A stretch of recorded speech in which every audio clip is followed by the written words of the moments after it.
Japan. The emperor and the government declared a red state of emergency. Armored vehicles and robots, remotely controlled by operators, moved through the city streets. They destroyed all infected people with heavy fire, which was tracked from the air by drones. All healthy citizens in respirators were saved in the subway or on ships that had drifted near the islands. At the very beginning of the infection, morning news feeds reported several unusual attacks, and by evening their number had increased to 100. Then, the epidemic spread across the islands with the speed of a typhoon. Horror engulfed the entire country, from fishing villages to multi-million megalopolises. But there was nowhere to run. Most of the population was abandoned to their fate, and only in a few large cities did the government evacuate people into the subway. Ishiro Takeo, the country's recent space hero, sat with his head down on a sandbag in the Tokyo subway, among thousands of equally frightened citizens. A huge camp had been set up at the station, patrolled by volunteers and soldiers with weapons. Fires burned in iron barrels, illuminating the vaults of the tunnel, and people were warming themselves close to each other around them. Gunfire was heard periodically, and infected people appeared in the subway every now and then, coming from the tunnels or trying to break through from the street. But despite all the measures taken, people did not feel safe. The previous night, zombies had mauled several people in their sleep. Many were bitten before the cannibals were destroyed. There was nowhere to bury the corpses, and the already stuffy subway was filled with a nauseating smell of rotting human flesh. Ishiro heard a voice and looked up. A uniformed man was standing above him, asking for help moving a box closer to the subway entrance. The cosmonaut agreed, and reading the military inscriptions on the casing, realized that the box contained cartridges. As soon as they delivered it to the place, the soldiers quickly threw back the lid and began to hastily reload the clips. Ishiro saw some silhouettes appear ahead, where the dim light from the street was shining. One of the soldiers shouted into a megaphone for them to stop and raise their hands, but they only quickened their pace. The light from the searchlights illuminated the furious faces of the cannibals, and at that very moment the soldiers opened fire to kill. Having made sure that the danger had passed and his help was no longer needed, Ishiro returned to the camp. Having nothing better to do, he began to walk between the tight rows of mattresses, pillows, blankets, tents, backpacks, and everything that people lived and slept on in the subway. He approached one of the trains, in which women with children and old people live. The second train was converted into a hospital. Some of the cars were occupied by the wounded and sick, and some were separated for the most seriously ill, those who were almost beyond hope of being saved. Those infected with the Nova Zvezda were also placed here, tied to the handrails and carefully guarded. Such patients were not killed immediately. Only when the cannibals began to attack people, they were shot in the forehead. The infected were shot in front of other people, and everyone understood that the next time a soldier could come for him. The inhabitants of the camp dubbed this place among themselves the death car. Ishiro smelled the smell of boiled rice. Bowls of thin gruel were being handed out in the field kitchen. Takeo stood at the end of the long line, feeling fear and hunger wringing his insides. Having received his portion and having had some food, the man felt slightly weak. He wanted to rest and get a good night's sleep. He lay down on his mat and, huddled from the cold, closed his eyes. Ishiro was awakened by a push in the side. An unfamiliar girl was saying something to him, but he was so sleepy he could not make out her words through the respirator. Takeo felt dizzy, sat down and covered his face with his hands. The woman continued to stand next to him and insistently repeated, "Please come with me to the ambulance car. You are sick, they will give you medicine." Ishiro looked at the stranger and saw a red bandage on her shoulder. Realizing that she was a nurse, he shook his head. "No, I'm fine. I don't want to go there. I'm healthy. I'm just cold." The girl touched his forehead and pulled his hand. "You have a temperature. Let's go. If it's a cold or the flu, medicine will help you." "And if not?" Ishiro thought, but was afraid to say it out loud. As a doctor, he remembered the symptoms that all those infected had: chills, high temperature, fever, then foam at the mouth, and then people seemed to go crazy and rush at everyone in a row, trying to bite.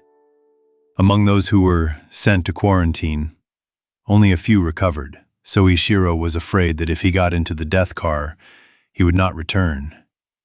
He stubbornly continued to sit in place, despite the persuasion of the nurse, who glanced in the direction of the armed orderlies. A sudden cry of despair attracted the attention of those around. The mother was hugging her sick son, whom the soldiers were trying to take away, to quarantine the child. The woman did not give up the boy, screaming and scratching the soldiers. Her husband was nearby and also asked them not to take his son away. The parents did not want to believe that their child was dangerous.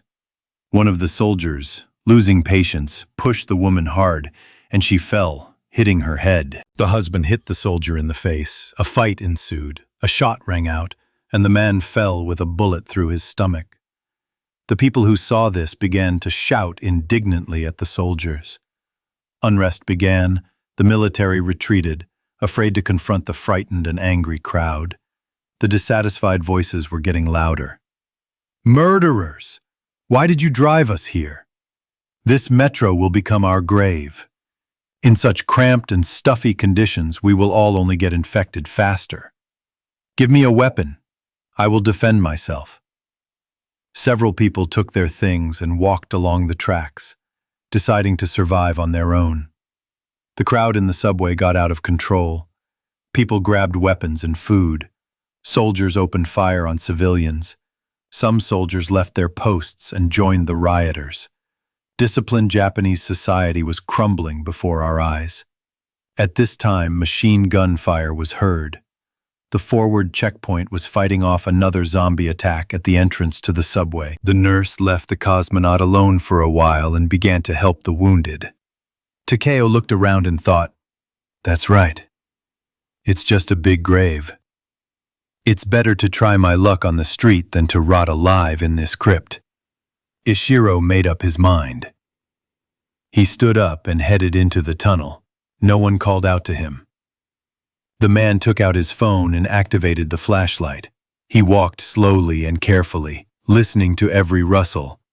After about 300 meters, the guy saw a motionless human silhouette lying on the rails ahead. Takeo stopped and felt the knife on his belt, a gift from his father. The only weapon he could count on. Coming closer, Ishiro pointed the flashlight at the man's face. On the ground lay the corpse of an infected person with a broken head. The astronaut mentally rejoiced that someone had met him earlier and continued on his way. 20 minutes later, the Japanese saw a blinking light in the distance. One of the lanterns with an autonomous power source was burning at the next station. When Takeo reached the empty, deserted platform and climbed onto it, he noticed some kind of commotion at the far end. The man shone his flashlight and saw a cannibal dragging a woman's corpse by the leg. Disturbed by the unexpected appearance of the man, the infected turned around, let go of the prey, and took a step towards Ishiro. The astronaut did not get involved in the fight and ran to the motionless escalator. Having climbed up, he turned around and saw that the cannibal had stopped pursuing and returned to his victim. A few minutes later, Ishiro went outside. It was already late evening in Tokyo.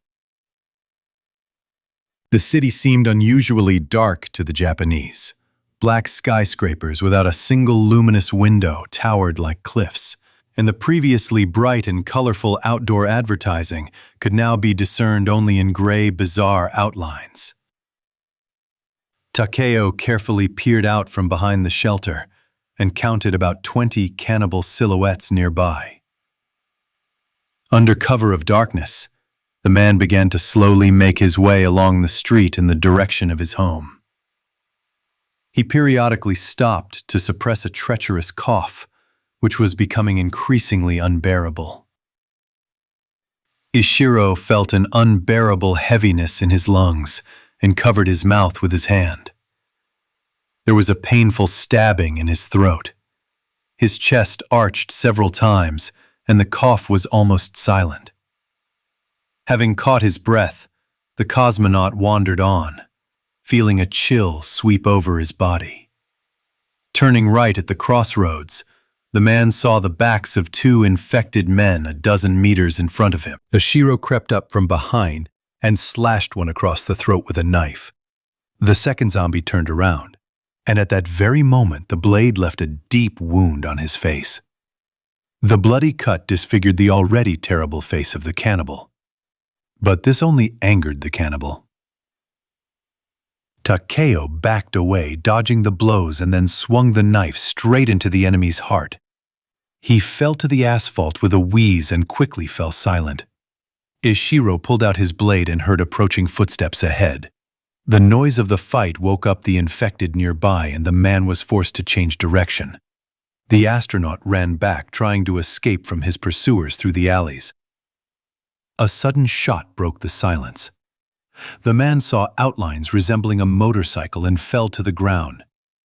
Ishiro realized that the liquidator robot had spotted him and mistook him for an infected person. The city had long since gone under curfew, when people were forbidden to appear on the streets, so the technology destroyed everything that moved.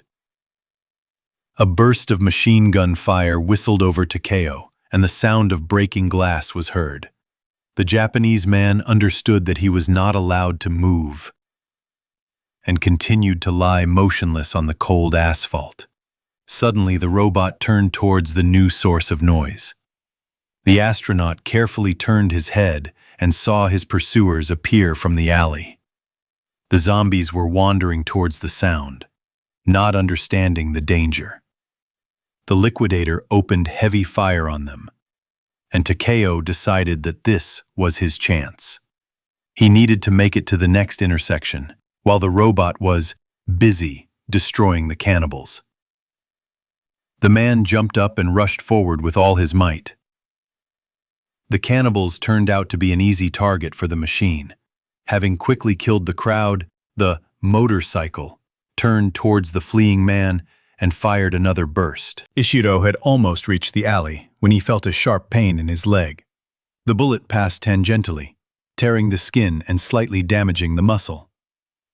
The man disappeared around the corner of the building, realizing that he could not get far from the robot now. The liquidator went after the hidden target and found himself in the alley. He scanned the area around him, but the sensors found nothing. Then the motorcycle slowly and silently moved forward, searching for the wounded target.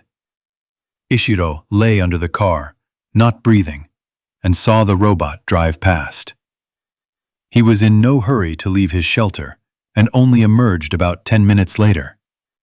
Sitting down on the curb, the cosmonaut examined the wound, tore off the sleeve of his shirt, and bandaged it. Having cleared his throat, he continued on his way, hoping to get home to regain his strength. Takeo walked several blocks, feeling the pain in his leg increase with each step. He was afraid that he wouldn't make it home before morning, so he gathered his last strength and walked, overcoming his suffering and fatigue.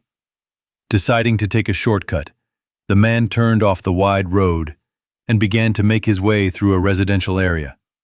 It was becoming increasingly difficult for him to hold back his cough. His chest was tight, and it was hard to breathe. After passing a narrow passage between the houses, the Japanese man found himself on the next street. He rarely visited this area and stopped to get his bearings. His thoughts were interrupted by the sound of hoarse breathing nearby. The astronaut turned around and saw an infected man emerge from the darkness, followed by several more. The man hurried forward, hoping to escape the zombies or hide in some alley, but as luck would have it, there was no shelter nearby. Ishiro slowed down, seeing several hundred infected ahead, blocking the way, stretching along the entire street for tens of meters. The man stopped, looked back, and realized that he was trapped. The Japanese gripped the knife tightly, deciding that he would not give up his life cheaply. He cleared his throat loudly and took a deep breath. Having assessed the number of opponents in front of him, the descendant of the samurai let out a war cry and rushed back. The man understood that he had little chance of escaping from this crowd alive, but there was no other way out. 12 cannibals were quickly moving towards him. Takeo plunged a knife into the eye of the first infected, pulled out the blade, and slit the throat of the second, and pushed the third with his shoulder, knocking him to the asphalt. One of the zombies attacked from behind and began to strangle the man. The cosmonaut managed to stab his opponent in the stomach, but this wound did not stop the cannibal, and he sank his teeth into the man's neck. Ishiro hit his opponent in the solar plexus with his elbow, turned around and punched him in the jaw. This stunned the attacker for a while, but the ring of cannibals was closing in tighter and tighter. The Japanese saw that the huge crowd of infected was getting closer and rushed into the decisive attack. He moved to the side, trying to run around several cannibals and break through their ranks, but the wound in his leg slowed him down. A tall woman with disheveled hair and a caked, jagged wound on her face stood in Takeo's way. The astronaut, realizing that every second counted, threw a blade at her. The blade sank into her throat. Blood spurted from her mouth. And the infected woman, waving her arms, fell on her back. The man saw free space in front of him and sped up, but at that moment his breath caught and his vision darkened. A second's delay, and two cannibals cut off their victim's escape route. The infected knocked the man off his feet and threw him to the ground. Ishiro felt terrible pain all over his body at once. The cannibal's teeth tore at his face, neck, arms, stomach, and legs. The man screamed desperately, tears of pain streaming down his face, but he couldn't even move under the weight of the cannibals. Before losing consciousness from the pain shock, the Japanese man heard the booming wail of sirens and saw a drone approaching in the sky. Flying over the cannibals' feast, the drone fired several missiles at the living targets, and a barrage of fire incinerated the infected, not allowing them to satiate themselves with the already lifeless body of Ishiro Takeo. Chapter 68. Vacation in Mexico. An old, rusty pickup truck sped along a dusty road. Tom Smith, captain of the first Martian expedition, was shaking in the back, leaning his back against the cabin. His brother Andy was driving, and his wife and son were in the passenger seat next to him. Tom wiped his sweaty forehead with his sleeve and stretched out his wounded, bandaged leg. The heat was unbearable. The epidemic had caught his family on vacation in Mexico, and instead of drinking cocktails on the beach, people were forced to survive by hook or by crook. The car in which Tom and his family were riding was the last of a caravan of 7 cars. They were moving along a highway through the desert. For many miles around, there was not a single living soul. Not fearing an attack by cannibals, the astronaut put his gun aside and covered his face with his hat. The Americans miraculously managed to escape from Veracruz, where real hell was happening. The epidemic spread across Mexico in a few days. Rivers of blood flowed through the streets of cities throughout the country, and mountains of human flesh rotted under the scorching sun. Having escaped from this nightmare, people hurried home to America. They tried to get to the border as quickly as possible, where they hoped to get help. Communications were down, but Tom was sure that in the U.S., the president and the government had the situation under control and they would be safe at home. There were at least 100 kilometers left to the border, when the engine of the minibus in which the wounded were traveling started to boil. The caravan stopped. Tom limped out of the pickup and approached the driver of the ill-fated van. "Will it be possible to fix it?" "You can try, but it may take several hours. We won't last that long in this scorching sun. There's nowhere to hide in the shade. The border isn't that far away. We need to get out of this damn Mexico as quickly as possible. Let's distribute the wounded among the cars and leave your jalopy here." "Okay, The driver slammed the hood and opened the door of the minibus. The temperature in the sun rose above 40 degrees. The cars were hot as frying pans on an open fire. Taking advantage of the break in the journey, people got out to stretch their legs. A young girl who had lost her father and brother and was returning home with her wounded mother approached Tom. "Excuse me, do you have any water left? Ours is completely gone." The astronaut looked sympathetically at the poor thing. "Let's go. We still have to." Tom pulled a bottle of soda from under the seat and handed it to the girl. "Here you go. It's warm, of course, but better than nothing." "Thank you very much. I'll give Mom a drink in return." "Keep it for yourself." The man found his wife Letty with his eyes and walked up to her. Tom looked at her pale, exhausted face and kissed her on the cheek. His wife smiled sadly and squeezed his thumb with her small hand. "Hold on, it's not long now." The astronaut hugged Letty and turned his gaze to his son. Joy, a blond 7-year-old boy, was drawing funny faces in the sand. It seemed that the child was enduring this ordeal easier than anyone else. Kevin, Tom's brother, was helping the wounded get out of the minibus at that moment. Several people could no longer move on their own and were barely breathing. In the morning, the group had to bury 2 of them. They were buried right in the sand near the side of the road. The rest suffered greatly from the heat and their wounds. "There are some people there who are really bad. I don't know if we'll make it or not," Kevin said, returning to the pickup. "A couple more hours at this pace, and we'll be at the border." The astronaut touched the wound on his leg and winced in pain. "Oh, I don't know if I can stand these couple of hours," Letty stammered. The woman wanted to add something else, but instead of words, a muffled cough escaped her. "Of course you will. You have no other choice." Her husband tried to encourage her and wet his wife's head with water. "Just a couple of hours and we will be safe." "How can you be so sure that everything is fine in the States? The epidemic could have spread further.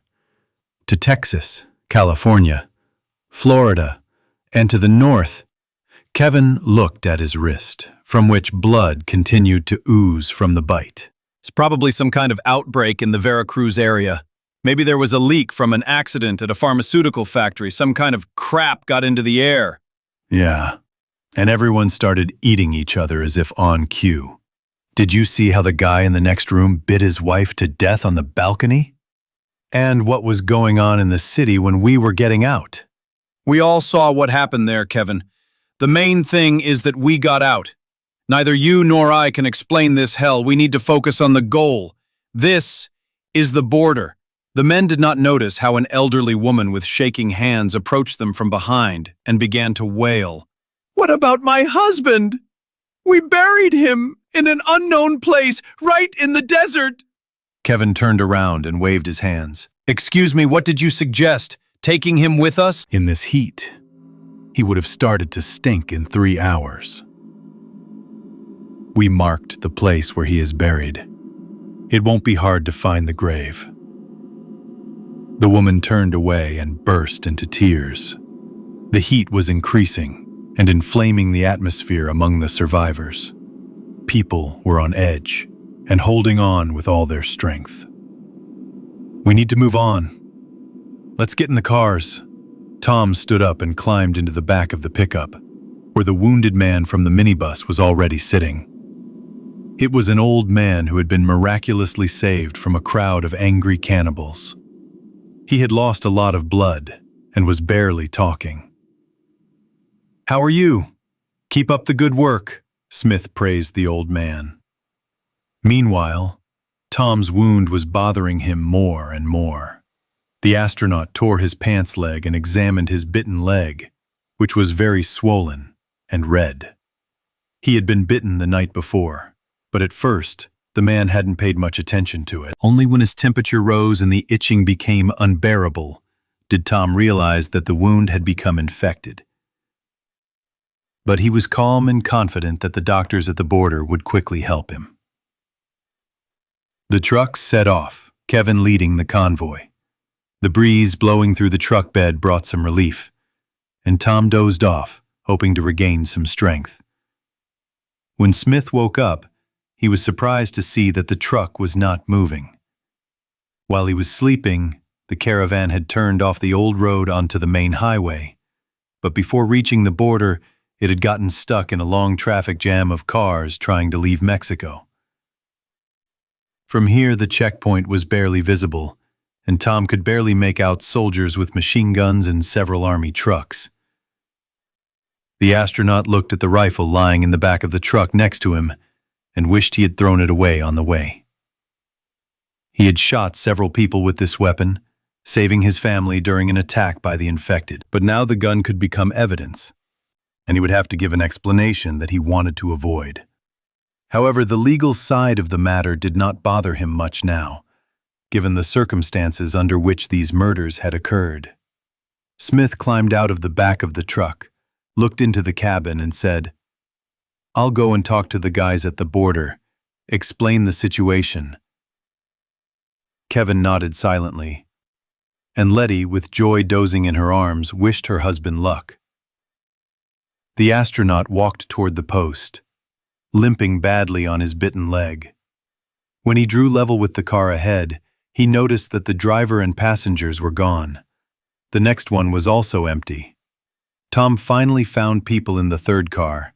An elderly couple were sitting in their old Ford, praying with their eyes closed. "Hello.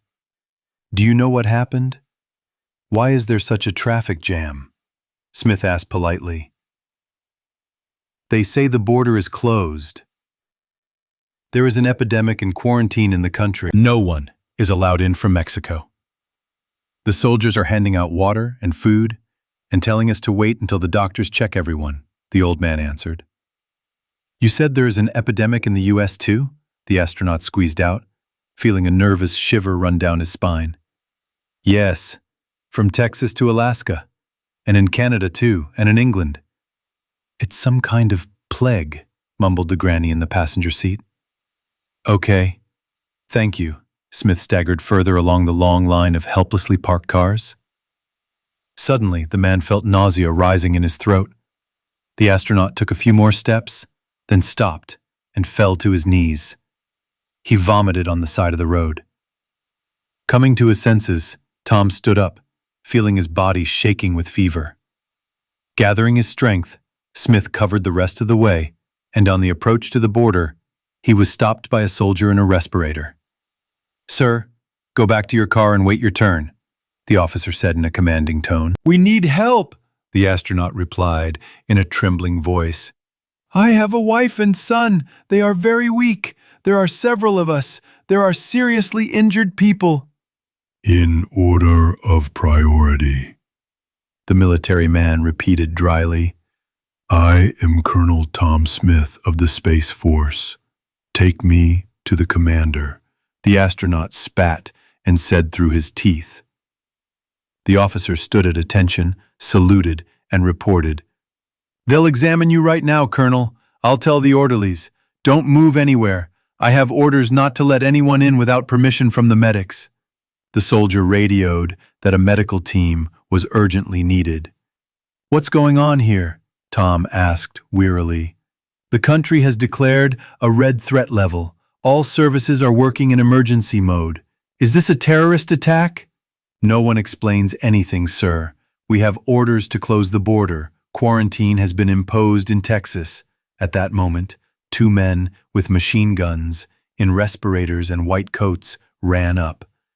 Tom noticed fresh blood splashes on the suit of one of them. "Inspect the colonel's car and provide assistance," the soldier gave the order. The Smith family was taken to a mobile medical center that had been set up in the border area. Tom was examined as if in a dream. He had difficulty focusing on the doctors' faces and answered their questions incoherently. He was tormented by dizziness, and his fever was getting worse with each passing minute. He did not remember how he ended up in the ward. When he came to, the man felt a disgusting bitterness in his mouth and whispered, "Water. Give me water." Footsteps were heard in the room, and soon Tom made out a light silhouette above him. The orderly silently handed him a glass of water. Smith tried to move his right hand, and then realized that it was handcuffed to the headboard. "What the hell?" the astronaut whispered, and picked up the glass with his free left hand. Consciousness was slowly returning to him. The man drank and looked around. He saw that he was in a large, dark room with several rows of beds with patients. Opposite him lay Joy, and behind his son was Letty. Kevin was not in the room. Tom realized that he was securely chained by his arm and leg and could not get up. Smith finished his water and handed the empty glass to the orderly. "What's going on? I'm Colonel Tom Smith of the U.S. Space Force. Release me and my family immediately." "I beg your pardon, Colonel, A muffled voice came through the respirator. but the rules are the same for everyone." "What rules? What am I accused of?" The orderly shrugged his shoulders and answered indifferently. "In nothing." "Then what the hell are you doing?" The astronaut exploded in rage. "You have no right!" The man in the white coat put his index finger to the respirator, and Tom caught a barely audible, "Shh. We have. This is the President's order. Don't make noise, Colonel. You need to save your strength." "You are in the red group, and I cannot release you. We have a strict quarantine." The orderly turned his back and left the ward. Smith watched him helplessly and heard his son's voice. "Dad, how are you? Why are we handcuffed?" "It's okay, Joy. Everything will be fine," Tom muttered meaninglessly, not knowing what to say. "My mother and I were given some kind of injection. I called her, but she didn't answer." "Don't worry, son. It's medicine. It has to be that way. They'll treat us and let us go. We're safe here. We just need to get some sleep." Tom's eyelids were heavy. After a sleepless night and a terrible day, he was completely exhausted. Before falling asleep, the astronaut saw the orderlies leaning over one of the couches by the wall. On it lay a large black man who was screaming and trying to break free from the shackles. One of the doctors gave the infected man an injection, and a minute later, the man went quiet. After making sure that the infected man was unconscious, the medics unfastened him, put him on a gurney, and wheeled him out of the ward. The orderlies did the same with the other violent patients, and a couple of minutes later, new people took their places. Tom had almost closed his eyes when he suddenly heard several pops. They were shooting from a pistol, measuredly, at the same interval, as if at targets. "Oh my God, what's going on here?" Letty. Why is she silent? Where's Kevin? Rest. I just need to rest. Everything will be fine in the morning. With these thoughts, Tom fell into oblivion. Almost a day had passed since he was bitten. The Nova virus was actively multiplying in the body, using up the supply of hemoglobin and amino acids. The astronaut's brain was being rebuilt. Many of its lobes had already stopped working, and a few hours later it was supporting only basic functions. The virus had integrated into the DNA, zombified the consciousness, and subjugated the body. Tom woke up in the middle of the night, very hungry. His eyesight was poor in the dark, but his sense of smell suddenly became much sharper. He took a few breaths of the warm night air and tried to move. The handcuffs jingled, and the man tried to free himself, but he couldn't get up. Smith growled and began to struggle out of bed, not realizing what he was doing. Suddenly, he caught a wheezing scent that made him feel a sharp pang of hunger. On the right, in the next bunk, lay a man with a deep abdominal wound. The bandages were soaked in blood and gave off an unbearable, enticing aroma. The astronaut felt a dull pain all over his body, but it was nothing compared to the suffering that hunger was causing him. Smith began to breathe quickly and hoarsely. Suddenly, a child's voice was heard in the room. Dad, I'm scared. Mom was taken away somewhere. Can you hear me?" Tom was attracted by the sound of human speech, but he no longer understood the meaning of what his son was saying. "Dad, there are those people again." The astronaut saw the dark figures and bared his teeth. One of the orderlies pinned the infected man to the bed, and the second quickly gave him an injection. Smith felt nothing, but at the same time his body seemed to have stopped obeying him. Tom could not raise his arm or move his leg. He only breathed hoarsely, looking angrily at the silent figures. They lifted him up, put him on a gurney, and wheeled him out of the ward. No one cared about it except the frightened boy, who was crying and shaking with fear. The colonel was taken out of the medical building and wheeled along a dusty path toward a large excavator. The orderly stopped near a deep pit, which was almost completely filled with human corpses. 2 armed soldiers stood nearby, smoking and looking at the starry sky. What, another one? A tired voice of a military man rang out. Yeah, and a couple more on the way, the orderly replied, pushing Smith's body off the gurney. Oh yes, that's the same colonel I let through the line, the officer said regretfully. He was with his family. How were they? The orderly shrugged indifferently and headed back to the ward. The soldier took out his pistol and took the safety off. Yes, it's a pity, of course. I'm sorry, Colonel, but the order. Smith raised his head with difficulty, and the last thing he saw was a flash of flame. The soldiers dumped his body in a pit that became a mass grave for the infected, shot at the border. Almost full. Another 10 corpses, and it's time to bury. They'll dig a new one in the morning. I can't get used to this crap. It's been 3 days here like it's a horror movie. The soldier finished smoking and threw the butt into the pit. The cigarette butt fell on Tom's back and began to slowly smolder. Smith lay next to Letty, whose body had been thrown into the pit an hour earlier. Her heart had failed during the night, and the doctors had not had time to do anything. Nor had they really tried. The woman's face showed no fear and looked thoughtful and a little sad. Her husband's hand was on Letty's shoulder, as if he were hugging her in his sleep. It seemed that they were finally resting after the long, hard journey home. Tom had kept the word he had given his beloved when he returned from the Martian expedition.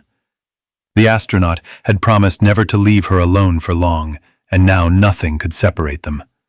They lay under the starry Texas sky, and the mournful howl of a coyote in the distance seemed to warn those who remained alive that the worst was yet to come. Chapter 69. Revenge of the Outcast. A measured snoring could be heard in the furniture store on the 2nd floor of the shopping center. It had gotten dark, and after dinner, people had already settled in for the night. Before going to bed, Mikolich visited his granddaughter once more and shared the good news with Andrei and Masha. The girl was getting better.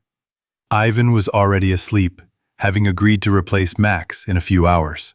The teenager lay motionless, but carefully watched everything that was happening in the store. Lenya and Kostya were on duty at the entrance to the salon, and Christina and Natasha were keeping them company. The guys and girls had long since developed a liking for each other, but it hadn't developed into anything more. The young people were chatting, remembering the days before the epidemic. Kostya was telling an old funny story that happened to him during his first days working as a security guard at a mega mall. The girls were laughing merrily, listening to the funny story. Their voices carried far across the 2nd floor of the shopping center. At that moment, Kara was walking down the stairs and stopped, hearing familiar laughter. After standing there for a few minutes and listening to the couple's conversation, he hated this company even more. Kara was in his early 30s. 7 years of which he spent behind bars. His first term was for a street robbery, when he stabbed a man in the back. The wound was not fatal, so the criminal only got 3 years. After leaving the colony, Kara became addicted to drugs. He did not have a normal job, and he constantly needed money. After committing a robbery, he was sent to the camps for 8 years, but by a lucky chance, he was amnestied and served only 4 years. Thus, while his peers were studying at universities and making careers, Kara was going through the school of life in the colonies and remembered well the lessons of survival in the company of prisoners. He became a complete scumbag. who at any convenient opportunity replaced the law with concepts, and concepts with personal gain. This bandit was a cunning, envious, and morally weak person. He served those who were stronger than him, and at the first opportunity, he humiliated the weak in order to somehow amuse his vanity. Having found shelter in the mega mall, Kara fell for Natasha, but when they still lived in the same group, the girl showed him complete indifference and even disdain. After Kara moved to the third floor after Yakut, every time they met infrequently, Natasha cast a contemptuous glance at the red-haired bandit, but this only fueled the passion in the criminal.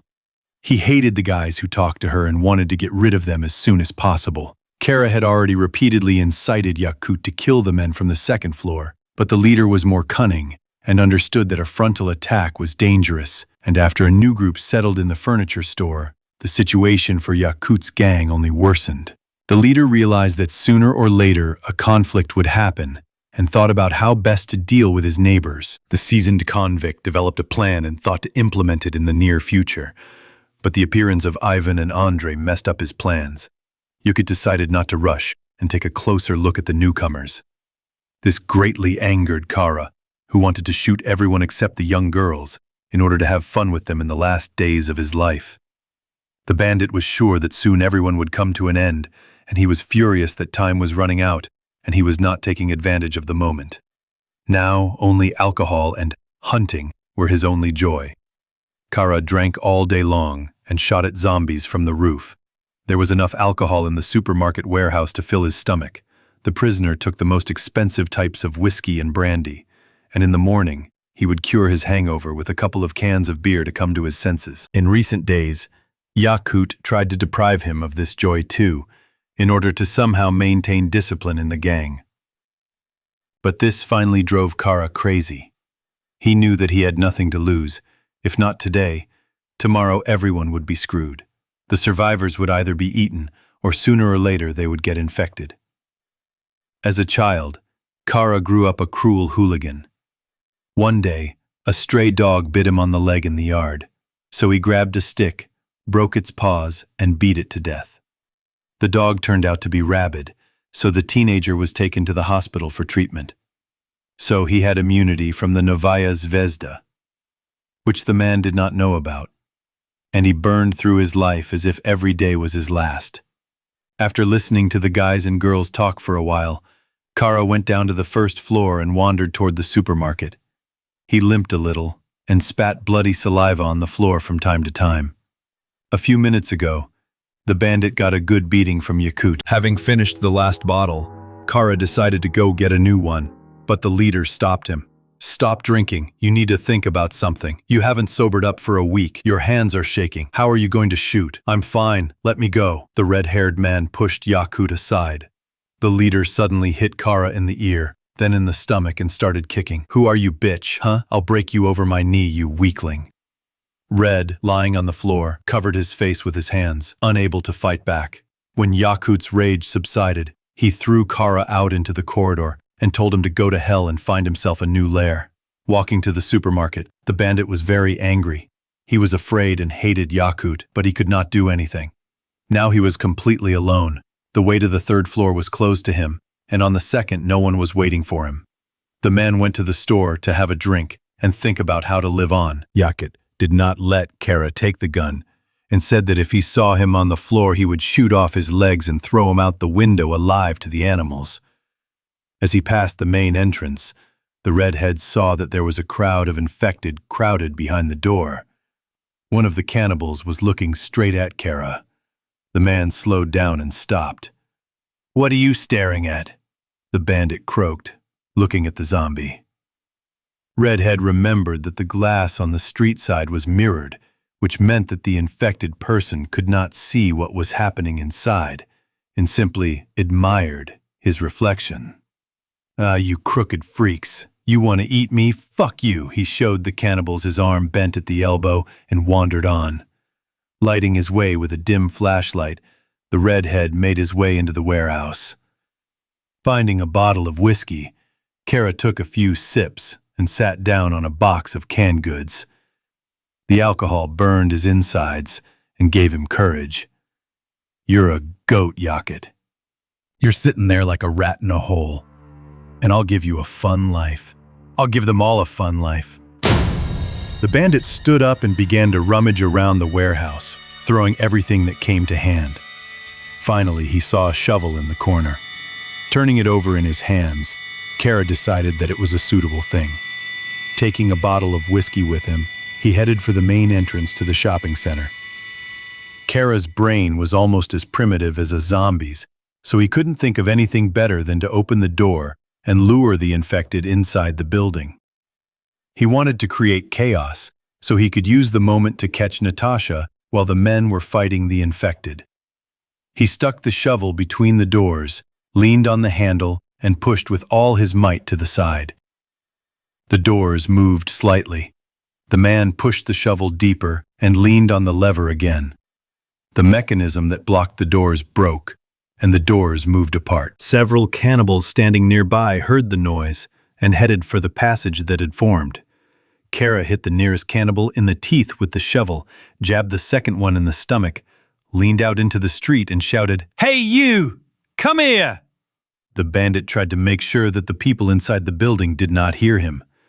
Seeing that the crowd of zombies was heading towards the entrance, Kara quickly climbed the stairs to the second floor and, as if nothing had happened, walked down the corridor. Approaching the furniture store, he saw Natasha sitting on Lenya's lap at the entrance. The guy, noticing Kara, jumped up and pulled out a gun. "What do you want here? We have an agreement!" "Your people were the first to break it today," the red-haired man now tried to speak as loudly as possible to attract the attention of the cannibals below. "That's why I also wanted to take a walk around your floor, and especially to see you, beauty." The bandit winked at Natasha and bared his yellow teeth, which had become several fewer after his meeting with Ivan. "Get out of here!" Lenya pointed the gun at his opponent's chest. "Go to hell, you goat! You won't shoot. You don't have the guts, you brat!" Kara looked over his shoulder towards the stairs and, spitting at Lenya's feet, quickly walked into the gun shop. "What happened?" came the voice of Mikalik, who woke up after hearing the swearing. "That red-haired idiot wanted to visit us," said Lenya, watching Kara as he walked away. "He's drunk. If he comes here again, I'll blow his brains out." "This is not the best way out." The old man stood up and approached the guy. "But he broke the agreement." "That's true." Mikalik scratched his stubble. "But that doesn't give us a reason to kill him. You just have to be on your guard. Don't fall for his provocations." Lenya was sullenly silent, not knowing what to answer. The old man turned his gaze to Natasha, who was standing behind the guy and pressing herself against his shoulder. "Let me keep watch, and you go and rest." The youth disappeared into the darkness of the salon, and Mikulich was left alone at the entrance. Meanwhile, Kara made his way into the hunting store and began frantically running his eyes along the shelves in search of a suitable weapon. Finally, the beam of the flashlight slid over the right display case, and the bandit began to arm himself. Kara understood that a serious brawl would soon begin, and he had to act quickly. He loaded 2 traumatic pistols, put the hunting rifle aside, grabbed several clips of cartridges, and lay in wait. The cannibals didn't keep us waiting long. They were attracted by the sounds of human speech on the second floor. The cannibals didn't immediately figure out how to go up and scattered around the first floor. But when the zombies found the stairs, the main group headed up. The infected climbed the steps in a line. They hadn't seen people yet, but they could already smell the prey. Mikulich heard a rustling in the corridor and saw barely noticeable human shadows. The old man decided that Yakut and his second accomplice had planned something together with Kara and had also gone down. The man took the gun off his shoulder and calmly asked, "Hey, where are you going, gentlemen?" There was no answer, but the shadows were approaching. Mikulich peered into the darkness, and from the sound of footsteps he realized that there were too many uninvited guests for Yakut's gang. "Lenya, Kostya." Everybody get up. Alarm. Flashlights here. Max, who was awake and protecting his friend's peace, was the first to react. The boy jumped up to the old man and directed the flashlight down the corridor. What they saw made both of their hairs stand on end. A crowd of hungry cannibals was coming towards them. The flashlight blinded the zombies for a moment, and they stopped. Michalich raised his gun and pulled the trigger. As if on cue, the infected rushed to attack. Vorobyov was in no hurry and tried to let the infected get closer so that he could kill them with a sawed-off shotgun for sure. Lenya shot quickly, but his hands were shaking from fear and the bullets rarely hit the target. "We need more light!" Ivan shouted, turning towards the entrance to the salon. A fat cook appeared on the threshold, with a large flashlight in one hand and a shotgun in the other. The targets became more visible, and the bullets whistled into the rotting bodies of the cannibals. One of the infected, wounded in the arm and stomach, stubbornly continued to approach the people. Ivan took a step forward and fired a charge of shot into the cannibal's head. The infected's face instantly turned into a sieve, and splashes of blood and small pieces of torn flesh and skin flew through the air like a fountain. The people began to push their opponents back to the stairs. A whole rain of steel and rubber bullets flew at the zombies, mowing down their ranks. Kara, watching the carnage from around the corner, saw that his plan was falling apart. The bandit knew that in a little while the men would shoot everyone on the second floor, and then clear out the first and barricade the door. Red decided to intervene. The thug opened fire on the people's backs. Because of the roar of gunshots, no one heard his shooting from behind. Kara aimed at Lenya's head. The rubber bullet hit him in the back of the head, and the guy fell unconscious. The bandit grinned with a satisfied smile and continued to shoot methodically from his hiding place. Several bullets hit the fat man in the leg, back, and neck. As he fell, he passed out and covered the lantern with himself. The corridor plunged into darkness again. Max was loading his pistol inside the furniture store, and there was no one to light the battlefield. A stray bullet fired by Kara into the darkness hit Ivan in the shoulder. Vorobyov screamed and dropped the shotgun from his hands. Feeling that he could not hold the weapon and defend himself, the cosmonaut picked up Lenya with his good hand, threw him over his shoulder, and carried him into the furniture store. The zombies, no longer encountering resistance, began to quickly advance along the floor. "Help the cook!" Ivan shouted, dragging Lenya, who was still unconscious, into the store. "What's wrong with him?" Natasha whispered in despair. "Someone shot us in the back while we were fighting back," Vorobyov answered, breathing heavily. Kuznetsov ran out of the store, waving to Max as he went. "Shine a light for me!" The teenager pointed the flashlight beam in the direction from which Kara had shot, but the red-haired man was no longer in the corridor. Andrei tried to lift the cook, but he didn't have enough strength. The fat man was too heavy. Then the scientist grabbed Sergei by the legs and dragged him into the salon. But the infected, seeing the light, ran towards the people with double speed. 2 cannibals grabbed the arms and neck of the wounded man, and 3 attacked Andrei. The scientist hit one of the opponents in the chest with the butt, but the other 2 knocked him down. A few more seconds, and Kuznetsov would have been cut off from the shelter. But Max came to the rescue in time. The teenager hit one cannibal in the back of the head with the flashlight, and kicked the second between the legs and pushed him aside. Andrei got up and glanced at the cook. He was already being torn apart by hungry zombies. The fat man came to his senses and screamed wildly, trying to break free from the tenacious hands. He roared, threw several infected aside, but immediately felt a sharp blow from a fist between his shoulder blades. The man's vision darkened. He fell to his knees and saw a huge, ferocious cannibal in front of him. The zombie swung and hit the cook in the face. Blood spurted from Sergei's mouth, and he fell like a wounded buffalo, unable to resist the predators any longer. The infected pounced on the cook from all sides, who had now become a luxurious dinner for them. At that moment, Kostya appeared on the threshold of the store with a pistol in his hand. But seeing a crowd of cannibals a few steps away, the guy panicked and rushed back. "Hide! They are already here!" A woman's scream was heard. Natasha jumped out of the car and ran towards the weapons department. Andre and Max did not have time to stop her and, realizing that the situation was hopeless, rushed for cover.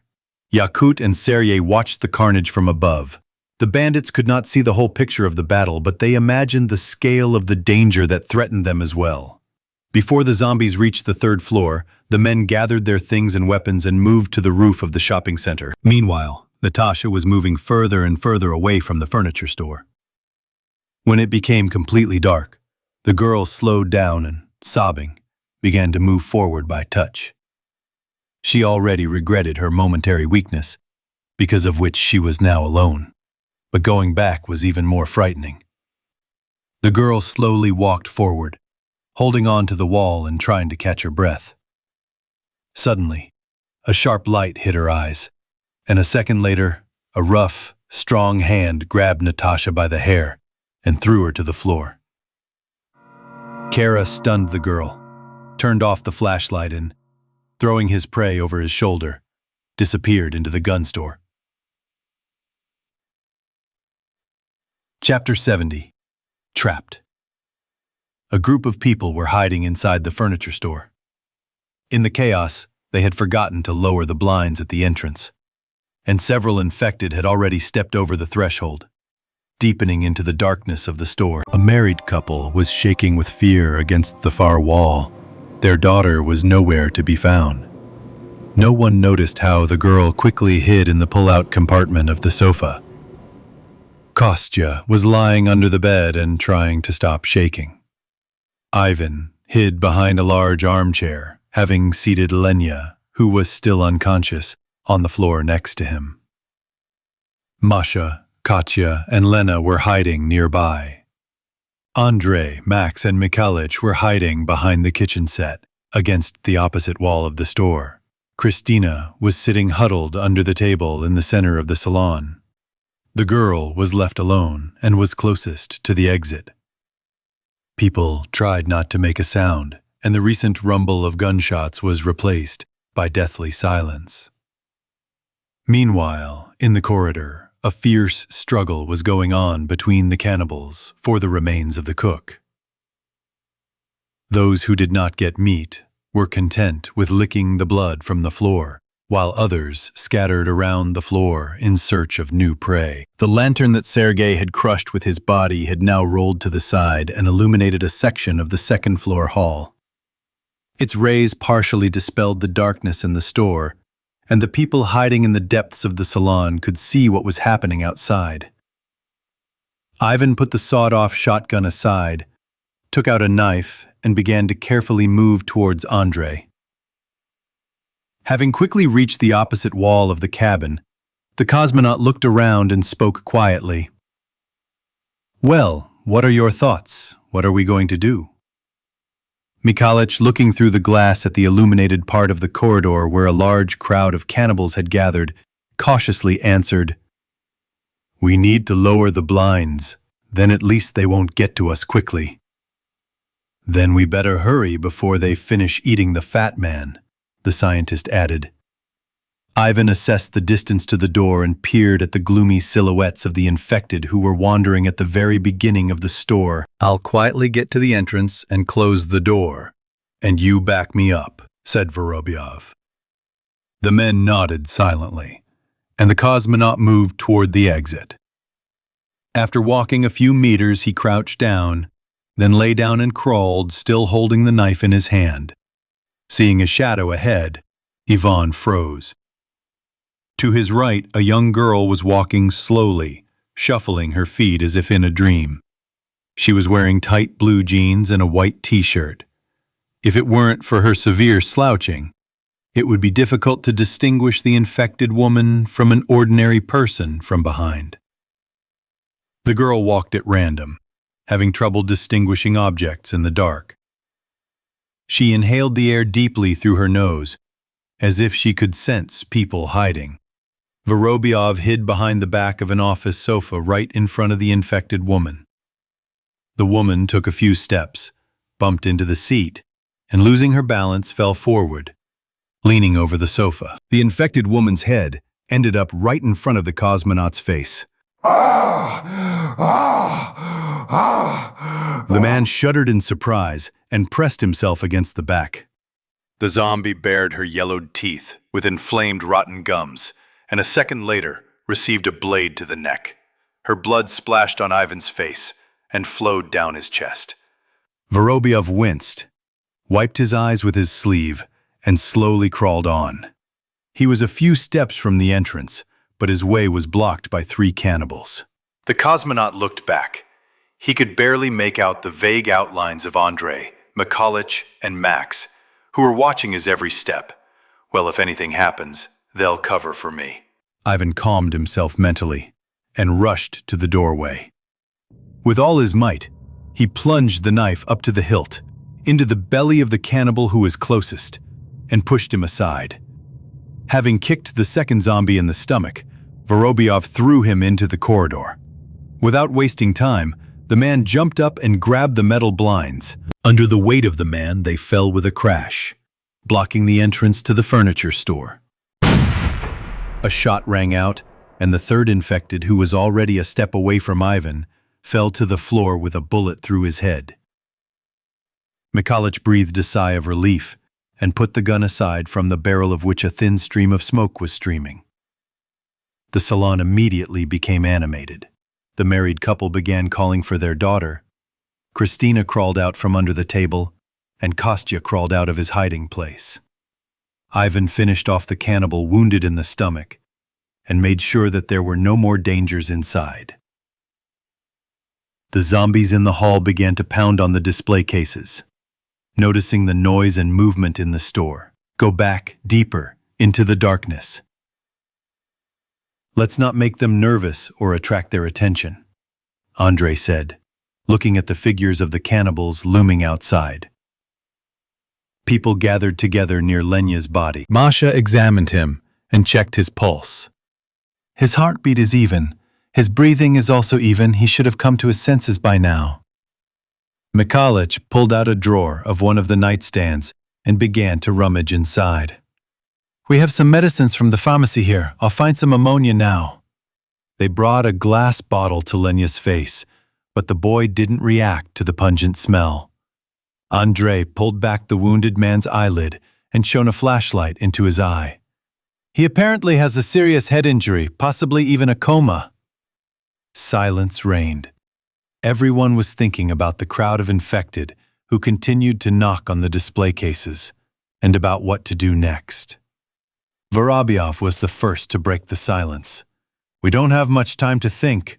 During the day, the cannibals will become even more active, and we won't be able to get out of here. Are you suggesting we leave now? Masha asked quietly. If we don't want to lose a day, then yes. The cosmonaut nodded. What about him? Max looked at Lenya's calm face, who seemed to be sleeping. We can't abandon the guy like this. Mikhalich shook his head decisively. Ludmila, hugging her daughter to herself and crossing herself every time she looked at the zombie, whispered barely audibly, We're not going anywhere from here. Kill these bastards and that's it. Yes, you have plenty of weapons. Why don't you shoot them all? Her husband chimed in. Why were you hiding here when we were fighting back? Andrei couldn't resist. Even in the darkness, it was noticeable how Vasily turned pale and began to stutter. Mikhalich interrupted them, not allowing the conflict to flare up. There's no time for that now. We all need to make a decision. We have a seriously wounded person and no clear plan. Let's think, offer ideas. Everyone fell silent again, wondering what was best to do. Mikhalich sat on the chair, scratching his beard. His thoughts were now only about his granddaughter, who was left alone in the dark store and did not know what was happening. If all the doors downstairs were closed, then the cannas themselves couldn't have broken through from the street, especially in such numbers, Ivan began to think. That means someone lured them. This someone shot us in the back, wounded Lenya, me, and Seryoga, preventing us from fighting off the cannibals' attack. About 10 minutes after this beast appeared, Lenka and Kara almost got into a fight. He walked past our salon, although we shared floors. "Is that the red one on top?" asked Andre. "Yes. We've already had a chance to talk to him," Vorobyov sighed, remembering how he hit the bandit in the teeth with the butt of his rifle. "Now you can't just kill the infected here," said Kuznetsov, looking coldly in the direction of Vasily and his wife. "We don't know how many of them are in the shopping center. Maybe 100, maybe 1,000. The more we shoot, the more of them are drawn here. We have enough ammunition to break through their lines and get out of the building. There will only be more cannons tomorrow, and then next night we will have less chance of success." Ivan looked at Masha and glanced at his friends. "Then we have to leave today," Kostya said quietly. Mikhalich raised his head and looked at the guy in surprise. "And Leonka?" "He's your friend," Christina whispered. Kostya shrugged his shoulders and answered dryly. "It's not a fact that he'll wake up at all. People can stay in a coma for years."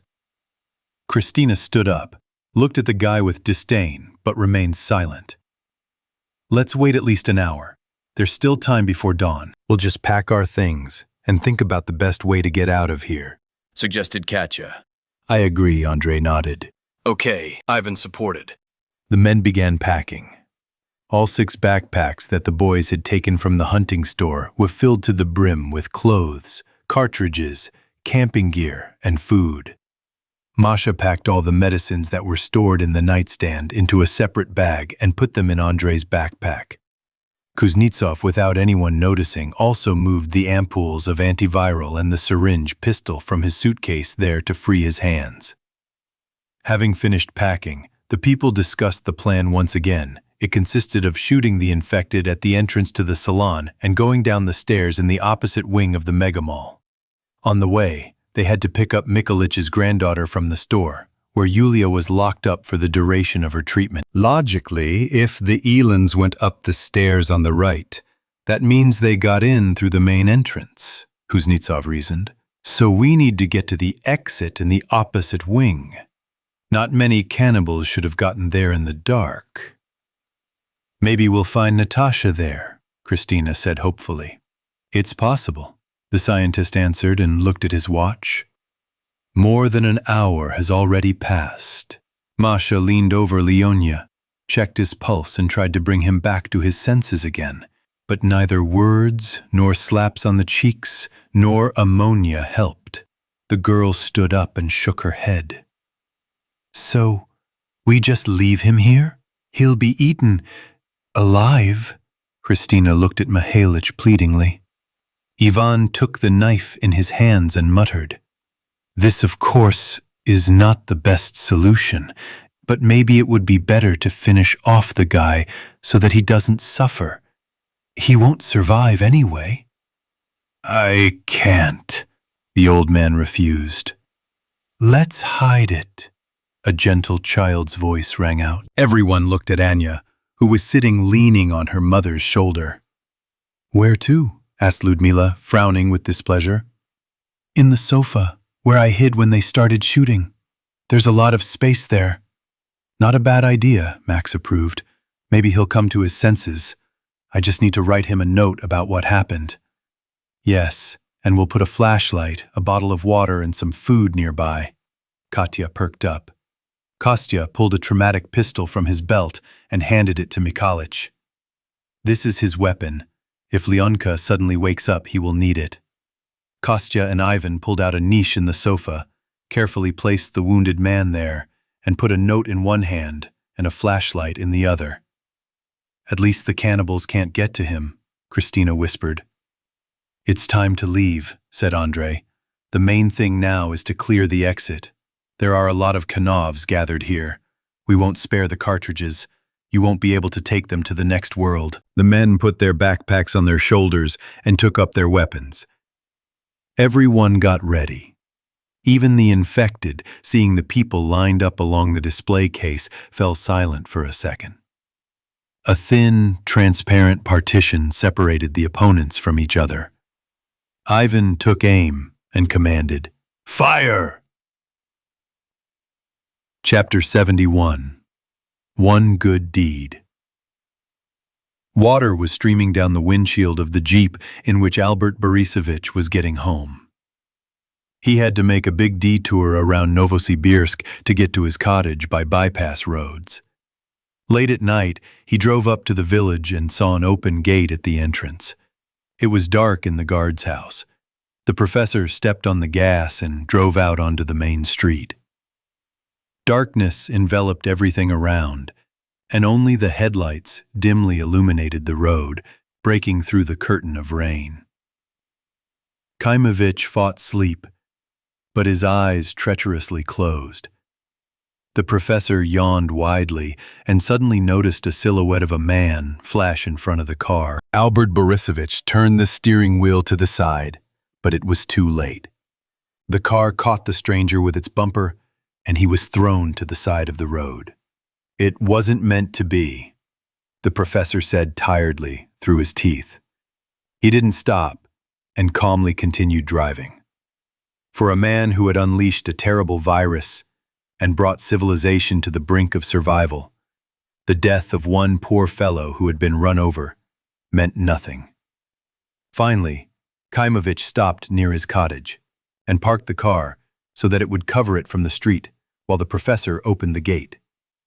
Having opened it, Albert Borisovich swung open the large gate, drove the Jeep into the yard, and locked the doors. Despite the rain, the scientist did not immediately enter the house, but walked around it, listening carefully. Not noticing anything suspicious, Kaimovich opened the door and stepped over the threshold. Taking off his shoes, he silently entered the room. Everything around was exactly the same as on the day of his departure. Only a thin layer of dust lay on the surface of the work table. Having illuminated every nook and cranny of the house with a flashlight, and making sure that he had no uninvited guests, Albert Borisovich went down to the laboratory. Wearily sinking into his favorite chair, the professor felt safe. Finally, his long and tiring journey was over, and he returned to where it all began.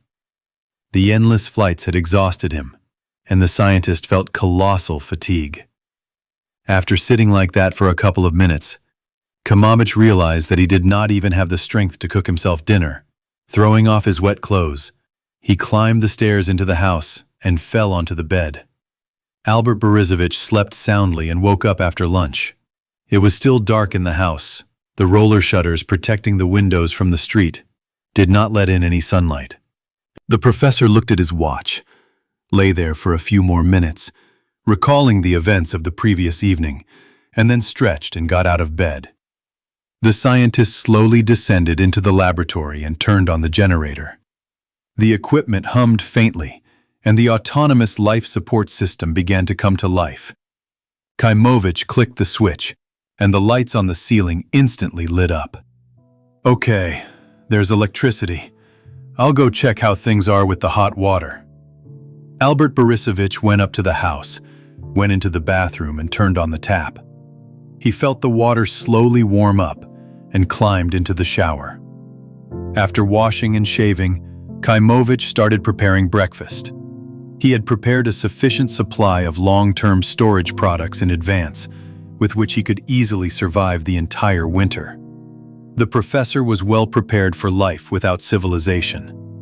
He had food, water, medicine, and an autonomous power supply system. Outside, a high fence, blinds in the windows and steel doors reliably protected the house from attacks by the infected.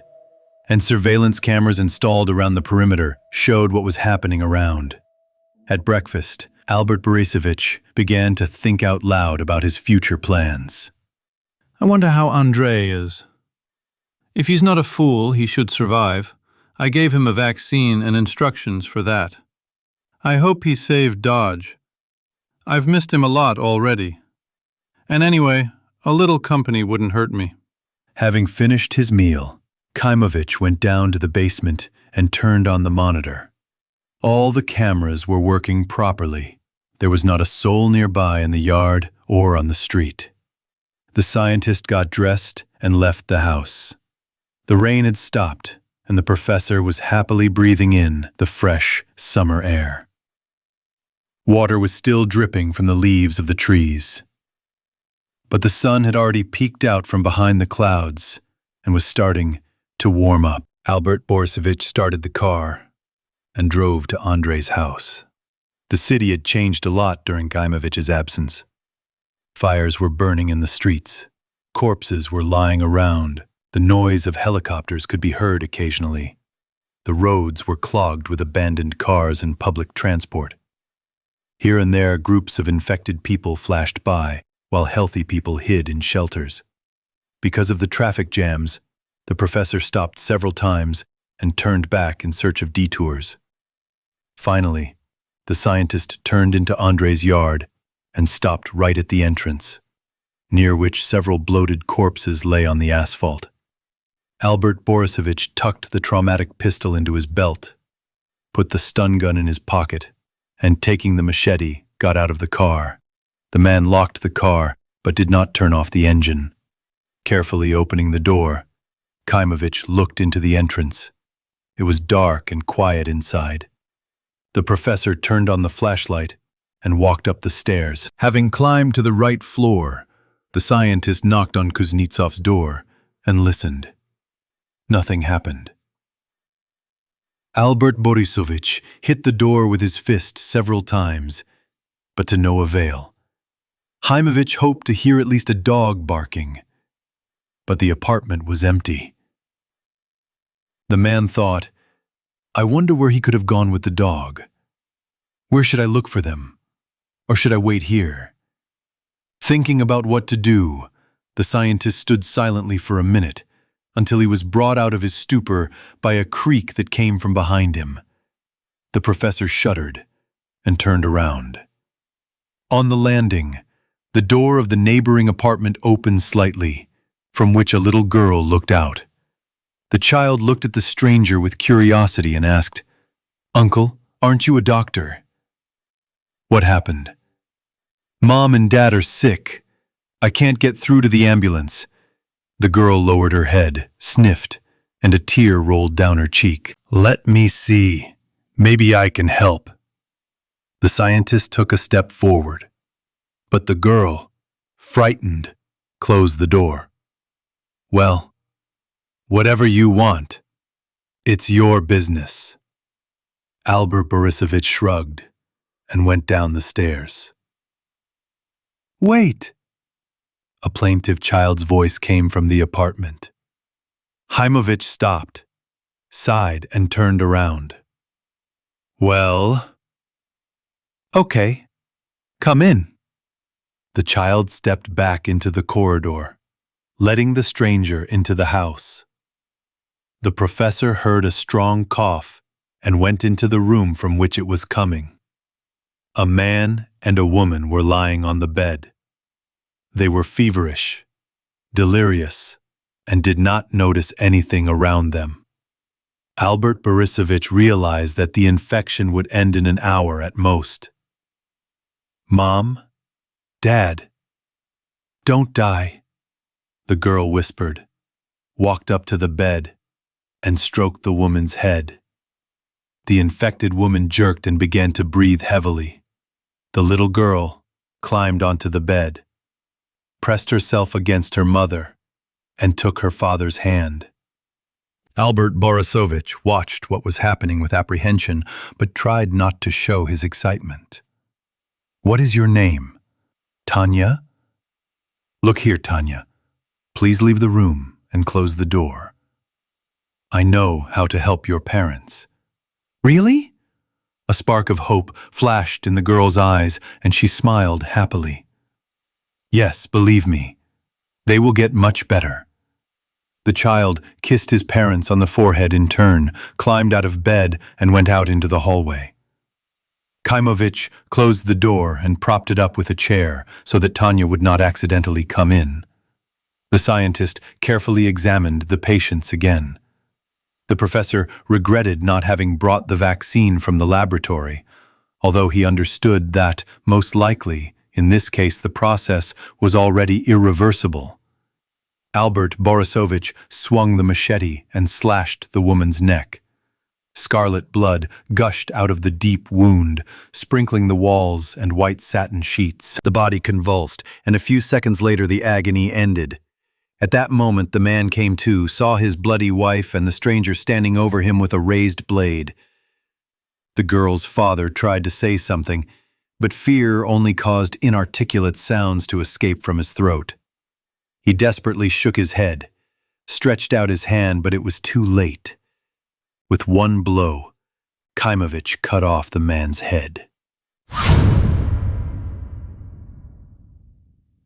Then the professor carefully wiped the weapon on a clean edge of the sheet and looked around the room.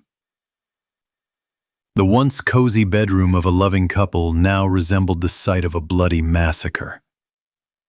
Albert Borisovich took one last quick look at the corpses, went out into the corridor and immediately closed the door behind him. Tanya ran out of her room and looked at the scientist with big tear-stained eyes, in which hope still shone. Kaimovich looked away and asked, "Do you have any other relatives?" The girl thought for a second and answered, "Grandma was, but she died in the winter." "I don't know anyone else." "And what about Mom and Dad? Did you help them?" "He helped. They are now together with their grandmother." The girl screamed piercingly and rushed into her parents' bedroom. The professor managed to grab her hand and pulled her towards himself. "Stop! You can't go there!" "No! Let me go to my mother! No, please!" "You can't stay here. I can take you to a safe place." Albert Borisovich pulled the child away from the room and opened the front door. The girl continued to scream, cry, tried to break free and return to her parents' bedroom. Kaimovich pressed her against the wall, grabbed her by the shoulders with his hands and squatted down. Looking Tanya straight in the eyes, he slowly said, "The infection can't be stopped. Everyone will die soon. I'm the only one who can help you. Decide now." The professor let go of the girl and opened the front door. At that moment, a lock clicked on the floor above. A cry for help was heard, and the sound of stomping could be heard. A fat woman in a bloody yellow terry robe ran down the stairs, stumbled and fell onto the landing. At that moment, hurried footsteps were heard. Her infected husband was quickly descending after his victim. The woman hit her head when she fell, but did not lose consciousness. Blood from her broken forehead was trickling down her face. Hearing the steps of her pursuer, the woman groaned and tried to get up. She leaned on her hands and rose to her knees.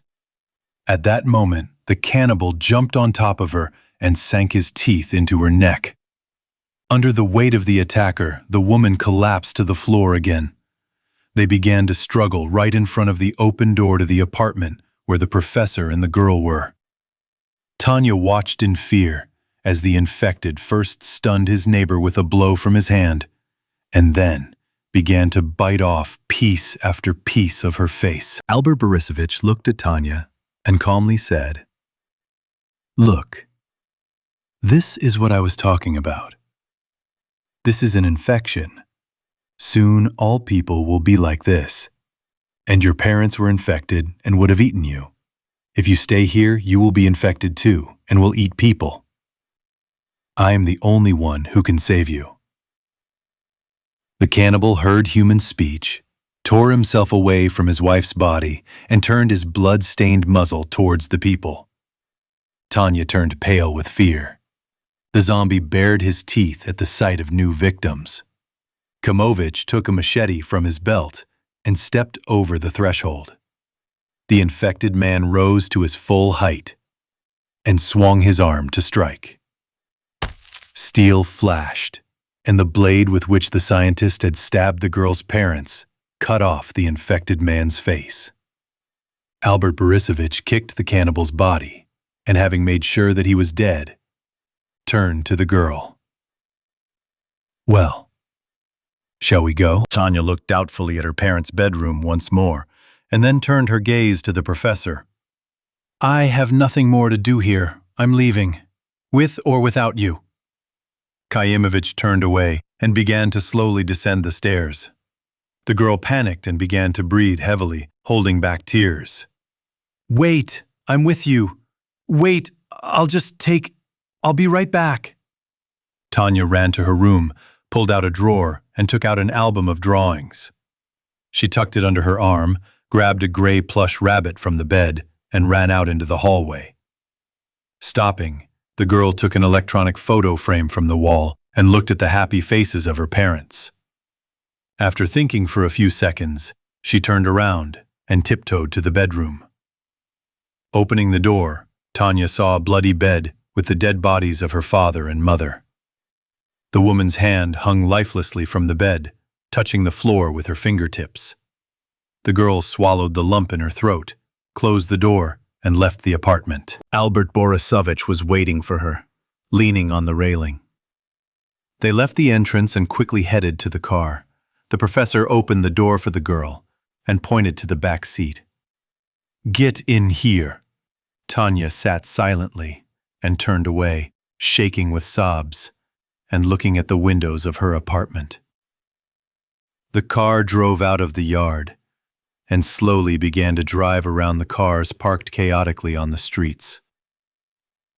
While they were driving through the city, Tanya looked out the window and was silent. On the way to the shelter, she saw many terrible things. In a gateway, several men were kicking a cannibal, and on one of the streets, a woman jumped out of a third-floor balcony in despair, escaping from infected relatives. The girl did not see what happened to her next, since Albert Borisovich turned into an alley. Shots, people screaming, cannibal attacks, the noise of helicopters flying by, and many corpses on the street. This is how Tanya saw her native Novosibirsk. For the past 2 weeks, her parents did not allow her to leave the house, hoping that concrete walls and iron doors would save their family. Now the girl saw with her own eyes the real, cruel, changing world. What is your name? The child asked the professor unexpectedly. Call me Albert Borisovich, or Professor, whatever you like. Are you a real professor? Of course. There is nowhere to go now. And where are we going? To my house. Only there we can survive. It's the only safe place in the city that I know. Why did you take me with you? The professor did not immediately find an answer to this simple, and at the same time, complex question of the child. At the moment when he saw Tanya, memories of one short meeting that happened several years ago surfaced in his head. Walking with Dodge in the park, Kaimovich saw a woman with her daughter. The scientist recognized his student love. In their last year, they even thought about getting married. But one evening, he admitted that he wanted to devote himself entirely to science, and a family and children were not for him. Soon they broke up. And now, many years later, the professor saw his ex-fiancée walking in the park with her daughter, who was like 2 peas in a pod like her mother. He met the woman's eyes. She nodded slightly, took the child by the hand, and walked in the other direction. Looking after them, Albert Borisovich sadly thought that this could have been his family. But everything turned out as it did. Time passed, and Kaimovich was left without a family and without a career. Perhaps if his loved ones had been there and supported him in his difficult moment, this whole nightmare with the epidemic would not have happened. But the professor was lonely, hounded, and angry at everyone around him. Tanya reminded him of that girl in the park, and somewhere deep in Kaimovich's soul, paternal feelings awoke that he had never experienced before. When Albert Borisovich saw her parents, he understood. The girl would be the first one they would eat when the infection was over. Now, he had become her only chance to survive. Perhaps if the scientist had not entered Tanya's apartment, but had simply turned around and left, he would not be tormented by this question now. Finally, the professor was able to formulate an answer. I thought that I should do something good in this life, For example, save a child. So I did it. Do you rarely do good things? For your age, you ask difficult questions. Why? The professor did not answer right away. In the rearview mirror, the scientist saw several cannibals who were chasing the car. Having stepped on the gas and pulled away from the zombies to a safe distance, Kaimovich asked again. What were we talking about? You said that I ask difficult questions. So do you do good deeds more often, or bad ones? Everything is relative. You don't need to be afraid of me. We're going to a shelter where there is medicine, and you won't get the disease that killed your parents. Having reached the country laboratory, the professor drove the car to the site and went into the house with the girl. Leaving Tanya in the room, Kaimovich first went down to the bunker for the antivirus. Returning upstairs, he inserted the ampule into the syringe pistol and said in a friendly manner, "I'll give you an injection. It won't hurt." The girl obediently extended her hand and winced slightly when she heard a click. "Everything is fine now. Are you hungry?" "Yes, I haven't eaten for 2 days." After lunch, Tanya curled up in a large chair and dozed off. She hugged tightly the gray plush rabbit that her dad had won at a shooting gallery when they were walking with the family at an amusement park. Now this toy remained one of the few reminders of her past happy life. Chapter 72. Lust. Reaching the tourist shop, Kara turned off the flashlight and entered through the broken display case. Carefully placing the girl on the cash register, he breathed a sigh of relief. The man looked over his new temporary shelter and was pleased with it. The darkness completely hid him and the captive from prying eyes. The redhead patted Natasha on the cheeks and whispered, "Hey, wake up. Hello." The girl didn't react. Kara put his ear to her chest and heard her quiet breathing. The man felt the warmth coming from Natasha's body and began to snore. "Damn, I gave her a good beating. Now she won't come to her senses until the morning," the bandit muttered anxiously. However, after about 20 minutes, Kara heard a faint cough and saw the captive stir. The man's eyes had already gotten used to the darkness a little, and he could easily make out a slender silhouette on the table. The redhead placed the flashlight on the display case and leaned over the girl's face. "Quiet! If you squeak, I'll kill you." Natasha opened her eyes. She couldn't see anything, but immediately felt a sharp smell of fumes. A rough and hoarse voice continued to sound from the darkness. "You are safe here, but the corridor is full of animals. They have already eaten your friends. I heard it myself." "What do you want from me?" "So that you don't ask stupid questions and behave quietly. Then I'll get us both out of this mess." "Which you yourself arranged?" The girl began to discern Kara's figure next to her and was afraid to get up. Suddenly, there was a rustling sound in the corridor. The bandit looked back and approached the broken display case. Natasha carefully raised herself and silently slid off the table. "Don't even try to run away," came an angry whisper. The girl froze in place. The disgust she felt for the bandit gave her courage, and Natasha answered in a full voice. "Don't come near me, or I'll scream." "You're an idiot. I have enough guns here so that I don't have to worry about animals, and I can easily throw you out to be torn apart." "I'd rather die than let you touch me, scum." "Touch? I'm going to touch you like this now." The redhead took a decisive step forward and, grabbing the captive by the hair, threw her onto the table. Natasha turned around and, having managed to do so, hit Kara in the face. Her nails tore the skin on the bandit's cheek, just missing his eye. Enraged, the man gave the girl a hard slap. The blow made everything swim before her eyes. The redhead got excited and could no longer stop. "If you didn't want to do it the easy way, then it'll be the hard way. No one here is going to take care of you," Kara wheezed. tearing the blonde's t-shirt off her chest. Natasha writhed, screamed, and scratched the rapist, but the bandit clamped his hand over her mouth so tightly that she almost choked. The redhead unbuttoned his pants and, leaning his whole body on the blonde, roughly entered her. Tears rolled down the girl's cheeks, and her chest began to shake from silent sobs with each thrust of the bastard. Kara was so caught up in the process that he forgot about caution. The redhead was enjoying the moment of his dominance, finally achieving what he had wanted for so long. Natasha stopped resisting and simply waited for this nightmare to end. Looking into the void, she noticed several shadows appearing in the hallway, stopping near the broken display case. The captive moaned with all her might, trying to attract attention. This turned the rapist on even more, and he greedily squeezed Natasha's breast. Kara's lust was already approaching its climax, when suddenly he screamed in wild pain. The redhead recoiled from the girl's body and tried to throw off the cannibal, who had bitten into his neck. Natasha, feeling free, rolled over and jumped behind the checkout counter.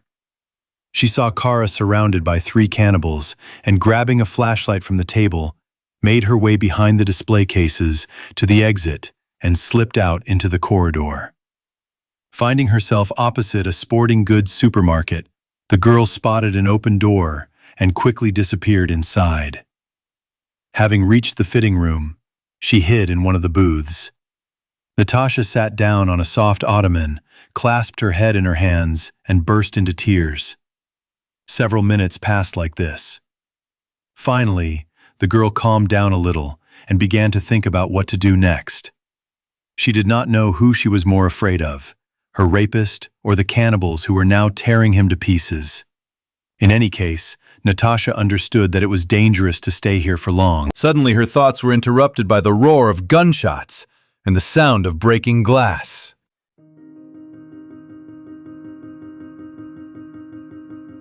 Chapter 73. Escape to Nowhere. Simultaneous volleys from several guns shattered the display case of a furniture store. Several infected fell to the floor, but the rest rushed towards the noise. There were so many cannibals that at first the men could not take a single step forward. But the men did not spare their bullets, meeting their opponents with a real barrage of fire, and soon cleared a small space for retreat. Ivan, Andrei, Mikhalich, Max, and Kostya were the first to enter the corridor, continuing to shoot back at the approaching zombies. Masha, Katya, and Kristina followed the men, illuminating the space with flashlights. Lena and Anya ran out of the store after them. The last to appear, trembling and stumbling with fear, were Ludmila and Vasily. Ivan and Mikhalich, having reloaded their guns, began to quickly move along the corridor, towards the store where the old man's granddaughter was. Max and Andrei brought up the rear of the group, covering the rest from behind. "Faster, faster! Don't fall behind!" Vorobyov commanded, quickly walking forward. Mikhalich saw Yulia's silhouette from afar, who pressed herself against the glass and tried to see what was happening in the corridor. The old man took out the keys, but because his hands were shaking, he couldn't open the lock right away. The others took up a circular defense, shooting at everything that moved.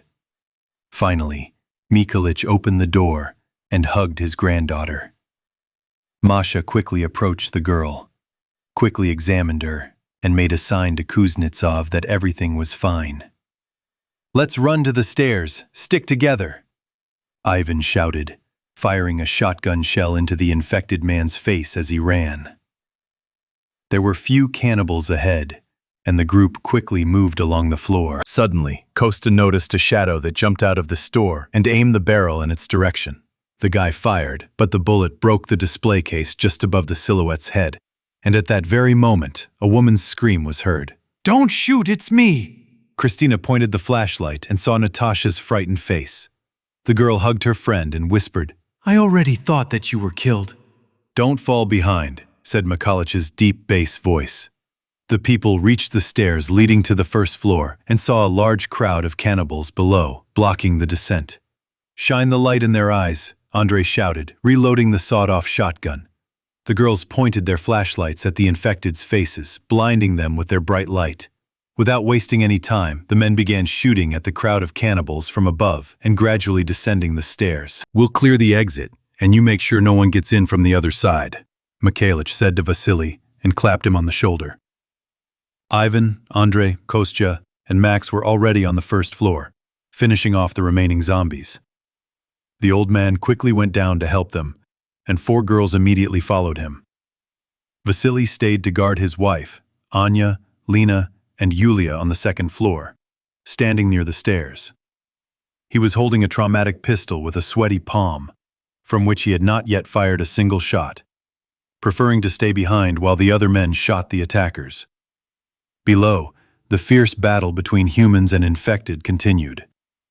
But thanks to their weapons and coordinated actions, the friends quickly gained the upper hand over the cannibals. Ivan fired a shotgun through a large window and climbed out of the mall. It was raining heavily outside, and a light wind was blowing. The sky was covered with clouds to the very horizon, and it was darker than usual. But the reflections of the rising sun were already visible ahead. Several cannibals were wandering around, soaking wet from head to toe. Andre and Max stood next to Ivan, surveying the area. "These can be killed with knives. The ammo is running low," suggested Kuznetsov, taking out a blade. "Yes, let's go." Vorobyov nodded. At this time, Mikhailych, standing in front of the broken window opening, shouted to those remaining above. "Get down, we're leaving!" Yulia and Lena were the first to step onto the stairs, at the very bottom of which a large pile of corpses had formed. In order to go down, the girls had to take several steps over the backs, stomachs, and heads of the dead cannibals. When the girls found themselves on the first floor, everyone except Mikhailych had already gone outside. "Let's hurry up, we need to leave before it gets light," the old man shouted to Vasily, and stepped into the opening. Ludmila went down to the middle of the stairs and froze in a daze, not daring to take the next step. The woman fanatically crossed herself, but this did not help her overcome her fear and step on a pile of dead bodies. "Darling, be brave. They are no longer dangerous," her husband encouraged her. "Mom, don't be afraid. Look, like this." Anya easily jumped over the cannibal's corpse lying across the stairs and began to step over the zombie bodies. Ludmila, following her daughter, took a cautious step, overcoming her fear and disgust. With the toe of her shoe, she pushed the dead man's hand away so as not to step on it. The woman was afraid of stumbling and held onto the railing with one hand. Anya had almost reached the bottom when a cold, bony hand with cracked skin grabbed her ankle and pulled her hard. The girl lost her balance and fell right into the motionless mass of the dead. The infected, who had grabbed the child by the leg, was wounded and came to, just as the girl stepped on his stomach. The cannibal rose up and pounced on Anya, covering her with his body. Ludmila screamed in horror, and at that moment, a shot rang out behind her. The woman turned around and saw her husband's back, who was stretching out his hand and aiming into the darkness. Just as Anya began to descend, Vasily noticed some movement in the second-floor corridor. The man looked closer and saw 2 cannibals who were quickly approaching him. Left alone with his opponents, he panicked and began shooting, barely aiming. His hand was shaking, and the bullets flew past the cannibals. Only when one of them came close did Vasily hit him in the head with his last bullet. The zombie fell, but the second infected immediately pounced on the now unarmed man. The cannibal knocked the man to the floor, and a desperate struggle ensued. Ludmila turned her head in confusion, not knowing what to do. Anya's muffled groan, heard from below the cannibal, brought the woman out of her stupor, and she jumped into the thick of the dead bodies. Everything happened so quickly that Yulia and Lena, who were standing at the exit, did not immediately realize what to do. "Run! Call for help!" Lena shouted, and she rushed back to the stairs. Yulia ran out into the street and hurried to her grandfather. Anya tried to push the infected away, but their strength was not equal. The infected fiercely grabbed her throat and clenched his jaws. His teeth bit through the tender child's skin and sank deep into the flesh. The girl wheezed and began to choke. At that moment, her mother grabbed the cannibal by the collar and pulled him towards herself. There was a cracking sound, and the clothes on the infected man's back burst. The zombie sank his teeth even deeper into the victim's neck, paying no attention to anything else. The woman fell on the cannibal, squeezed his throat with her hands, and pushed to the side. The infected man loosened his grip. Ludmila pulled harder and, tearing the zombie away from her daughter's body, threw him on his side. Lena ran up to the stairs, pulled Anya towards herself, and dragged her away from the corpses. Ludmila, struggling with the infected, grew stronger with each passing second. Her maternal instinct turned her from a frightened woman into a furious female. Letting out a wild scream, she pulled the cannibal's head towards herself and turned it to the side. There was a loud crunch, and the cannibal with a broken neck froze, his mouth open, stained with the child's blood. Mikhalich, Masha, and Max returned to the shopping center. Ludmila, sobbing, ran up to her daughter, over whom Lena was bending.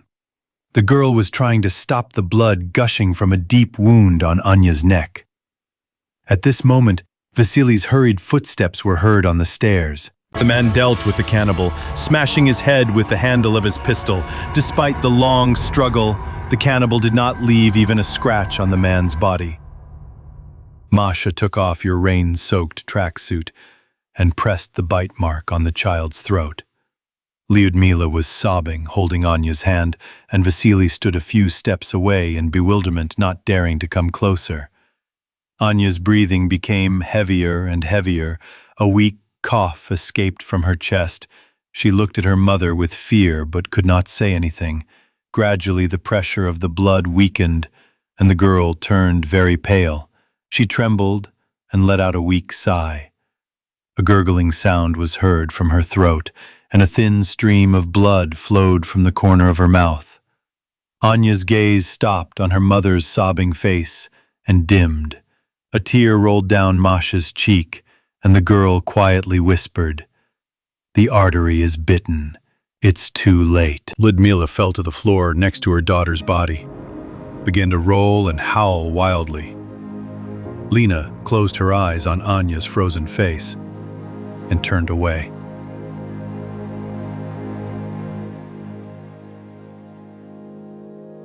No one heard the rustling sound on the stairs leading to the basement. Suddenly, Max noticed some movement down below, out of the corner of his eye. He pointed the flashlight in that direction and immediately took aim. A new crowd of cannibals was rising from the basement. A shot rang out, then another. Mikhalis grabbed the gun and methodically emptied the remaining cartridges, but this only stopped the infected for a while. "We have to leave. We can't stay here any longer," said the old man, looking back. "No, leave me here. I'll die with her." Ludmila squeezed out, sobbing. "Darling, you can't bring her back. Get up." Vasily tried to lift his wife. Masha started helping him. "What happened?" Andrei shouted, returning after hearing the shots. "No, I won't leave her here to be torn apart by them. Her soul is already in heaven. I beg you, let's go." Vasily pleaded and forcibly dragged his wife toward the exit. Everyone ran out into the street and, splashing their feet through the puddles, rushed away from this place that had seemed so safe to them just yesterday. Raindrops, mixed with tears, flowed down Ludmila's cheeks. She no longer understood what was happening and simply followed everyone, supported by her husband's elbow. The cannibals who had risen from the basement smelled the blood and approached the motionless Anya. The girl held back the zombies from pursuing the fugitives. The infected bent around the still warm child's body, began to lick the blood from the floor and bite the still warm corpse. While they were tearing her body apart, the mother's heart was breaking in Ludmila's chest with grief. Chapter 74. Night of Death. Screams. Having achieved what he so passionately desired, Kara forgot about caution. While raping Natasha, he completely lost his vigilance. The cannibals freely entered the tourist shop and caught the bandit by surprise. Closing his eyes in pleasure and feeling the soft, tender body of the girl under him, the red-haired man suddenly felt a sharp pain in his neck. At the same second, strong hands squeezed his head and threw the man to the floor. For a split second, fear took hold of Kara, but then this feeling was replaced by rage. From a victim, the bandit instantly turned into a predator. Rolling over on his back, he pushed the attacker away with his legs and crawled to the wall. Because of the darkness, the zombies momentarily lost sight of the man, and this allowed the red-haired man to rise to his feet. He stood with his back to the rack on which tents and sleeping bags were neatly laid. The man had no weapons at hand, so he began throwing camping equipment at the cannibals in an attempt to slow down their attack. Out of the corner of his eye, Kara saw a female silhouette jump out of the store, in which the bandit discerned Natasha's figure. But now the man was worried about the 3 cannibals, not the escaped girlfriend. The bandit retreated along the wall under the pressure of the cannibals. The infected pushed him away from the display cases with cold and firearms, and Kara was forced to fight back with whatever came to hand. In the corner, he noticed a suit of knight's armor and medieval weapons hanging on the wall, which now served as a decoration for the store and gave it a special flavor. The redhead took the flail off the hook and jumped to the side. The man tightly gripped the wooden handle, covered with calfskin, to which a short steel chain with an iron ball on the end was attached. Kara swung it from side to side, and the flail, cutting through the air, emitted a menacing, drawn-out hum. Not understanding the danger and obeying a primitive instinct, the zombies moved forward without fear. Having let their opponents get close enough, the bandit dropped a spiked metal ball on the head of the cannibal who was closest. The blow split the cannibal's skull like an overripe cabbage. The criminal let out a war cry and rushed to the attack. The flail broke the chest of the second infected and smashed the face of the third. Red stood in the middle of the store, breathing heavily and lowering his flail. 2 zombies were dead, but the third was still making a weak sound, something between a groan and a growl. Kara felt a strong, burning sensation on his neck and carefully touched the wound. The bite was deep, and the blood, not having time to clot, continued to ooze down the skin. "You son of a bitch! That bitch hurt so badly! Now it's definitely the end for me," muttered the bandit. He walked up to the infected man who was lying on his stomach and turned him face up. The redhead recognized the same cannibal who had attacked him from behind and bitten him. The criminal's mouth stretched into a sinister smile. "Still alive, dog. Don't rush to die. I'm not done with you yet." A sadistic gleam flashed in Kara's eyes, and, swinging, the man brought the flail down on the infected man's ribs. Then the bandit methodically crushed the joints on his arms and legs, broke all the bones, and turned his limbs into bloody mince. Stopping after a few minutes, the redhead wiped the sweat from his forehead and listened. Despite the terrible injuries, the zombie was still breathing. His body was incredibly resilient, and despite the injuries, the cannibal's hunger was still stronger than the pain. Well, that was just the beginning. Although no, it's time to end things with you. I still need to find my girlfriend and continue with her what you, bastard, prevented. Although, I think we still have a couple of minutes. I don't want to give you a quick death. The infected man did not understand the meaning of what was said. He could no longer move, but his eyes continued to follow the man. Kara looked around, scratched his head as if pondering the task, then clicked his tongue and slowly approached one of the display cases. Taking a small box from the shelf, he carefully opened it and took out a neatly folded pocket handsaw. Returning to the wounded zombie who was lying on his back, Kara passed the saw under his head, pulled it, and resting his foot on the cannibal's chest, began to slowly and measuredly saw off his head. The small steel teeth tore the skin in one motion and sank into the meat. For a few moments, the blade moved almost silently until it reached the cervical vertebrae. Touching the bones, the blade began to make a dull, slightly purring sound, like a cat chewing fish with pleasure. The bandit experienced no less pleasure from this process. Looking straight into the eyes of the cannibal, who was shaking in convulsions, the infected man's mouth opened wide, his tongue fell out, and a few seconds later, his head separated from his body. Having cut the last fiber of skin, the bandit threw the saw aside and looked at the result of his painstaking work. The cannibal's head, with open eyes and mouth, continued to stare at the man as if nothing had happened, with the only difference being that there was no longer any breathing. The redhead kicked the cannibal in the temple, and his head flew out into the corridor through a broken display case.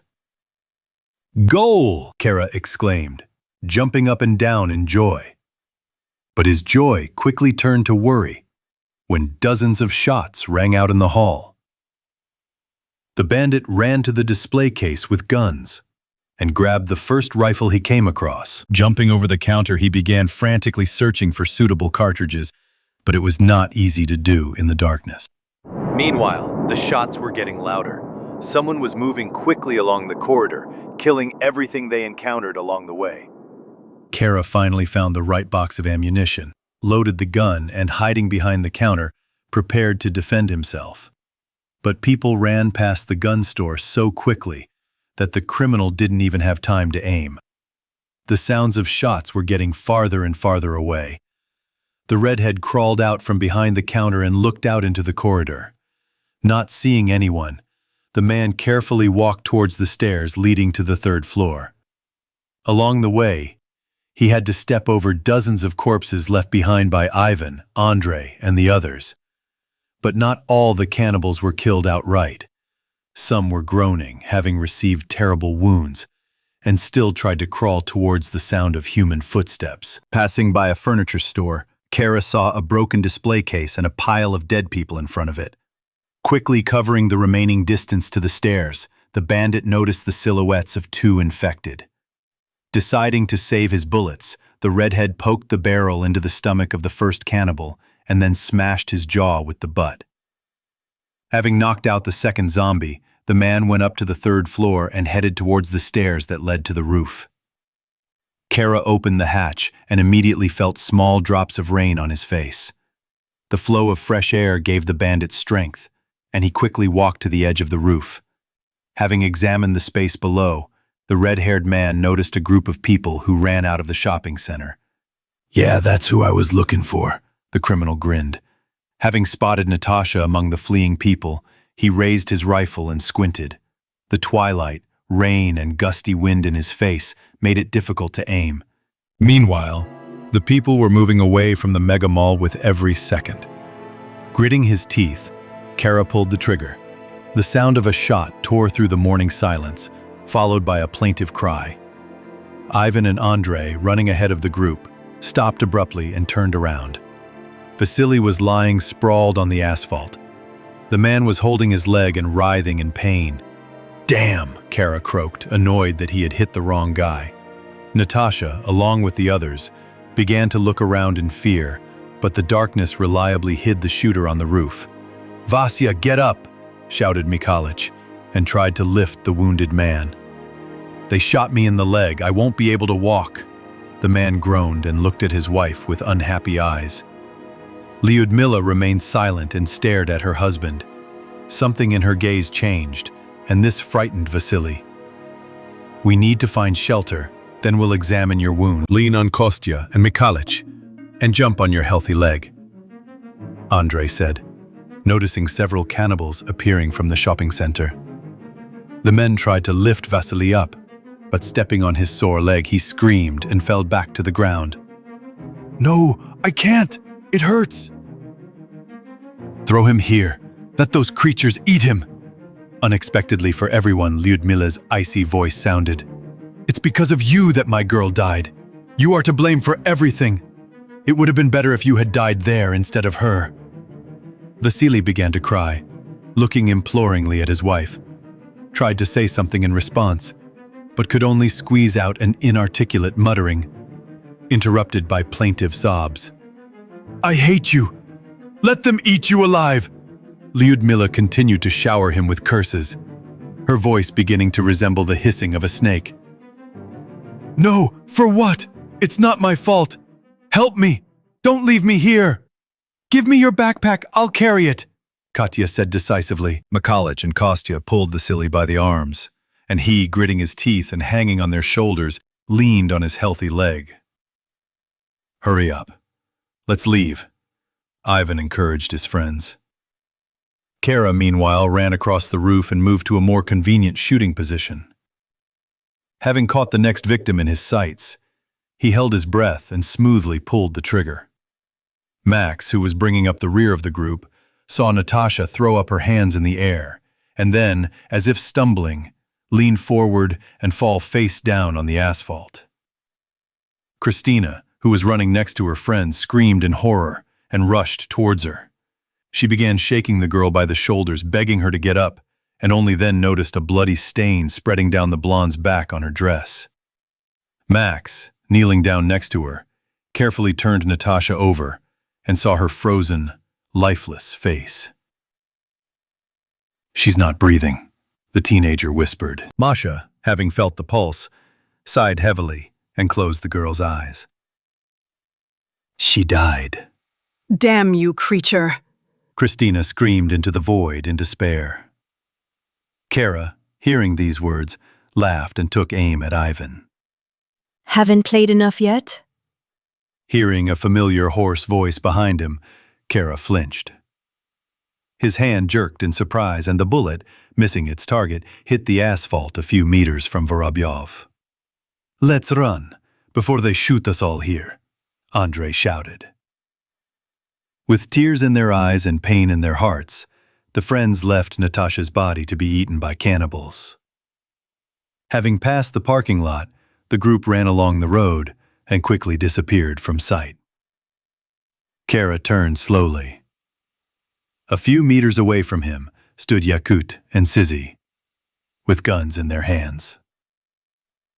"You shoot people in the back like a rat." Yakut spat at the red-haired man's feet. Anger boiled up in Kara. He wanted to punch that impudent, self-confident face, but he held back and said through his teeth, "I do what I want, and it's not for you to judge me. Are you a saint?" "No, but I'm not a rat. I have concepts, and that's why people respect me," Yakut answered contemptuously, and looked from the roof in the direction of those who had fled. "People? Where did you see people here? Only animals are left. You wouldn't understand. You, Kara, weren't a human being before, and now there's no point." Kara wondered what he could do. He was facing two armed opponents, and there was nowhere to hide or run. Yakut continued, "Why did you let the animals in? You kicked me out, so now you feel like you're homeless." Kara chuckled uncertainly, feeling himself start to shiver. The rain had soaked his clothes to the skin, but this shiver wasn't from the cold.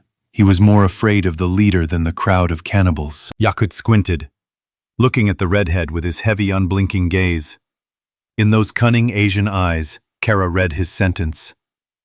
Realizing that there was no other way out, he jumped to the side and fired without aiming. The bullet hit Syzoy in the head, who collapsed without having time to do anything. Yakut fell on his stomach and returned fire, but Kara, somersaulting, had already hidden behind the ledge of the ventilation pipe. Yakut rose, looked at his bloody accomplice with a bullet through his skull, and angrily shouted, "You're dead, Kara! I wanted to kill you quickly, but now you won't get an easy death!" The redhead hid behind cover, afraid to stick his head out. Meanwhile, Yakut stepped forward and pulled the trigger. With each step he fired a new shot, shattering the barrier behind which Kara was sitting. Suddenly, instead of another shot, a quiet click was heard. Despite the noise of the rain, the redhead clearly heard it. Yakut's clip was empty. Kara suddenly jumped out from behind the mangled pipe and fired a volley from his rifle. The bullet hit Yakut in the stomach. The leader dropped his weapon and sank to his knees, clutching the wound with his hand. "Well, Foreman? Is your will over? Time to retire?" The bandit laughed, shaking his rifle. The wounded man coughed, spat out bloody foam, and quietly put his hand behind his belt. Kara was in no hurry, enjoying the fact that Yakut was now in his power. The redhead walked to the edge of the roof at a leisurely pace and looked down at the infected, who were crowding at the entrance. "Hey, freaks! There's fresh meat for you. A very authoritative person. A real delicacy. Even two." The redhead took a step towards Yakut. "Now, I'll feed you to them alive, piece by piece." The leader jerked sharply and waved his hand. A whistle was heard in the air, and Kara, screaming, grabbed his chest. The knife, the old thief's favorite weapon, did its job, piercing the lung. Kara swayed, backed away, dropped the gun, and leaning over a small curb, flew down. At the height of the second floor, he fell on the sign of a grocery supermarket, but unable to hold on, fell off it. The redhead landed on a crowd of cannibals, and this somewhat softened his fall. Having come to his senses a couple of seconds later, Kara tried to get up, but felt a sharp pain. Both legs were broken. Looking at the cannibals surrounding him, the bandit regretted that he had not crashed to his death. The man felt the foul breath of the zombies above him. With one last effort, the red-haired man pulled the knife out of his chest and began to desperately wave it, trying to defend himself from the infected. But there were too many cannibals. The cannibals pounced on their prey, pressing Kara to the asphalt. The zombies tore his clothes and sank their teeth into the man's body.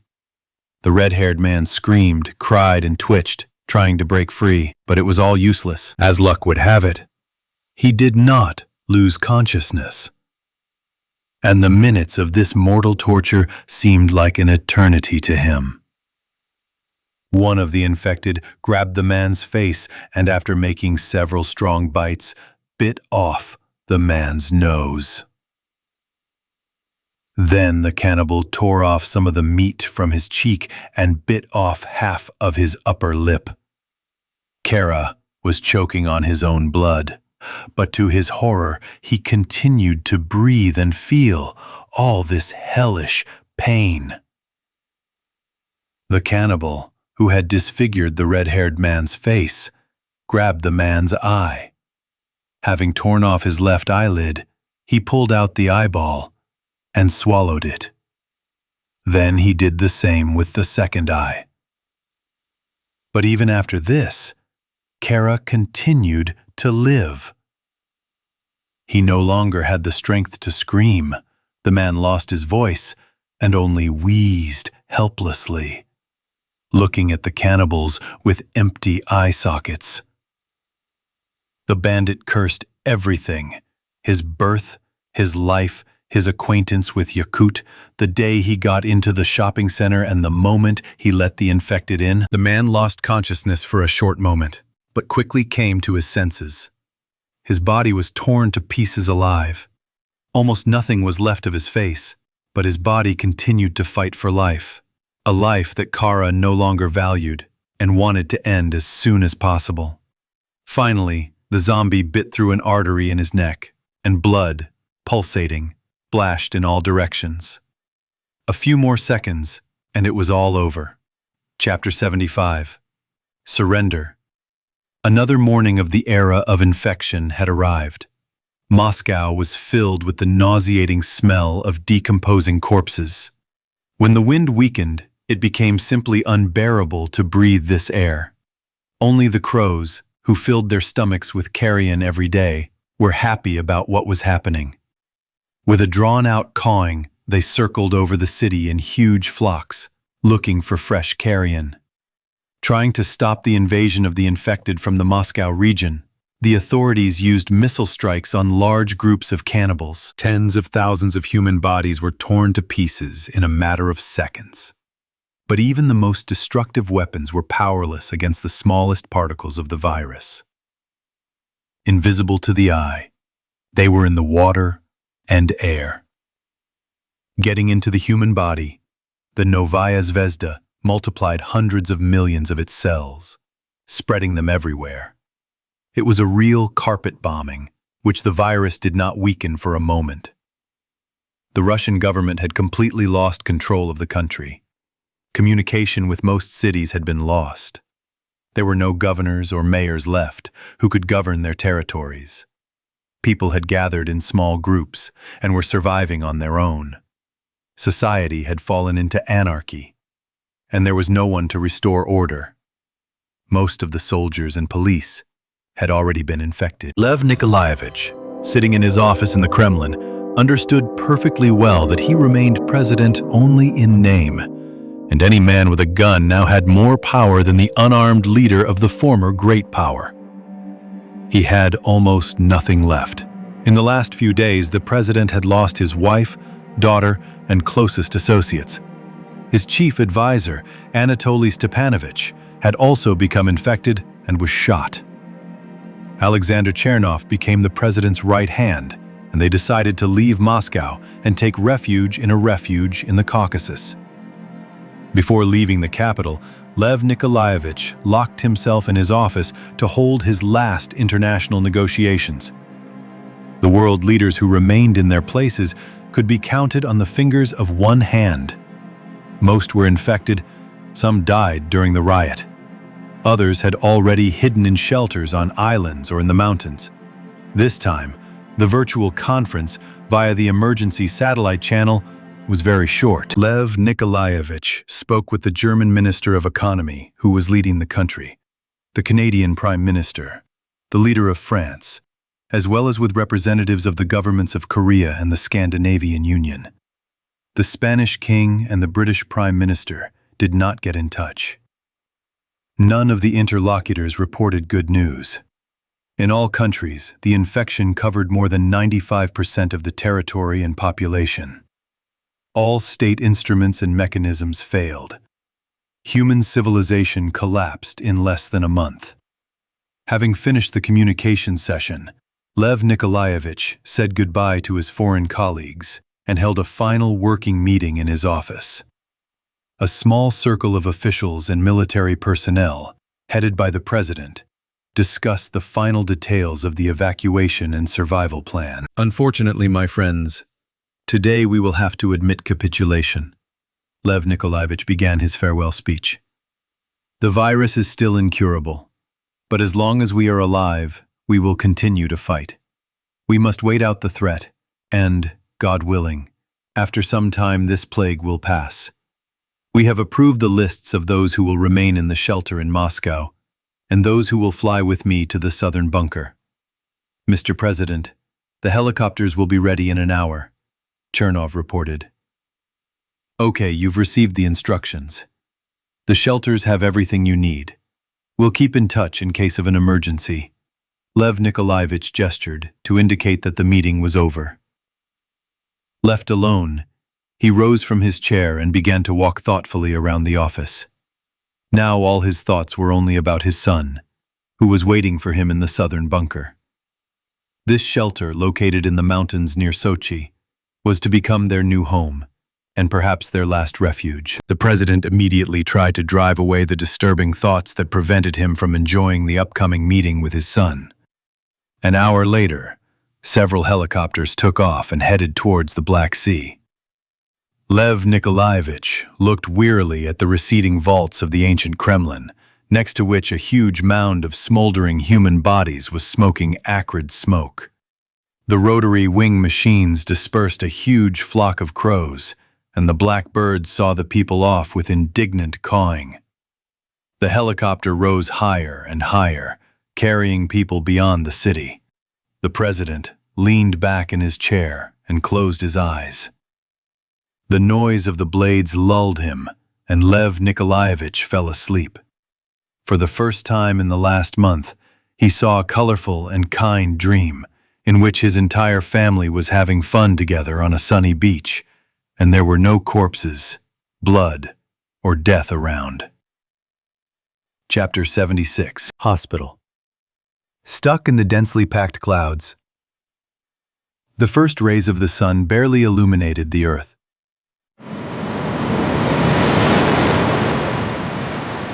The morning seemed to be late for work, and the night was in a hurry to finish its shift. So the city froze in some kind of semi-darkness. The rain continued to drizzle, without stopping for a minute.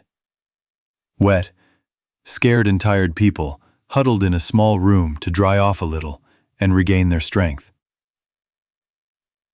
A little over an hour had passed since the group had left the shopping center. All this time, the fugitives had been moving forward without stopping for a minute, trying to get as far away from the mega mall as possible. The darkness hid their silhouettes from the eyes of the cannibals, but with each passing minute, being on the street was becoming more and more dangerous. In addition, Vasily's wound slowed everyone else down very much. When the man was completely exhausted, Ivan, Andrei, and Mikhalich, after consulting, decided to find a temporary shelter.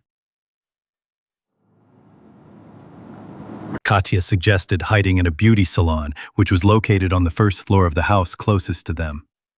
Vorobyov made his way inside, examined the small room, and, having made sure that there was no one there, called his friends. Vasily and his sore leg were laid on the visitor's sofa, and Masha immediately began to examine his wound. The bullet is stuck inside. We'll have to take it out. The blonde said quietly, looking at Andrei. How do you imagine this? Are we going to take out the bullet with nail scissors or eyebrow tweezers? There's plenty of that stuff here. Kuznetsov grinned, looking at the instruments neatly laid out on the table. I'm serious. If the bullet isn't removed, the wound will fester, gangrene will set in, and then, at best, he'll lose his leg, and at worst... Okay, I get it! Vasily yelled, not letting Masha finish. How do I get it? We need strong antibiotics, anesthesia, and preferably normal surgical instruments. In short, we need to go to the hospital, Ivan summed up, looking out the window at the street. I think there's a clinic nearby, 3 or 4 blocks from here, said Mikhalich. Can we go and bring everything we need? Max suggested. No, if the hospital is nearby, then it's better to do everything there. You never know what might be needed during the operation. Has any of you ever done this before? Vasily groaned, turning very pale. It's almost like a splinter, only deeper and bigger. I think we can handle it, Masha tried to encourage the wounded man. The man looked at his wife, who was sitting with her back to him, looking into the mirror. It seemed that the woman did not notice what was happening around her and was busy only with her own thoughts. She maintained an indifferent silence, but in the reflection, it was visible that Ludmila's lips were barely moving, as if the woman was silently whispering something. What do you say? Katya asked, trying to bring her out of her stupor. What? And this one? Do what you want, I don't care, the wife answered absently. The friends understood the shock that the mother had experienced, having just lost her only child, so they left the woman alone and began to think about a plan of action. It's getting light. Maybe we should wait until the evening, Kostya shrugged. It's dangerous to wait until the evening. The infection has already penetrated inside. We need to take out the bullet as quickly as possible, Vorobyova objected, finishing the bandage. At our speed, we'll get to the clinic in about 40 minutes at best. We need to set out right now, before it's completely light, said Mikhalich, looking at Ivan. The astronaut stood up and put the backpack on his shoulders. Okay, if it has to be done, then it has to be done. Everyone has just caught their breath. And the rain stopped, Lena added. I applied a tourniquet. Your leg will go a little numb, but the pain will ease, and it will be easier to walk. The blonde smiled and patted Vasily on the shoulder. Having left the beauty salon, the people walked towards their destination with renewed strength. Even Vasily hopped more cheerfully on his healthy leg, leaning his hands on Andrei and Kostya's shoulders. Only Ludmila, gray as a shadow, indifferently walked behind everyone. Max and Lena stayed close to her, making sure that the woman did not fall behind. Mikhalich, showing the way, moved ahead together with Ivan. A quarter of an hour later, people saw a small group of cannibals. Several zombies enthusiastically devoured human remains, not noticing anything around them. The cannibals diligently gnawed the bones, tearing off bloody pieces of meat and quickly chewing them. It seemed that at that moment, the cannibals' faces expressed bliss. The hunger that tormented their insides weakened, and the virus stopped sucking the juices from the host's body. A group of people watched the infected people having breakfast while hiding behind a minibus parked across the road. "You can't get past them. They'll notice anyway," Andrei drawled. "We need to go back to the alley and find a way around," Vasily suggested. "No, we'll lose a lot of time. The lighter it is, the more active they are, and the better they see. We'll fight our way through, hand to hand. There aren't many of them yet. Shoot only as a last resort," Ivan said crisply and looked at Mikhalich. "Cover us with a rifle if anything happens. Sova, are you ready? Kostya, Andriuka, let's go in 4. The guys put the wounded man on the asphalt and ran forward. The cannibals, engrossed in their meal, noticed the strangers only when they were already 2 steps away. The blows of the rifle butts instantly stunned 2 zombies. Max stabbed the 3rd one in the back, knocked him to the ground and cut his throat. Kostya gripped the axe with both hands, raised it over his head, but at the moment of impact, the infected one turned around, and the blade, sliding across his skull, only chopped off his ear. Confused, Kostya took a step back, and the cannibal managed to get to his feet. But Andrei did not allow the cannibal to take a step, hitting him in the back of the head with the butt. Having finished off the zombies, the men saw that 2 of the cannibals were dressed in military uniforms, and several grenades were attached to their chests. "And the soldiers are seriously equipped. These grenades will still be useful to us." Ivan carefully unhooked the grenades. "We need to carefully put them in the backpack." "Yes, I don't agree to carry such a thing in my pocket," Andrei noted. Having removed the obstacle, the group continued on their way to the clinic. But soon Vasily's strength began to leave him, and he practically hung on Andrei and Kostya's shoulders. Masha touched the wounded man's forehead and frowned. "He has a fever. He has lost a lot of blood. We need to hurry." "My shoulder is falling off. I can barely move my legs anymore," Kostya wheezed, wiping sweat from his forehead. "Just a little more. The hospital is right behind that yard. I'll relieve you," nodded Mikhalich. Then the old man looked tenderly at his granddaughter. "How are you? Are you feeling okay?" "Yes, I am fine. I just want to," smiled Yulia. "We'll get there and find something to eat." Katya winked at the girl. "Let's go. It's already quite light and the sky has cleared up." Andrei approached the wounded man, and together with Mikhalich, they raised Vasily to his feet.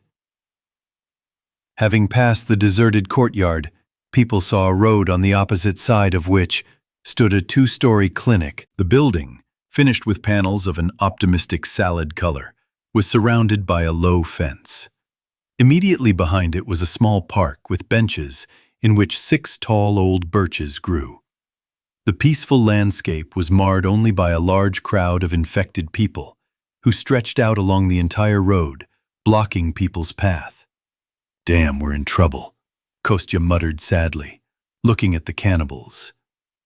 "Well, there are too many of them. They can surround us," sighed Mikhalich. Ivan sat down and called Max over. "Owl, get 1 grenade. Just be careful." The teenager handed the cosmonaut a grenade and zipped up his backpack. "We'll throw it right in the center. It'll scatter them in different directions, stun some of them, and we'll have a little time to break through to the building." "Go ahead. Do you have a light hand?" Andrei grinned. "We'll check now." Vorobyov threw a grenade, and it hit the cannibal's back and fell at his feet. There was an explosion, and pieces of asphalt, raising a cloud of dust, flew in all directions. "Strike! Run, speedster!" shouted Kuznetsov, throwing Vasily onto his shoulder. The grenade created a wide gap in the zombie ranks, and the people quickly ran across the road without encountering any resistance. "I can't climb over," Vasily groaned, leaning against the fence which was about chest high. "Throw him over!" Ivan shouted, watching the infected moving towards them from all sides. Vorobyov and Kuznetsov took up defensive positions, and not sparing their bullets, fired at the cannibals while the others climbed over the fence. Mikulik and Kostya gave Vasily a lift, and he, yelping in pain, clenched his teeth and climbed over the fence. Max tried to support him on the other side, but the man turned out to be too heavy for the teenager, and they both fell to the ground. Ivan and Andrei, having fired all the bullets in their clips, climbed over last. The fence stopped the cannibals for a while, and people managed to get into the building before the most agile and strong zombies got through the fence. Phew. I've become too old for such accelerations, Mikulich muttered, trying to catch his breath. Let's not relax. We don't know how many cans are inside, Ivan rattled off, reloading the sawed-off shotgun. We need to block the door with something heavy. Andrei fussed, turning his head in search of suitable things. 5 minutes later, the door was securely barricaded. But people were much more pleased by the fact that during this time no one tried to attack them inside the clinic. It looks like the hospital is empty. There are no walkers here, Max said, catching his breath. Yulia sat down on the windowsill and looked out at the street. Oh, there are more and more of them. The yard is already full. Get away from the window, Ivan shouted, and pulled the girl's hand with force. Yulia lost her balance from surprise, but the cosmonaut managed to catch her with one hand and hand her over to her grandfather. Mikulich, in an old man's manner, began to scold his granddaughter. Where are you sticking your head out? If they break the glass, we're finished. By the way, in this regard we were lucky. These are burglar-proof windows. I worked part-time as an installer in one company a couple of years ago. We installed such ones, said Kostya, trying to calm everyone down. Like they can't be broken? Max looked at the guy with distrust. It's possible, but more difficult than usual, Kostya answered. Ivan carefully peered out from around the corner and began to watch as the cannibals surrounded the building. It's better not to stick your head out anyway. As long as they don't see us, they'll behave more calmly. By the way, they can climb over the fence without any problems. There are at least 100 of them there. How can we get out of here? Lena whispered, looking out over Ivan's shoulder. First, let's do what we came for. We need to find a surgeon's office or a dressing room. Everything we need should be there, Masha said, looking at Vasily, who had turned pale and was tired. The wounded man tried to take his wife's hand, but Ludmila, without saying a word, moved a few steps to the side. Vasily sadly lowered his eyes and clasped his head in his hands. Let's go look. Let's all stick together. Ivan threw his backpack over his shoulders and slowly walked down the corridor. The search did not take long, and a minute later the cosmonaut was already breaking down the door of the surgical room. Having laid the wounded man on the table, Masha ripped open his trouser leg and carefully examined the wound. It seems like the bone is not affected. Of course, you can't say for sure without an X-ray, but I think everything will be fine. We need to sterilize the instruments, and in the meantime, I'll inject him with painkillers, said Kuznetsov, opening the cabinets with medicines. Masha treated the scalpel and tweezers with alcohol and, crossing herself, approached the patient. Andrei administered local anesthesia and wiped away the dried blood around the wound. We need to wait 5 to 10 minutes for the painkiller to take effect. Well, there are enough assistants here without me. I'll take a look around the entire hospital for now, said Vorobyov, leaving the office. I'm with you, Max followed the astronaut. Let's go, Owl. When the anesthesia took effect, Masha made a neat cut and tried to remove the bullet with tweezers. But blood immediately began to ooze from the wound. I can't take a good look. The blood is pouring all over. I need to stop it somehow. We need to apply a tourniquet again, but for now, blot it with a sterile bandage. Andrei pulled the bandage tightly just above the knee, Also, Masha felt the tweezers touch something hard. Yes, just a little bit more. A couple of seconds later, the girl took a small piece of metal out of Vasily's leg. Congratulations, colleague. Great job. Andrei praised Vorobyova. We need to stitch up the wound. There was some thread and a needle somewhere there. I'll take a look now. Masha put in a few stitches and tightly bandaged the leg. Vasily lay all this time with his back turned in the other direction, looking at his wife, who was sitting on the couch, still looking ahead with a detached expression. Here's a souvenir, soldier. Kuznetsov put the bullet into the wounded man's hand. Thank you. Vasily moved his dry lips with difficulty. You need to rest. It's better to sleep, said Masha, taking off her bloody gloves. The door opened, and Ivan and Max returned to the office. We have two pieces of news. One is good, the other is terrible, the cosmonaut began. And? Katya's voice was heard. There is no one in the hospital except us. I understood that it was a good one. And what was terrible about it? Andrei asked. There is no food here either, and there are walkers all around the building. We only found a couple of bottles of water, Max answered, showing the meager trophies. Well, at least it's something. It's harder to live without water than without food, Mikhalich muttered approvingly. After the operation, Vasily quickly fell asleep. The others chatted, thinking about how to get out of the clinic and what to do next. Meanwhile, more and more cannibals were gathering outside the building. Chapter 77. Alone. A little less than a day had passed since Kara had let the cannibals into the mall. Dozens of infected continued to wander around the mega mall in vain, searching for prey.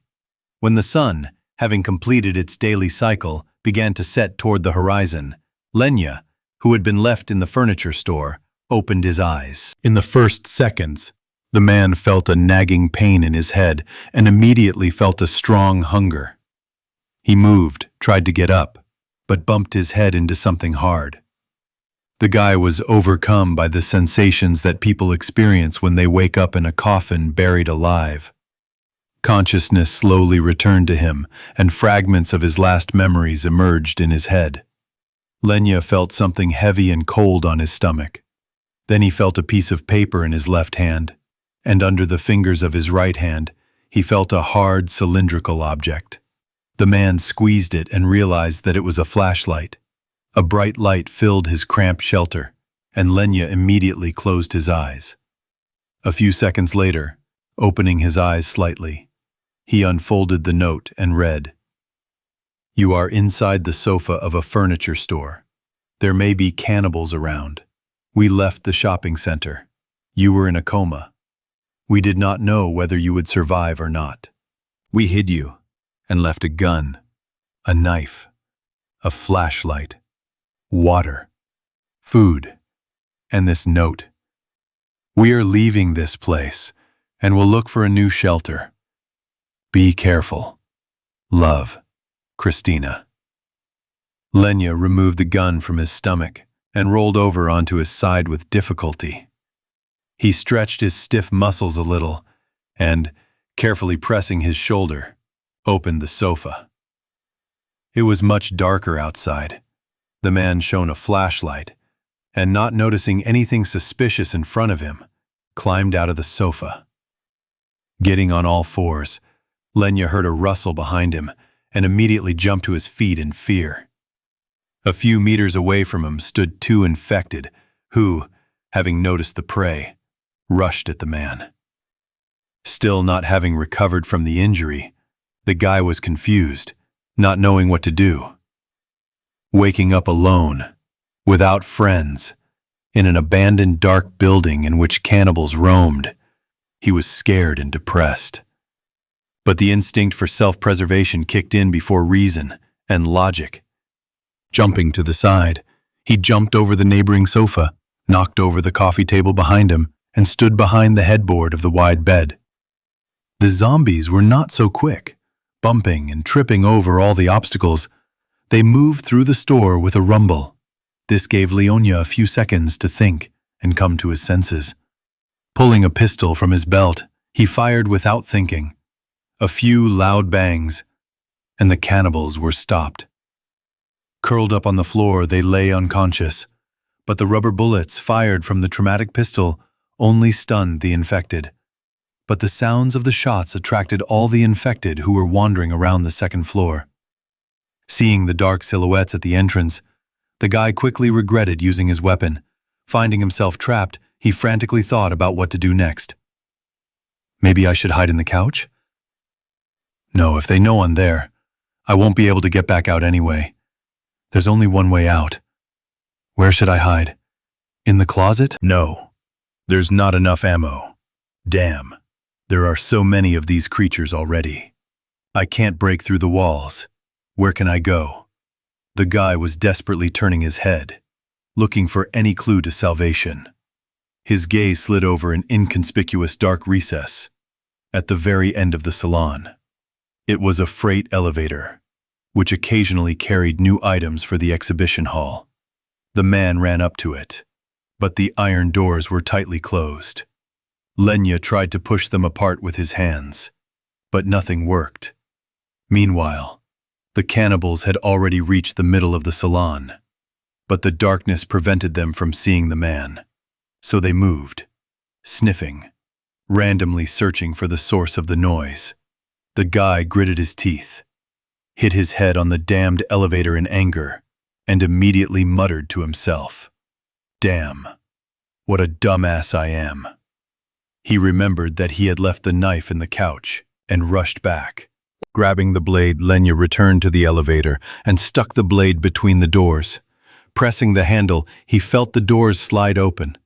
A few more seconds, and the gap became wide enough to crawl inside. But at that moment, the guy saw a black shaft in front of him, like an abyss going down.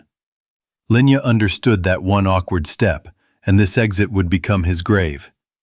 Pressing his shoulder against the door and not letting it close, he turned on the flashlight and saw a small depression in the tunnel with brackets welded to the wall, which formed a ladder. The hoarse breathing of the cannibals could already be heard a few steps away from the man when he, pushing off the floor with force, disappeared into the dark opening. The elevator doors immediately slammed shut with a bang right in front of the cannibals' noses. Clutching the technical ladder with his hands, Lenya heard the dull blows on the elevator doors above his head. The guy carefully went down and looked around. Right above him, at the height of 3 floors, hung a dark colossus which was the elevator cabin. Having taken several deep breaths and calmed down a little, Lenya began to open the doors leading to the basement from the inside. Sharply pressing on the handle of the knife, he heard a metallic screech, and then the blade cracked and broke off. The guy managed to stick his palm into the resulting gap before the doors closed. The man cried out in pain, but did not remove his hand, which was clamped as if in a vice. With the last of his strength, he managed to push the doors apart a little, squeezed through sideways, and finally got out. Lenya knew the shopping center building well, so he quickly got his bearings, found the service staircase, went up to the first floor, and quietly made his way into the supermarket warehouse. The cannibals had not yet managed to wander in, and Lenya felt relatively safe and began to open boxes of food. Having fortified himself with canned goods and cookies, the guy opened the service entrance leading to the street. Not knowing how long he had been unconscious, Lenya did not immediately understand what time of day it was outside. Early morning or late evening.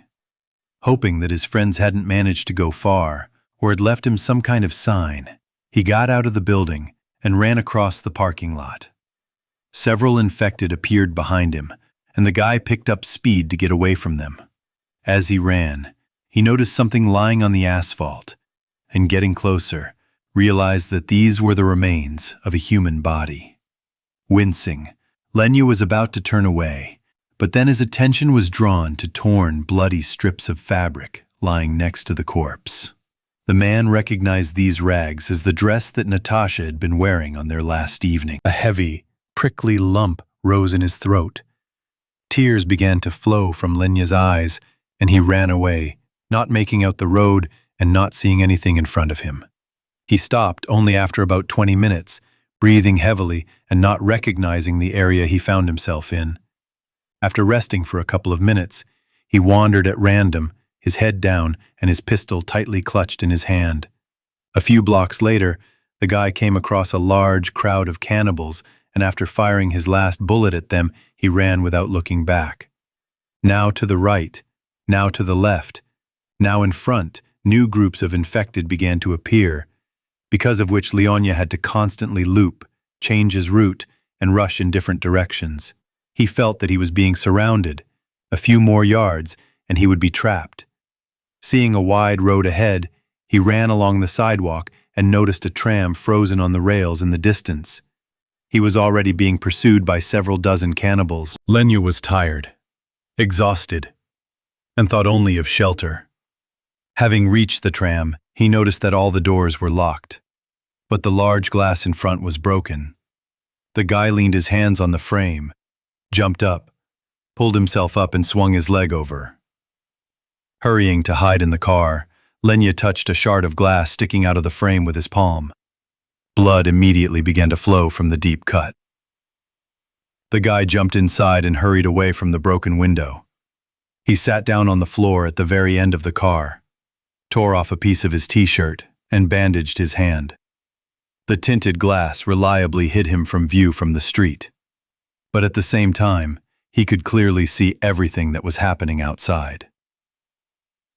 About 5 minutes later, the crowd of infected that was chasing the man drew level with the tram. The zombies lost sight of their prey, but continued to track their victim. Sniffing keenly and straining their ears, Lenya could distinguish the faces of the cannibals, who were indifferently passing by the tram. But suddenly, one of the cannibals turned his muzzle toward the broken window and came closer. The guy hid behind a chair and, sitting on the floor, peered out from his hiding place, holding his breath. The infected one, smelling blood, trampled around the carriage for several minutes, unable to get inside. But without seeing a person, the cannibal went on to catch up with his herd. Meanwhile, it was getting darker outside. Night was falling on the city, giving the few survivors a short respite. Lenya stretched out on the back row of seats, closed his eyes, and soon fell asleep. He was still weak, but his young body was quickly regaining strength. In one night, the guy had lost everything he had left. Friends, a girlfriend, a safe haven and a weapon. But the main thing was that he was alive and believed that not all was lost. Ironically, if the tram in which Lenya hid had continued its route, its next stop would have been the clinic, where his friends were that same night. Chapter 78. New Victim. Ivan woke up in the therapist's office and carefully, so as not to wake Masha, got up from the couch. The cosmonaut looked at his watch. It was only 5 in the morning. Vorobyov was tormented by thirst. He remembered that there was still some water left in the surgeon's office from the evening, and went out into the corridor. Having found a bottle and taken a few sips, he looked at the sleeping people and quietly closed the door. In the corridor, next to the window, Andrei was sitting on a chair and reading a medical manual on first aid in emergency situations. "How was the shift?" Ivan asked in a low voice. "It's normal. At night, many of the cons also pass out, lying right on the asphalt. But some continue to wander or stand motionless, hunched over like this." Kuznetsov tried to pantomime a dozing zombie. "This is good, but their sleep is very light. 2 hours ago I heard some faint noise in the street, and these immediately perked up.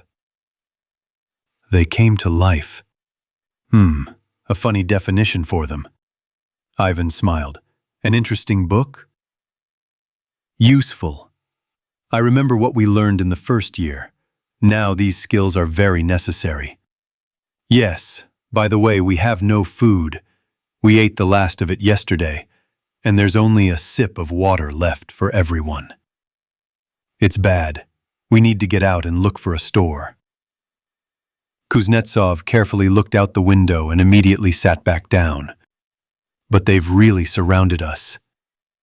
Yes, there definitely won't be enough bullets for such a crowd. We have grenades, Andrei reminded. We can use them. Yes, that's probably the best way out. We can stun most of them with grenades and break through to the open space, but we have to run very fast, otherwise they'll surround us, and we have a wounded man. We need a car. He won't be able to run. The roads are clogged. We'll get into trouble with the car too, if we run into a healthy crowd. The cosmonaut shook his head. In general, I've noticed that elands almost never travel alone. Man is a social creature after all. Apparently instinct tells them to gather in groups. It's easier to hunt that way, or to eat the weakest of their own, if there is no other prey. This is already some kind of double cannibalism. Ivan spat on the floor. Well, something like that. Hunger is their main driving factor. It controls them. The rest is unimportant. Okay, let me take over from you. Get some rest. We'll need a lot of strength today. Vorobyov clapped the scientist on the shoulder. And leave the book. I'll refresh my memory too. A couple of hours later, the whole group woke up. The first thing Masha did was examine the wounded man. Vasily's leg was a little swollen and red. In principle, it's nothing serious. You need rest and, just in case, a course of antibiotics, said Vorobyova, changing the bandage on the man's leg. Yes, but I don't have time to rest, Vasily sighed.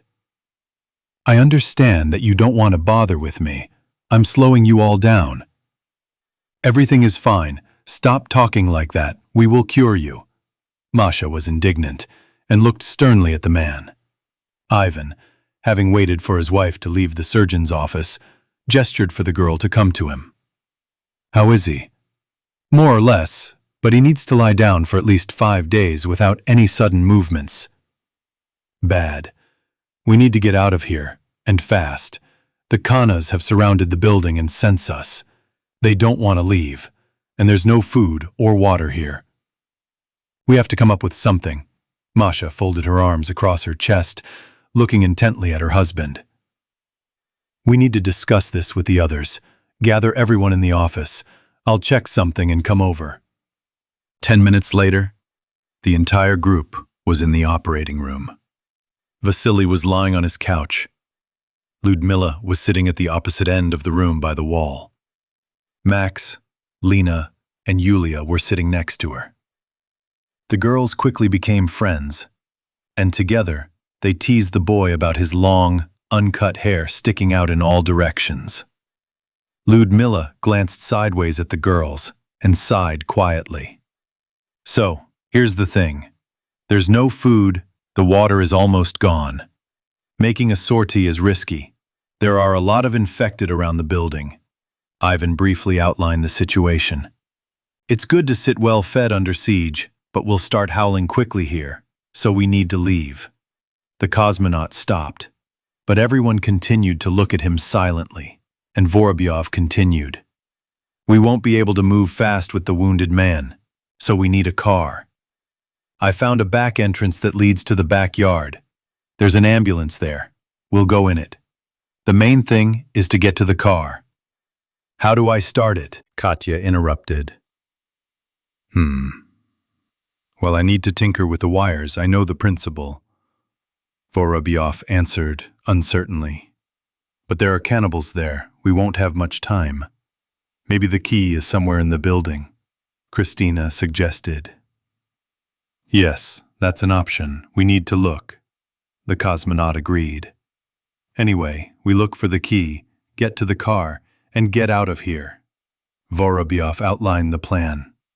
Where to? Where are we going? Max chattered, raising his eyebrows questioningly. We need to find some groceries, some kind of store. Ivan shrugged. We need something more reliable. Maybe we should go to another shopping center, said Mikulich, looking at the others. Or maybe to school. My high school is not far from here, Yulia suggested timidly. It's big. There's a swimming pool, showers, a cafeteria, lots of classrooms, and the doors are strong, and there are bars on the windows downstairs. I remember that for sure. Are there no bars on the second floor? Asked Kuznetsov. The girl shook her head.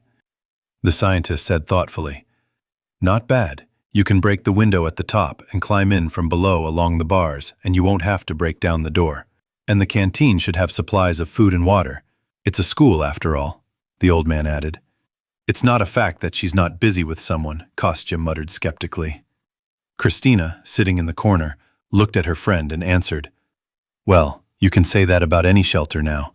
A school, a shopping center, a supermarket. I propose we vote. Who is in favor of trying their luck at the gymnasium? Andrei asked and was the first to raise his hand. He was followed by Yulia, Mikulich, Katya, Christina, Lena, and Max. After thinking for a bit, Ivan and Masha joined in. Kostya nodded approvingly. Where everyone goes, I go too. Vasily stirred on the couch and stretched out his hand. Only Lyudmila continued to sit silently, not saying a word. Well, I understand that you are with us? Lysitsina asked the woman. No, I'm tired of running.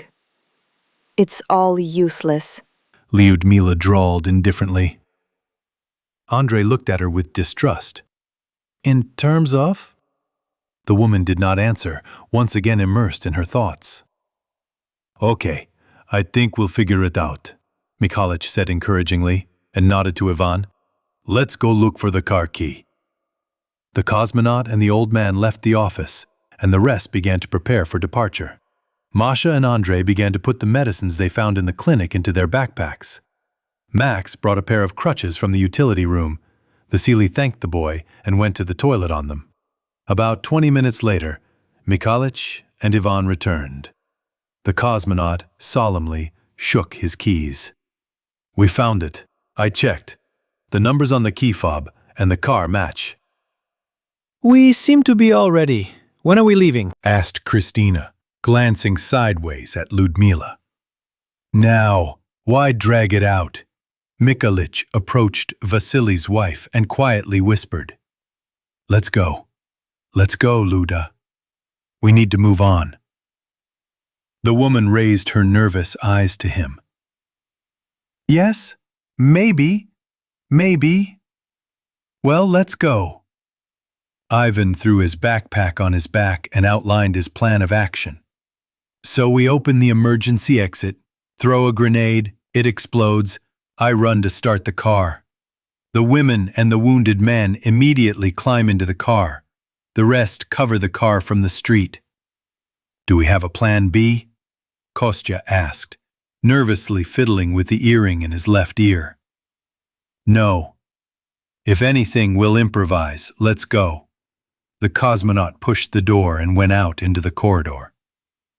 A couple of minutes later, he moved the iron bolt and slowly opened the steel door. Then he pulled out the remaining 3 grenades, took one, and handed the other 2 to Andrei. Let you have 'em. It's like our plan B if something goes wrong. Kuznetsov nodded and cautiously put the grenades in his pockets. Vorobyov pulled the pin, threw the grenade into the crowd of infected on the street, and immediately closed the door. A few seconds later, there was an explosion, which made everyone's heads buzz a little. Wow. Did it accidentally hit the car? Max asked, rubbing his ear. It shouldn't. I threw it the other way. Let's go! Ivan abruptly threw open the door and ran out of the building. He paused for a moment, fired a few aimed shots, and rushed to the car.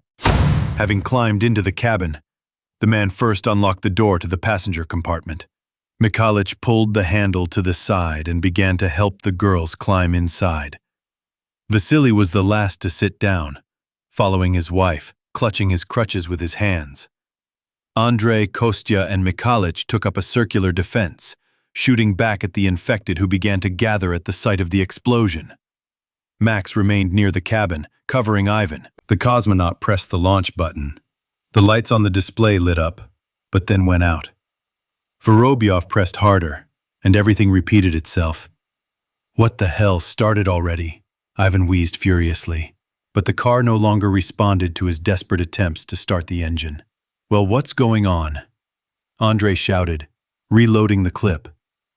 Come on, come on, come on.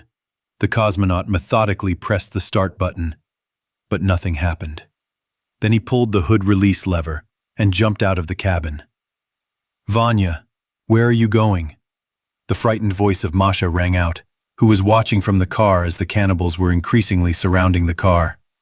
The astronaut opened the hood and took a quick look at the system. Damn, the contacts seem normal. What's going on? We need to get back to the hospital.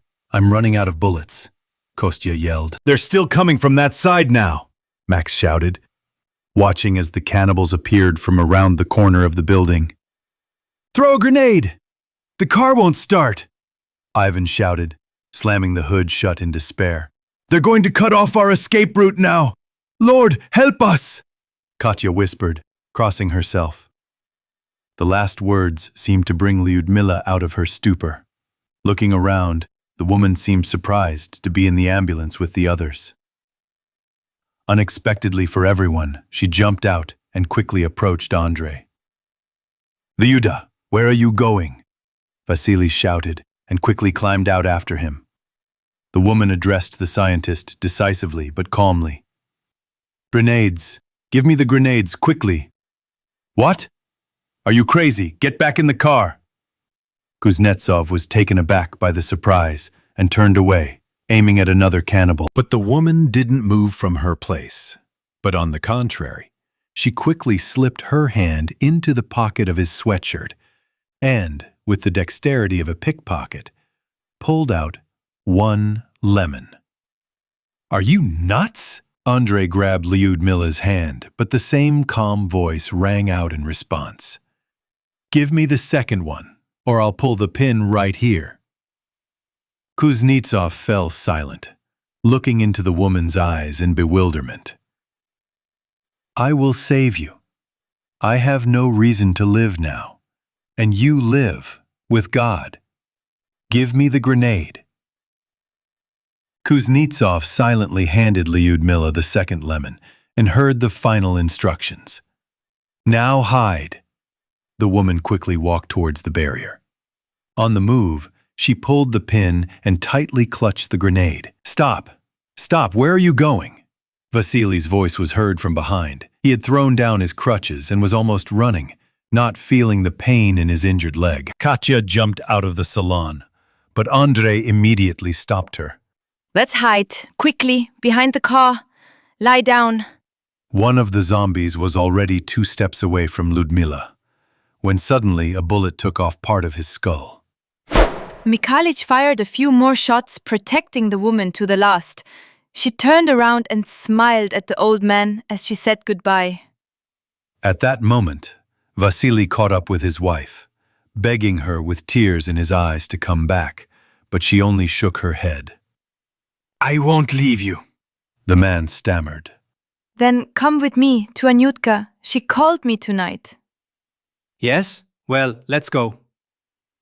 Vasily submitted and stood in front of his wife, waving off the cannibals. They managed to take only a few steps, and the zombies knocked the spouses down on the asphalt. Lyudmila held on until the last, in order to gather as many enemies as possible around her. When she could no longer distinguish her husband's screams, and there was no more strength left to endure, the woman unclenched her hand. The explosion detonated the second grenade almost simultaneously. Pieces of human bodies were scattered several meters around, and the backyard of the clinic was filled with smoke. Several dozen cannibals remained lying motionless. Ivan, having cleared his throat and feeling his hearing gradually returning to him, staggered into the ambulance. Quickly, grab your backpacks and run to the exit. Taking advantage of the fact that the explosion had stunned most of the cannibals, the people broke through the barrier and found themselves in the open. They ran down the street and stopped at an intersection on the tram tracks, arguing about where to go next. On the left, the tracks made a turn and went west, and on the right, there was a straight, level road where a motionless tram could be seen in the distance. We need to go that way. The school is that way. Yulia pointed to the left, and the whole group obediently followed the girl. They moved without stopping until they saw the school building. There were several infected wandering around the area, which the men quickly and silently stabbed to death with knives. Ivan climbed up the first-floor bars to the school canopy, knocked out the nearest window, and got inside. Seeing an empty classroom with neat rows of desks, the cosmonaut made a hand signal that everything was okay. Less than 5 minutes later, everyone was inside. The last one to enter was Mikhalich, breathing heavily. People were silent, still not having recovered from what had happened. They had found a new shelter, but they had paid for it with the lives of 2 people. And no one knew what price the school would take for shelter. Chapter 79. Rules of the New House. Tanya woke up early the next morning, after the professor brought her to the country lab. She stretched, looked at the ceiling, and sat up on the bed. The room was not very big, but it was clean and had new furniture.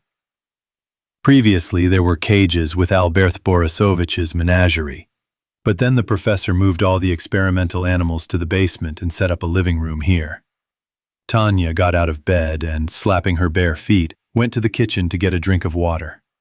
From the room across the hall came the measured snoring of Albert Borisovich. The girl noticed that all the windows in the house were covered from the outside with metal blinds. She went to the windowsill and saw a small display on the side.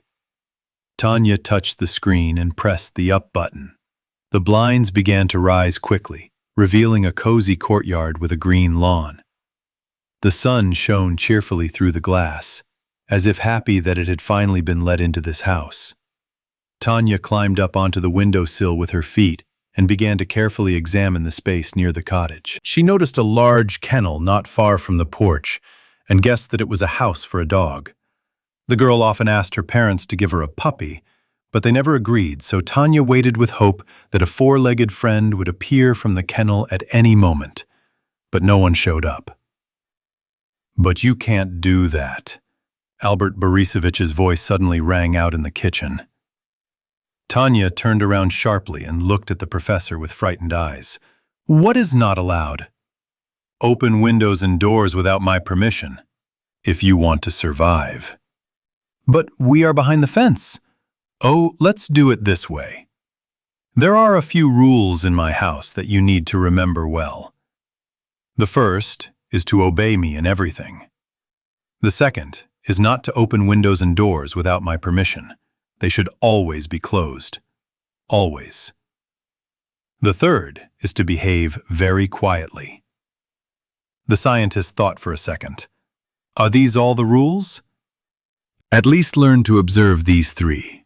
Albert Borisovich smiled and opened the refrigerator. "Okay." The girl touched the display, and the blinds began to slide down. Shopir. Shopir's longing some soup. I always helped my mother when she cooked. I know how.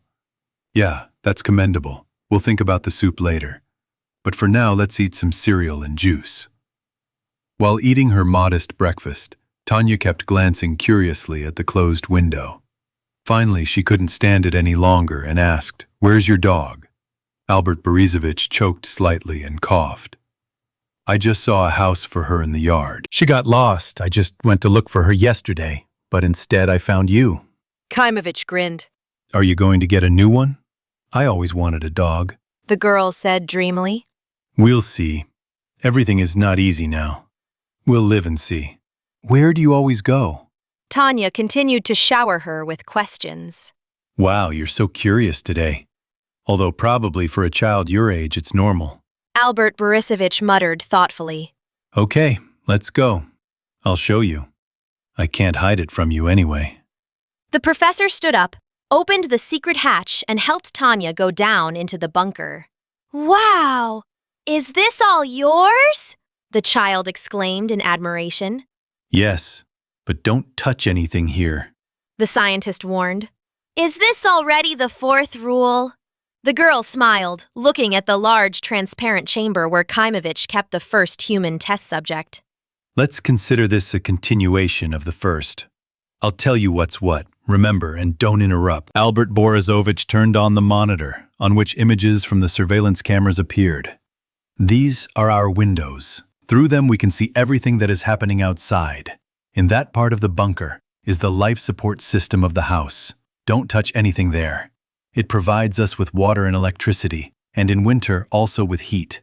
There are many other devices and equipment here. It would take a long time to talk about them, and you don't need to know about them yet.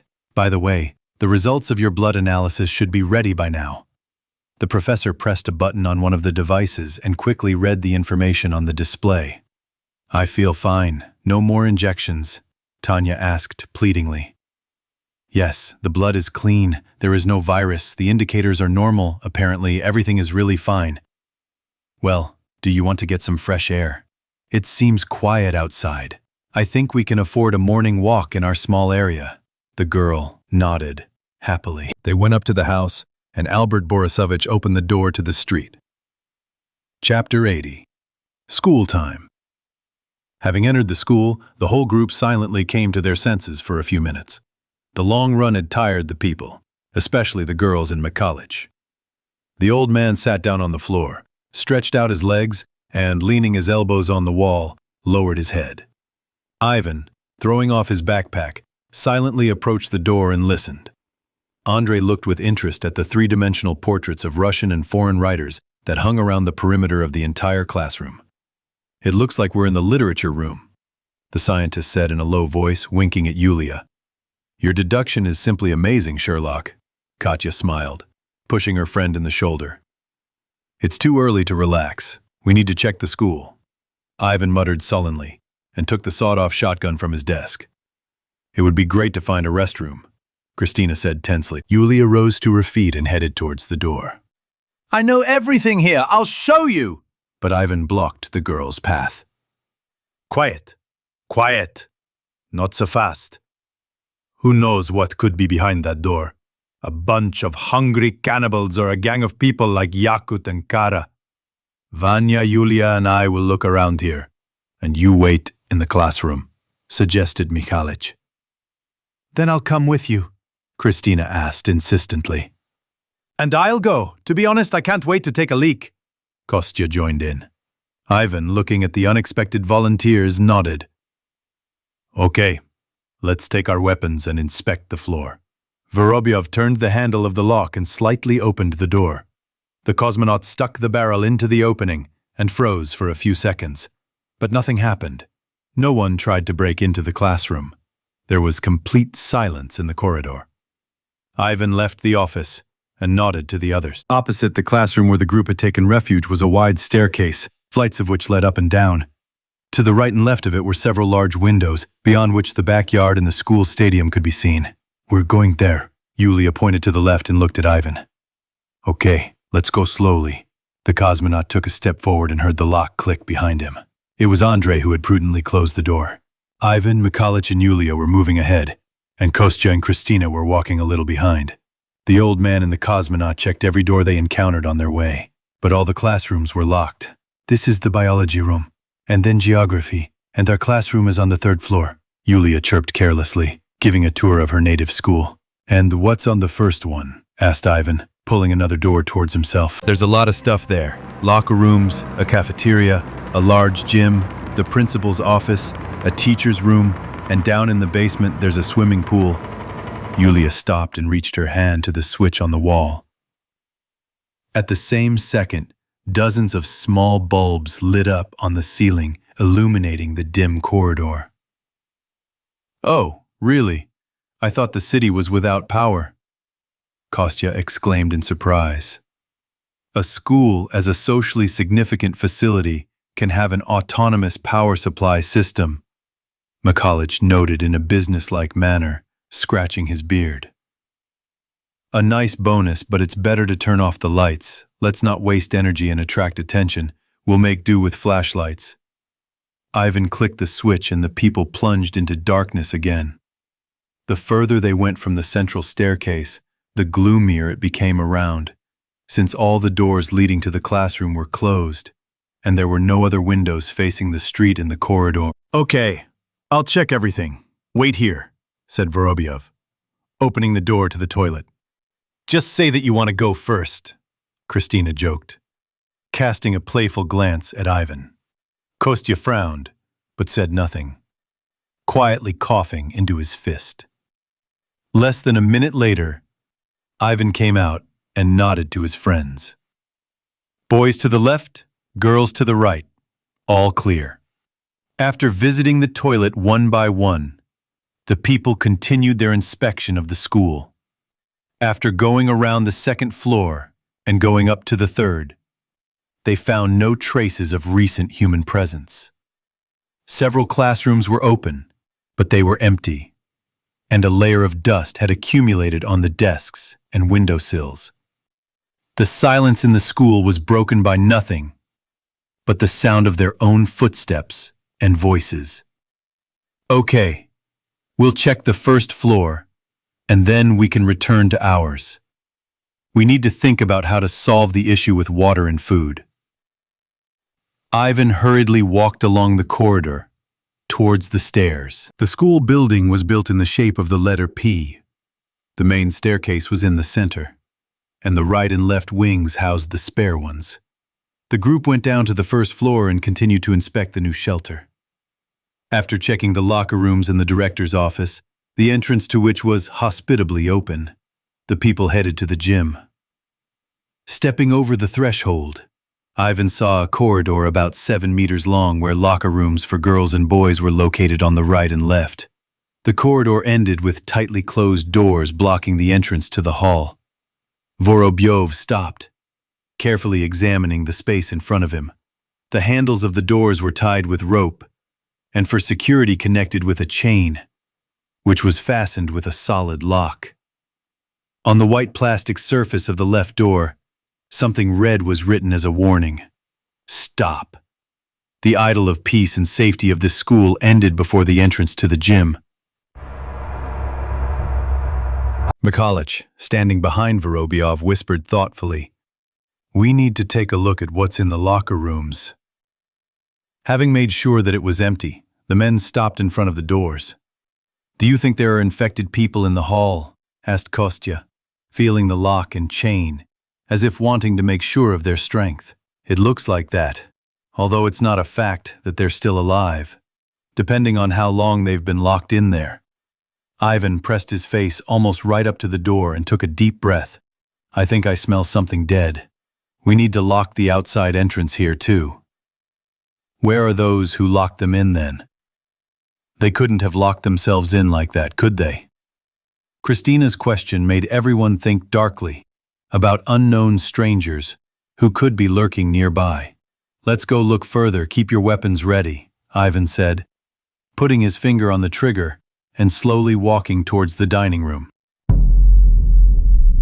When the group entered the dining room, they saw neat rows of tables covered with clean white tablecloths. It seemed that the bell would ring at any moment, and a crowd of children would fill the place with cheerful shouts and happy chatter. But everything was quiet, and the tables continued to silently await the guests. "It's as beautiful as in a restaurant. We didn't have anything like that at school," Christina noted with a hint of envy. "We don't have a simple school but a gymnasium," Yulia answered, not without pride, but then sadly added, "There was." "Let's go ahead. We need to check the kitchen." Ivan walked through the dining room and stopped at the entrance to the cook's abode. Standing to the side of the door, he looked at Kostya, who nodded in response, indicating that he was ready to go in first. Ivan pulled the handle, and the rocker stepped over the threshold. But he hadn't walked even 3 meters before he stopped, staring at the corpse of a man hanging from the ceiling. The dead man, his face blue from suffocation, was dressed in a tracksuit. He dangled from a noose that he had made from a jump rope and thrown over a ventilation pipe. "This is Edward Nikolovich, our physical education teacher." Yulia's voice was heard. Mikhailix tried to turn his granddaughter away from the hanged man and lead her out of the kitchen. "Let's go. You don't need to look at this." "Don't worry. I'm not afraid of the dead anymore, Grandpa." It seems that he closed the gym and decided to do it this way. Kostya pushed the dead man with the hatchet that he always carried with him. "Most likely, but I feel there could still be surprises here. Let's take him off. He's making me nervous." Ivan climbed onto the table and cut the skipping rope. The body of the gym teacher fell to the floor, and the guys dragged him to the gym, putting him in the locker room. Let him stay here for now, and then we'll think about it. Kostya turned the dead man face down. When the men returned to the kitchen, the old man and the girls had already conducted an inventory of the supplies, and Christina happily reported, "It's even better here than in the supermarket. There's frozen meat and some chicken in the refrigerators, and also a bunch of packages of noodles, cereals, 2 boxes of juice, apples and chocolate." "What about the water?" Ivan walked up to the kitchen stove and touched the touch panel. "There's a small warehouse there, plenty of water, but it's in big bottles." Mikhailich reported. A beep sounded and the hob began to heat up quickly. Vorobyov turned off the stove and nodded with satisfaction. "Great, there will be a royal dinner tonight. Let's call the others and get to cooking." "Are there no other rooms here?" Christina looked at Yulia. There's still a swimming pool left in the basement. Kostya and I will check him out, and you go get the others. Ivan slapped Mikhailich on the shoulder. After leaving the dining room, the group split up. Yulia showed the boys where the stairs leading to the basement were, and she, her grandfather, and Christina returned to the literature room. Meanwhile, the cosmonaut and the rocker went down to the underground floor. Kostya felt for the switch on the wall, but the light didn't come on. "That's weird. It doesn't work," the guy muttered. "We'll manage." Ivan illuminated the narrow corridor with the dim beam of his flashlight. Because of the low ceilings, this place seemed to them like some kind of gloomy dungeon, the vaults of which were not happy with uninvited guests. Gurgle, gurgle, gurgle came from somewhere ahead. The sound sent shivers down the men's spines. Even the kitchen with the hanging man seemed a more cheerful place than this. Gurgle, gurgle, gurgle. The sound became louder and more insistent. After passing the corridor, the guys saw showers, where water dripped from the tap onto the tiles. "Such nonsense. But it's so annoying," said Kostya, tightening the valve. The shower ended with a door, behind which the men found a room with a small pool. The light from the lantern glided beautifully over the surface of the water. "Cool.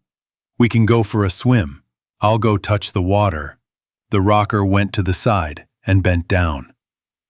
Vorobyov pointed the flashlight along the wall, when suddenly he heard a frightened cry, followed by a splash of water. The dumbfounded Kostya fell into the pool, but immediately emerged and grabbed the rope dividing the lanes. "Hey, swimmer, are you okay?" The astronaut pointed the flashlight at his friend's face. "Damn, there's something here." The rocker screamed in horror and, raising a cloud of splashes, swam with sweeping strokes to the opposite edge. Leaning on the side, Kostya quickly climbed out of the pool, looking at the water in fear, as if he had encountered a hungry crocodile there. "Quiet. Don't shout like that." Vorobyov came closer, carefully examining the surface, and made out a dark silhouette in the water. The woman's body was floating face down, rocking slightly. Ivan poked her with the muzzle of his shotgun and, having made sure that the corpse was not dangerous, pulled the drowned woman by the legs. "We need to get her out. Come on, help!" Kostya, trembling either from the cold or from fear, approached the cosmonaut with squelching steps. "Do you give up on her?" The men pulled the body out of the water and laid it on the tiles. The drowned woman was dressed in a long black skirt and a classic jacket, under which a white blouse was visible, torn in several places. The woman's body had managed to swell considerably. There were no bite marks or wounds. Only several dark purple stripes were visible on her neck. I think she was strangled and then thrown into the pool, Ivan suggested, and looked at Kostya. Let's just not do an autopsy, the rocker muttered, pouring water out of his shoe. Damn, the water's cold, and he drowned the hatchet. Well, dive in. It won't make you feel any worse. There are no more dead people there. Kostya sighed and, wincing, climbed into the pool. Shine a light here. It should be somewhere around here. Having sunk his head, the boy quickly emerged, holding his weapon in his hand. Meanwhile, Ivan continued to examine the body. If that one was a gym teacher, then this one looks like a headmistress or a vice principal. Yeah, the whole teacher's council is gathered here. Should we take her to the locker room? Yes, and at night we'll try to throw you out of school. The guys tried to lift the body, but from being in the water for so long, the body became very heavy. They dragged her by the legs.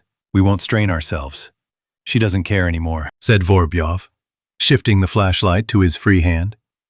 Having finished the job, the men returned to the dining room, where work was already in full swing. Wow, what's wrong with you? Asked Christina, looking at her friend who was soaking wet. Fell into the pool, Kostya answered sullenly, chattering his teeth, and slipped on the edge. You should change your clothes, otherwise you'll get sick, Masha noted, opening a package of noodles. Andrei scratched the back of his head and nodded. Let's go. I left my backpack in the classroom. I'll give you my spare tracksuit and sneakers. Kostya followed the scientist, feeling the cold gripping him more and more. A slight shiver ran through his body, but the rocker didn't pay any attention to it, dreaming now only of dry clothes and a mug of hot tea. Chapter 81. Conversations before bed. Having moved the tables in the dining room, the friends threw a sumptuous dinner from the supplies they had found. Fried chops with spaghetti, canned apricots, juice, and coffee with cream seemed to them more luxurious than the menu of the most exquisite restaurant in Europe. To top off the meal, Andrei brought an almost full bottle of cognac and ceremoniously presented it. Here, I found it in the director's office. It's been a hard day. I can relax. Wow, we're really having a holiday. Katya clapped her hands cheerfully. But Mikhalich, sighing heavily, raised the first glass to his fallen comrades. Over these few days, we have lost many of our good acquaintances, friends. Sergei, Natasha, Lenya, Anyutka, Vasily, Ludmila. And over the past weeks, we have lost almost everything that we had in our past life. Let's remember everyone, and drink to the fact that these losses will stop, and we will cope with all troubles. Everyone nodded and drank silently. Gradually, the conversation at the table became more and more cheerful, and for the first time in several days, people were able to completely relax. Having cleared the table, the group returned to the classroom, taking with them a supply of water. Maybe we should find another place to spend the night, Lena suggested, looking at the hard desks and chairs. By the way, there's a great soft corner in the teacher's room, and in the director's office, there's a big leather sofa, and there's a carpet on the floor, Andrei said. It's certainly safer on the second floor, but it seems like we checked all the exits, and there are bars on the windows. So, I think we can spend the night downstairs, Ivan agreed, lazily picking up his backpack from the floor. Having moved the things to the teacher's room, the people settled down to rest. Max sat on the floor with his legs tucked under him and began to examine his knives. Lena and Yulia settled down opposite him at the teacher's table. Mikhailiju took a chair in the corner and, closing his eyes, began to snore like an old man. Everyone, Even Ivan was enveloped in a feeling of calm and laziness.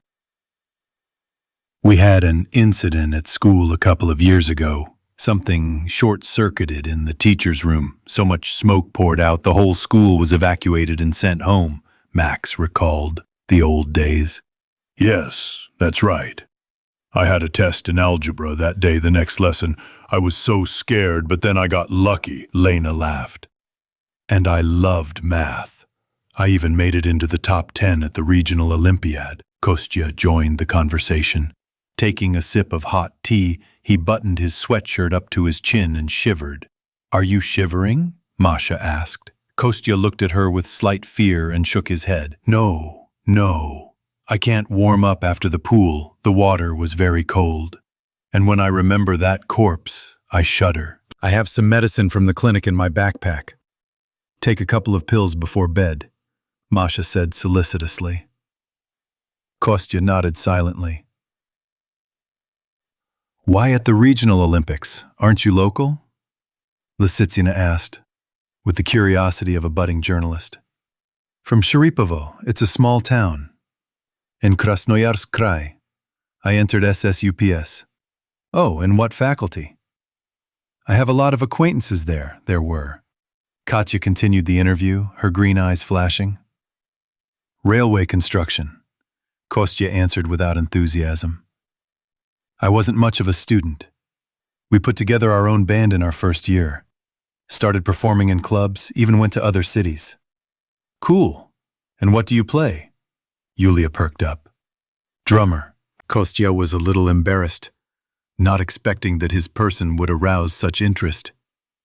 The rocker life started off fun. I almost got kicked out in my second year. I took academic leave, got a job as a security guard. And this fall, I wanted to get reinstated to get a diploma. Otherwise, my parents said they wouldn't let me go home. I also studied at a music school, on the piano, and our boys there put together their own band and rehearsed in the basement. They had so much fun. Not like us. Boredom, sighed Yulia, not noticing how her grandfather opened one eye, watching his granddaughter with interest. I tried playing the guitar, but it's not my thing. Football is a different matter, said Max, looking askance at Yulia. Yes, you were clearly better at kicking the ball, Lena chuckled, remembering her brother's musical efforts. No wonder you run well, Ivan praised the boy. You can tell you're an athlete. Well, it happened, Owl said, embarrassed. Well, we nerds can't boast of any athletic or creative achievements. Andrei winked at Masha, continuing to study the contents of the cabinets in the teacher's room with interest. Well, I wouldn't say that. I danced at school. We even went to a festival of Russian folk art with a group. But I gave it all up at the institute. And I, on the contrary, only started going to Latin at university. I really liked it, ton. Katya made several movements with her hips without getting up from the sofa. I always wanted to, but I never went. Lena chuckled sadly. Yes, that's right. It was impossible to get you out of these social networks. Lazy bones. Max narrowed his eyes slyly, teasing his sister. Well, not everyone has a lot of health and talent. The girl was offended and turned away. Yulia hugged her friend and began to calm her down, and Max looked down guiltily, returning to his knives. What was your hobby? Asked Katya, looking at Christina. The girl, fiddling with the gold pendant on her neck, rolled her eyes and languidly said, Well, I worked in the modeling business for 7 years. With your appearance, it's not surprising. Kostya made a timid compliment. The brunette noticed this and gave her friend a favorable look. Wow. What is this really like in fashion? Catwalks, advertising shoots, magazines, television? Kuznetsov asked with interest. That happened too. And I took part in beauty contests. Not Miss World, of course, but there is something to remember. Is it true that sponsors at such competitions pester girls? I'm just interested from a professional point of view, as a journalist. Lisitsina asked with slight irony, casting a jealous glance at Andre. It all depends on the person. If you behave with dignity, no one will harass you. Christina retorted. Although I had a friend who, after winning, went on a trip with a member of the jury. He was probably a very influential member, Ivan concluded, shaking his head meaningfully. Everyone laughed together at this successful joke.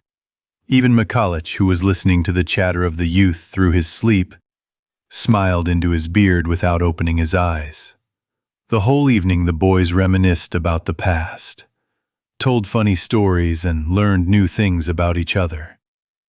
It got dark unnoticed, and it was time to get ready for bed. In order not to attract attention from the street, it was decided not to use electricity for lighting. Kostya, who was still feeling cold, took his medicine and went to sleep on the couch in the principal's office. Ivan and Andre, taking Max, returned to the gym locker room to get the bodies of the gym teacher and the drowned woman out of the school. Having unlocked the door to the storage room in the cafeteria, the boys threw the bodies on the asphalt. Well, now it's all in order. Otherwise, it would have been somehow uncomfortable to sleep under the same roof with dead people, Kuznetsov said, rinsing his hands under the tap. Well, it's not clear what else is behind the door in the hall, Vorobyov answered skeptically. Maybe we can see it tomorrow, suggested Max. I'm against it. It's closed and that's fine. Don't wake up trouble while it's quiet. The scientist shook his head sharply. Okay, we'll decide tomorrow. Let's go to bed. The cosmonaut yawned widely and headed to the teacher's room. Lena and Yulia were sitting side by side in the large, soft corner, and Masha was on the other side. Ivan and Max had spread out sleeping bags on the floor, which they had grabbed from a tourist shop in a mega mall. Mikalich remained dozing in his chair. Andre, Katya, and Christina, having wished everyone good night, went to sleep in the director's office. Christina, having barely pushed Kostya awake, asked him to lie down on the edge, and she herself turned to the back of the sofa. Kuznetsov and Lysitsina threw their sleeping bags on the soft carpet and lay down in an embrace. Andre could not fall asleep and tossed and turned from side to side. Somewhere in the distance, a dog's plaintive bark was heard, but it immediately died down. Outside, under the cover of night, the struggle for life and food continued. Kostya had a nightmare, but when he opened his eyes abruptly, he could no longer remember his night fears. The rocker felt himself sweating and took off his tracksuit. Feeling an unpleasant taste in his mouth, he wanted water and to wash his face. Carefully getting up from the couch, the guy made sure that he had not woken anyone up and went out into the hallway. With every step, Kostya realized more and more clearly that something was wrong with him. His arms and legs became icy. His body was shaking with fever. Every heartbeat echoed in his head like a drumbeat. Staggering, the guy reached the dining room, went to the kitchen, and leaned his elbows on the table. Feeling nauseous, he managed to take a step towards the sink, where he immediately threw up. The bitterness on his tongue became unbearable. Feeling for the kettle, the rocker began to drink in huge gulps. But the water only slightly dulled the thirst that was drying him up from the inside. The man sat down on the floor, clutching his head in his hands. He understood that he was most likely infected. This thought was gnawing at his brain more and more, like a worm eating away at his consciousness. He did not know that he had been infected in the morning, but he felt that he would not survive the night. The hypothermia in the pool had undermined his immunity, and, like a catalyst, had accelerated the reproduction of the new star. Not knowing about the vaccine, he was afraid to show himself to others, realizing that at best they would shoot him in the forehead, and at worst they would throw him out into the street, where he would become one of thousands of hungry infected. Kostya felt tears running down his face, mixing with drops of cold sweat. The trembling intensified. The guy began to swallow air with his mouth, choking from a spasm, until he collapsed on the floor, losing consciousness.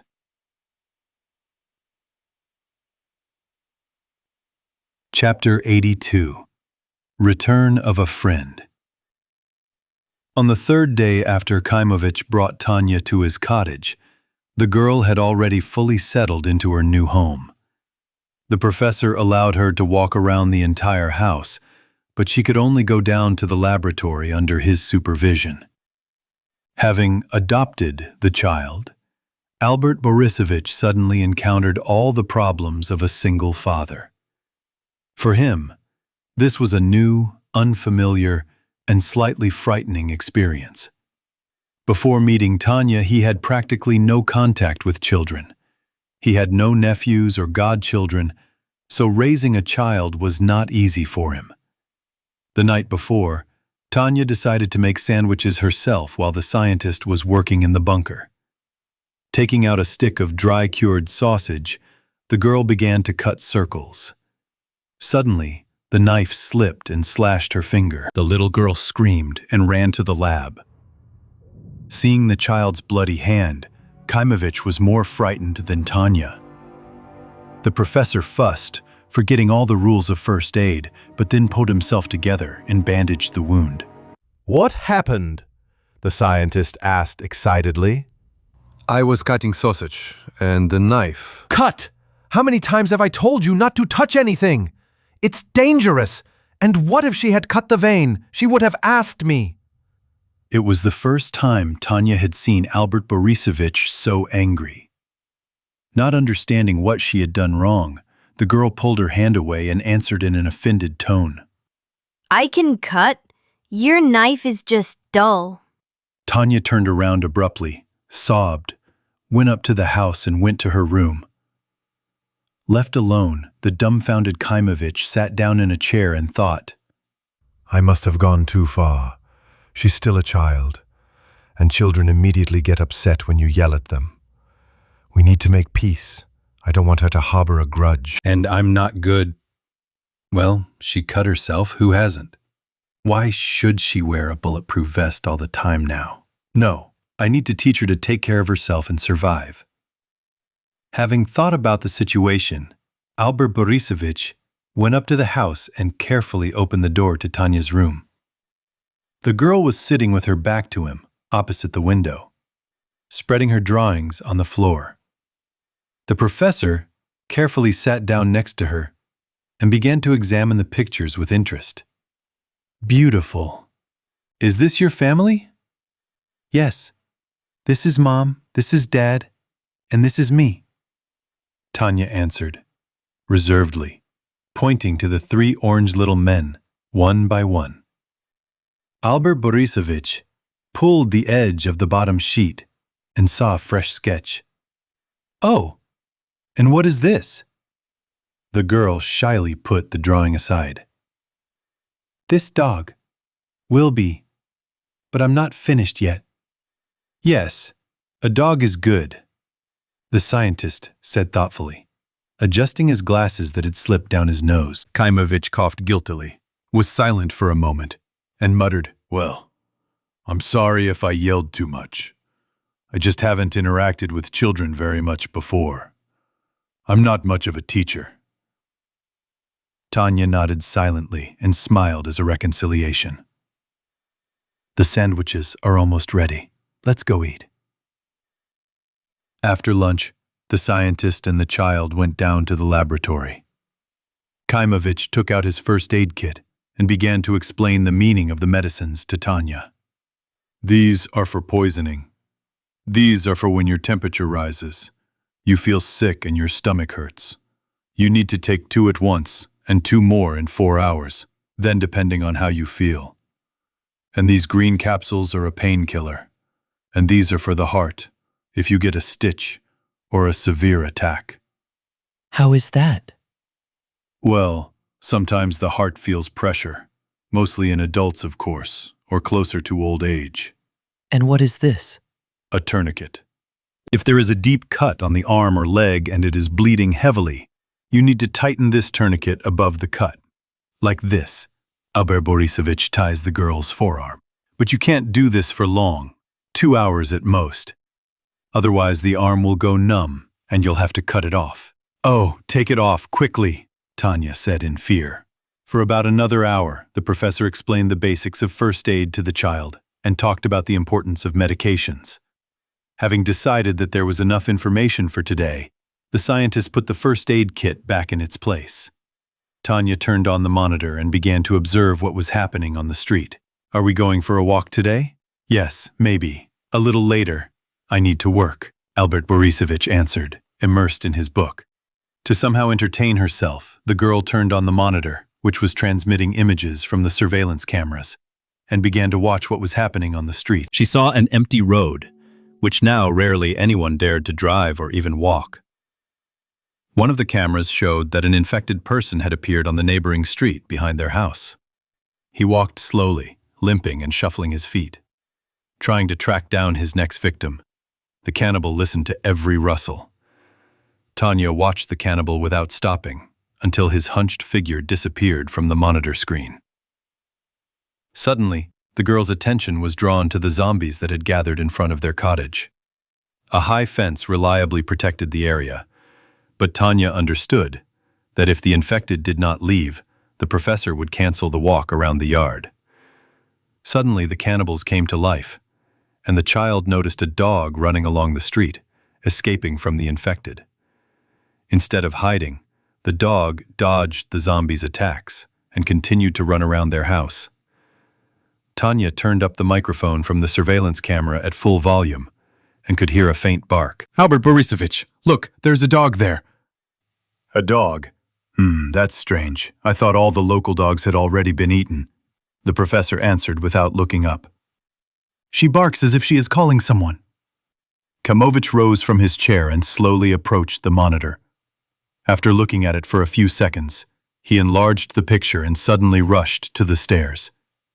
Having climbed halfway, he suddenly froze, then jumped back and took a pistol out of the safe. Tanya took a step towards him, but the man stopped her with a gesture. Sit here, don't dare go out. When Tanya heard the front door slam upstairs, she saw Albert Borisovich running to the fence on the monitor. Kaimovich abruptly opened the gate and shot all the cannibals point blank in a few seconds. Holding her breath, the girl watched as the professor crouched down and called the dog to him. The dog ran up trustingly, wagging its stump of a tail, sniffed the man's hands and, putting its paws on his shoulders, began to lick the man's face. Albert Borisovich patted the dog's ears, looked around and quickly returned to the area with his four-legged friend. Realizing that the danger had passed, and tormented by curiosity, Tanya broke the ban and left the bunker. Cautiously approaching the hallway, she met the professor, with a large dog limping behind him. Holding the dog by its dirty, tattered collar, the scientist said with a smile, "Meet Dodge, my dog, the one I've been looking for." The boxer sat up on his hind legs, inhaling the familiar scent of home, and looked at the girl carefully. The child took a few steps and, not noticing the aggression on Dodge's face, asked, "Can I pet him? He doesn't bite?" "He didn't bite before, but now I don't know. Dodge, are you very hungry? Are you going to have little girls for lunch?" The dog licked his lips and began to breathe rapidly, sticking out his tongue. Beside himself with joy, he wagged his backside and, pressing his ears, stretched his neck out towards Tanya. The girl touched his head and began to stroke it tenderly. How handsome and kind. I saw one like that at my neighbor's. He was walking with it in the yard. You mean the neighbor? That guy who lives across from your apartment? Yes, young uncle. How long ago did you see him? Tanya thought for a moment, recalling the latest events from her past life. Not really. About 2 weeks ago. And you didn't see him again? The girl shook her head and ran her hand over the dog's muzzle, touching its wet nose. Well, Kaimovich said after finishing his questions, I announce a gala dinner today on the occasion of the return of our four-legged friend.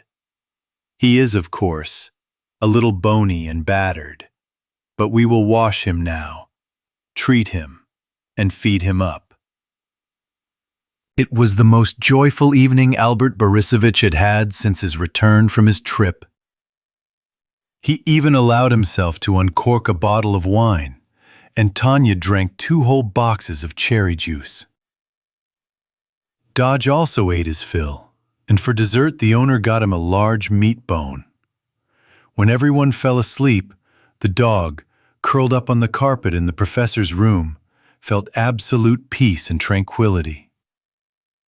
For the first time in weeks, Dodge fell asleep peacefully and did not flinch at every rustle. That night, when people, having left the laboratory, fell into a trap and hid in the entrance, the boxer miraculously managed to escape from the hands of enraged zombies. Several times he was on the verge of death. He was pursued by the infected. Healthy people tried to shoot him for dinner, and even attacked by 4-legged brothers. But despite the wounds and dangers, he continued to look for his home, following instinct and intuition, and finally found it. Raising his head, he looked at his owner once more, and putting his muzzle on his paws, closed his eyes. Chapter 83. Danger is always near. Early in the morning, when the sky on the horizon turned from black to dark blue, but the first gleams of dawn were still far away, Lena opened her eyes and came to her senses for a few seconds, trying to find the line between night vision and reality. A nagging feeling in her stomach finally brought her out of the embrace of Morpheus, and looking around the room, the girl carefully got up from the sofa. Taking a few steps towards the door, she heard a quiet whisper. "Wait, where are you going?"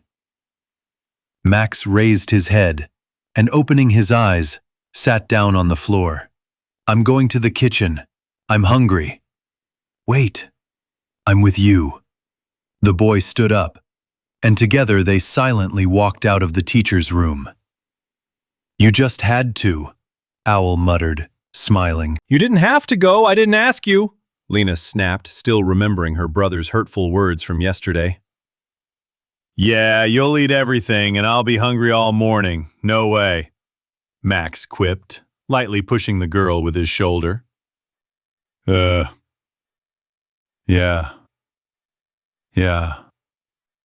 Yes, I'm a lazy, talentless glutton who you can't drag out of the house. So you're still sulking and I've already known about it," the teenager answered, scratching the back of his head thoughtfully. Lena remained silent and Max added guiltily, "Okay, I'm sorry if I offended you." "Everyone is past. Speak more quietly, otherwise you'll wake everyone up." After walking through the dining room, the brother and sister approached the stove, on which stood the remains of dinner. "Shine a light here," Max asked, removing the lid from the pan where there was some pasta left.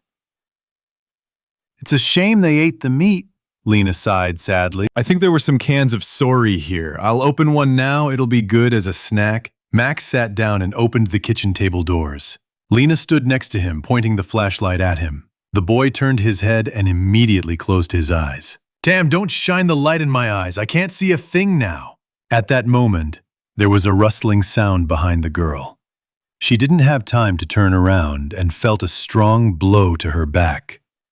The flashlight fell out of her hands and rolled to the side. In almost complete darkness, Max heard his sister's muffled cry and rushed to help. He made out a large, dark silhouette leaning over Lena, squeezing her throat like a vice. The girl helplessly fought back and groaned hoarsely. The owl jumped on his opponent from above and knocked him to the floor, but the opponent was stronger, managed to turn over, and now Max was covering his head with his hands, trying to protect himself from the stranger's blows. A heavy fist slid across his temple, and the boy felt his eyes go white. And then he felt teeth sink into his wrist and bite through the skin. Suddenly, the jaws clenched sharply, and then the grip weakened. and the infected man's body fell to the floor next to Max. There was a sound of footsteps in the dining room, and beams of lanterns illuminated the kitchen. "What happened?" Andre shouted, looking at the teenagers. Lena stood there, shaking, clutching a meat mallet in her shaking hand. Max had already risen to his feet, rubbing a large bump on his head. Everyone looked at the floor in bewilderment, where the body lay motionless. "What happened here? What happened to Kostya?" Mikhalich turned on the light and leaned over the rocker, whose head was covered in blood. "He attacked us. First, he hit Lena. And then he started fighting with me. And he also bit my hand." The teenager answered, showing a fresh wound. "And me," added the sister, lifting her t-shirt and showing a bright bruise on her side. "He couldn't bite through my clothes, but it was very painful." "Judging by his face, this is no longer Kostya," said Kuznetsov, examining the boy's pale skin and chapped lips. "He seems to be breathing. We need to tie him up, and when he wakes up, we'll figure out what's going on." Mikhalich turned the rocker over onto his stomach and tied his hands behind his back with a belt. "How is that possible? We were sitting in the evening. Everything was fine," Christina said sadly, biting her lower lip. Andre stepped aside and looked thoughtfully at Kostya. "He said he was freezing. I thought it was because of the pool, but apparently the fever had already set in." At that moment, Kostya woke up, saw a lot of people above him, and let out a hoarse growl. The infected tried to get up, but Mikhalich held him down by force. The zombie began to beat furiously with his whole body and shake his head, trying to bite the old man. Lie down! Even stepped on the rocker's chest with his foot and pointed the sawed-off shotgun at him. This did not calm the infected, and the cannibal continued to resist. The cosmonaut touched the trigger, but then Masha's voice was heard. "Vanya, wait. You can't kill him so quickly." Well, it seems clear. The guy got infected and wants to eat us. There's only one option. Vorobyov answered, with difficulty holding the cannibal on the floor. We might be able to save him. Andre, bring the vaccine, the girl insisted. Kuznetsov didn't move from his place and only shrugged his shoulders. Why? The process is not reversible. You see what state he is in. Vanka is right. We need to end him. The cosmonaut turned his gaze to his wife. Decide already. He's really rowdy. We have to try. It's been less than a day. There's a chance. Andre. Well? Masha's voice was so convincing that the scientist left the kitchen and returned a minute later with the vaccine. At this time, Mikhalich tied the infected man's legs and gagged him with a kitchen towel. Having loaded an ampule into a syringe pistol, Kuznetsov injected the antivirus into the rocker's neck. "Okay, we'll see, although it seems to me that we wasted it." "What did you inject him with? What's going on?" Christina intervened, looking at Andre in surprise. The vaccine helps against this infection, but it needs to be administered before a person starts eating his own kind. "What vaccine? You didn't say anything. Where did you get it? Why didn't you inject the others?" Christina lost her temper and started shouting. "Calm down. Not everyone gets infected. Some have immunity. We thought you did too, since you were healthy until now." Immunity? What immunity? I don't know if I have immunity or not, but what if I wake up tomorrow like this? "Do you have a rabies shot? Remember, maybe you had one when you were a child." Masha carefully took the brunette by the shoulders, trying to calm her down. "Rabies? What does rabies have to do with it? I didn't have anything." Christina looked at Kostya and burst into tears. "What if he had attacked me at night? We slept on the same couch today. We spent so much time together. He probably infected me." "Don't worry. If you have symptoms, we'll administer the vaccine. It helped me, Vanya, Katya, Lena, and Yulia. As you can see, we're all fine," said Andre, putting away the antivirus. "Why not now?" Christina raised her eyes, reddened from tears, to the scientist. "We don't know what will happen if we inject the drug into a healthy person. Andre gave the injection to everyone who was already on the verge. You are among us, under constant supervision. If you feel unwell, chills, fever, your body starts to ache, your temperature rises, tell us right away, and we will give you the injection," Masha assured. Vorobyova spoke very convincingly, so the brunette calmed down a little and nodded obediently. "Okay, after all, this is your medicine. I can't demand it." "We don't mind, but these aren't some vitamins that can be injected for prevention. This antivirus hasn't even been tested properly, but we know that it helps, so we administer it as a last resort when we see clear symptoms of infection." Andrei poured a glass of water and took a few sips. "Where did you get it anyway? Who are you?" Christina looked intently at Kuznetsov. Mikhalich also waited anxiously for the scientists to answer. The old man had long been tormented by the same questions, but he could not bring himself to start the conversation first. "We worked in the laboratory, studied viruses, developed medicines," Masha began to explain carefully. "The laboratory, the viruses, the vaccine? That means you have something to do with it, with what's happening on the street, with the epidemic. You had some kind of leak, right? That's why all this happened." The brunette cast an angry glance at Andrei. "This is nonsense. No leak could have caused what happened. Have you watched the news? An epidemic on the entire planet? It's a global catastrophe. We don't know what it is. We survive like everyone else," Andrei interrupted the girl. "But only you have the medicine. Why? Where from?" "It's a long story. A colleague gave it to me. This drug doesn't even have a name. It's just a prototype.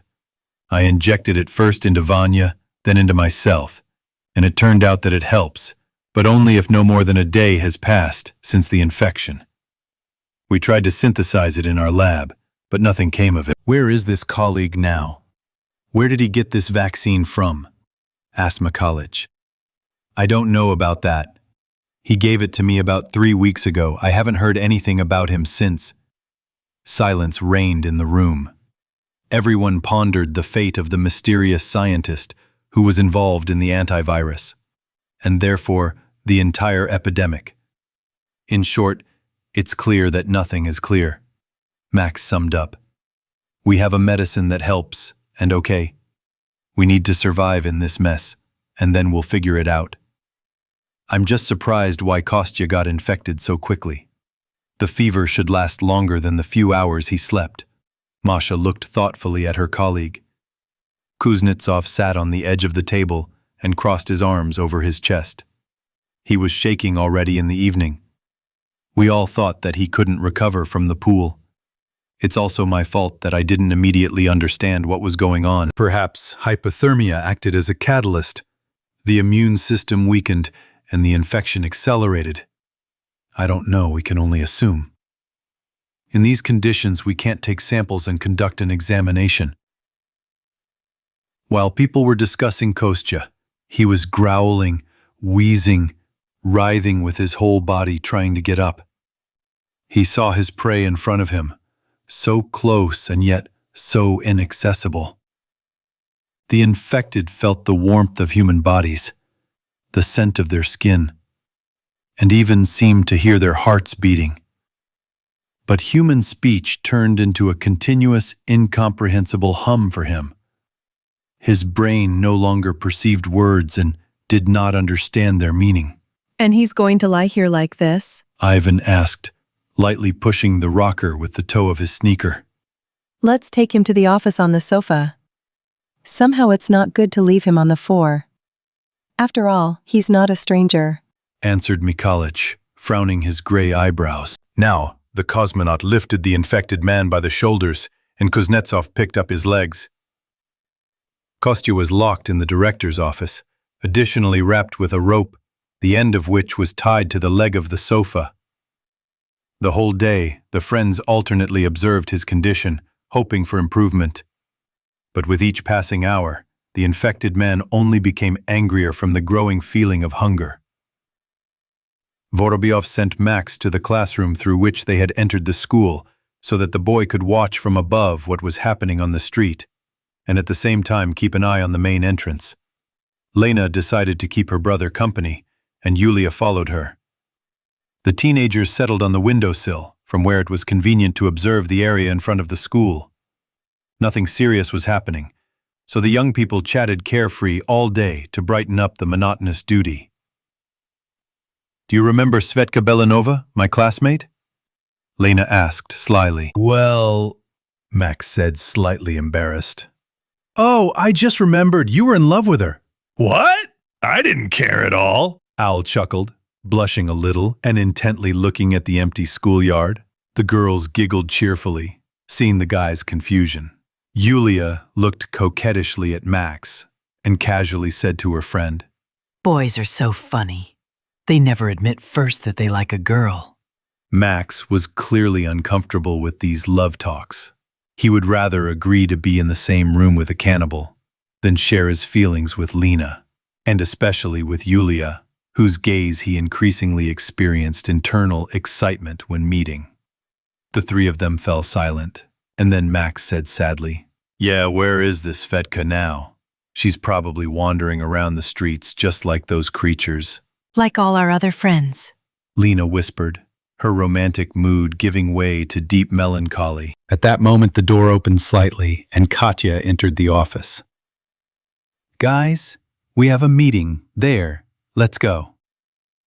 When everyone had gathered in the teacher's room, Andrei, nervously snapping his fingers, said, "In general, the situation is this.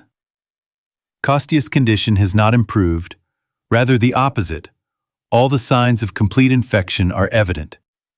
The skin has changed color and has already begun to peel, red eyes, a high pain threshold, but most importantly, no glimmer of consciousness. He does not understand human speech, and he himself has not uttered a single intelligible word all day." Masha, brushing a strand of hair from her face, quietly added, "My hypothesis turned out to be wrong. The antivirus didn't help. It was too late." "No chance at all?" Christina asked pleadingly. Andrei shook his head. "It is clear that the disease is progressing. He is already one of them. So what are we going to do?" Max looked at his friends, already guessing the answer. "It's not safe to stay under the same roof with him. Anything can happen. I think we should spare the guy the torment. It's obvious how he wants to devour us. And is going crazy with hunger," Ivan said, stopping his gaze on Makalich and then looking at Christina. "If the medicine didn't help, nothing can be done." Makalich agreed with the cosmonaut's opinion.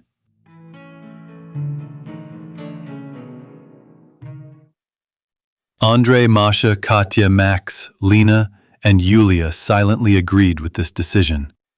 Only Christina did not express her opinion and began to cry. Vorobyov nodded to Kuznetsov and Makalich, and all three left the teacher's room. "When we finish, we should bury him as a human being. There's probably a shovel in the quartermaster's storeroom. There's a plot of land in front of the school where we can dig a grave." The men approved of Makalich's proposal. Kuznetsov went for the tool, and Vorobyov and the old man dragged the infected man out into the street. Putting the kicking body on the asphalt, Ivan said, "I'll stab You in the heart, so as not to make any unnecessary noise." One blow, and the cold steel blade sank into the chest. The rocker, shaking one last time, froze motionless, his gaze dimmed, and his breathing stopped. Having quickly dug a small hole in the ground, the men covered the dead man and made a cross out of 2 branches. Having said goodbye to Kostya, the whole group hurriedly returned to the school, noticing the figures of the infected in the distance. The sun had set behind the horizon, but despite the late hour, the friends were in no hurry to go to bed. Yesterday, no one expected that today they would have to bury another comrade. Day by day, their group was becoming smaller and smaller, and everyone understood that perhaps tomorrow would be their turn. Chapter 84. Faster, faster. The next morning after Kostya's funeral, Christina felt unwell. By lunchtime, the girl's temperature had risen. She began to shiver, and with each passing hour, the fever was getting worse. All the signs of infection were obvious, and without waiting for the brunette to get worse, Andrei injected her with an antivirus. At night, he and Masha took turns keeping watch next to the sleeping Christina, whose hands and feet were carefully tied just in case. In the morning, the girl felt much better. The temperature had dropped, her body stopped aching, and she joined the general group for breakfast. The next few days passed calmly and without incident. The people still had enough food and water, so no one in the group left the school building. However, everyone understood that this was a temporary shelter, and they could not stay there for long. Once again, having gathered in the teacher's room after lunch, the friends began to discuss their future plans. As I understand it, we can only rely on ourselves. No one is trying to restore order. The army and police are no longer visible. The can roam in crowds day and night, said Ivan, drumming his fingers on the table. Something like that. What are you getting at? Asked Christina. The astronaut leaned back in his chair and looked at the ceiling. Well, this school is a good place to sit out until everything gets better. A week, 2, maybe a month. But so far, I don't see anything getting better, so we need to think about a new shelter. We have no connection here at all. We don't know what's going on in the world. Maybe they found a cure in Moscow or somewhere else, and soon all this will stop, Mikulich suggested uncertainly. Even if they found us, by the time help comes to us, we will either be eaten or shot, or we will die of hunger. Kuznetsov shook his head. Vanka said correctly. Now we can only count on ourselves. No one knows what will happen in a week or a month, but for now it is only getting worse. Vrabov nodded his head, agreeing with his friend's words. But I know what will happen in 6 months. The frost will hit, and we will all howl like wolves in the forest if we don't find a warm house with a good stove. Yes, and preferably far from the city, added Masha. And one more thing, soon, because of these corpses, there will be outbreaks of cholera, plague, and other diseases on the streets. We need to get out of the metropolis. And where? Where are we going from here? And on what? Asked Christina, nervously scraping off her nail polish. Well, we can solve the problem with the car. We'll get out somehow, but where to go? We need to think about it, Ivan said, leaning his hands on the table. Wherever our eyes look, Max said casually, we'll leave the city. Go along the road and find something. The main thing is that the river is nearby. I live outside the city, but it's very close here. And we have heating from the boiler room, but it won't work in the winter. Katya shrugged, looking at Andrei. Kuznetsov pulled a pack of cigarettes out of his pocket and, having made sure that it was empty, disappointedly threw it into the trash can. I have an idea. I suggest we visit our former boss. I visited him once. He has a great house outside the city. Enough space for everyone, a high fence. That's right, Masha nodded. He told me back in the fall that he installed a new gas boiler and this, what's it called? An electric generator, Andrei suggested. And a pipe was sticking out of the roof, so there is a stove in case of emergency. The village there is quite fashionable, but not very big. I think we will find a suitable option. And where is he himself? Did he die? Mikulich asked. Masha and Andrei exchanged glances, and Kuznetsov answered evasively. He went somewhere before it all started, so he most likely won't come back. Ivan looked at his friends and realized that they were not telling the whole truth, but he remained silent. Then let's get ready. If the house is outside the city, we need to get a vehicle that will fit us all, said the old man, rising from his chair. Vorobyov stood up next to him and took a step towards the exit. Let's go upstairs, look around from there, maybe we'll see something suitable nearby. The group returned to the literature room. Having looked over the entire area that was visible from this angle, the people did not notice anything interesting. We need to go higher. Take a look from the third one, said Andrei, watching a flock of crows pecking at someone's corpse on the asphalt in the distance. Wait, There's someone running there. Lena pointed to the left of the main entrance.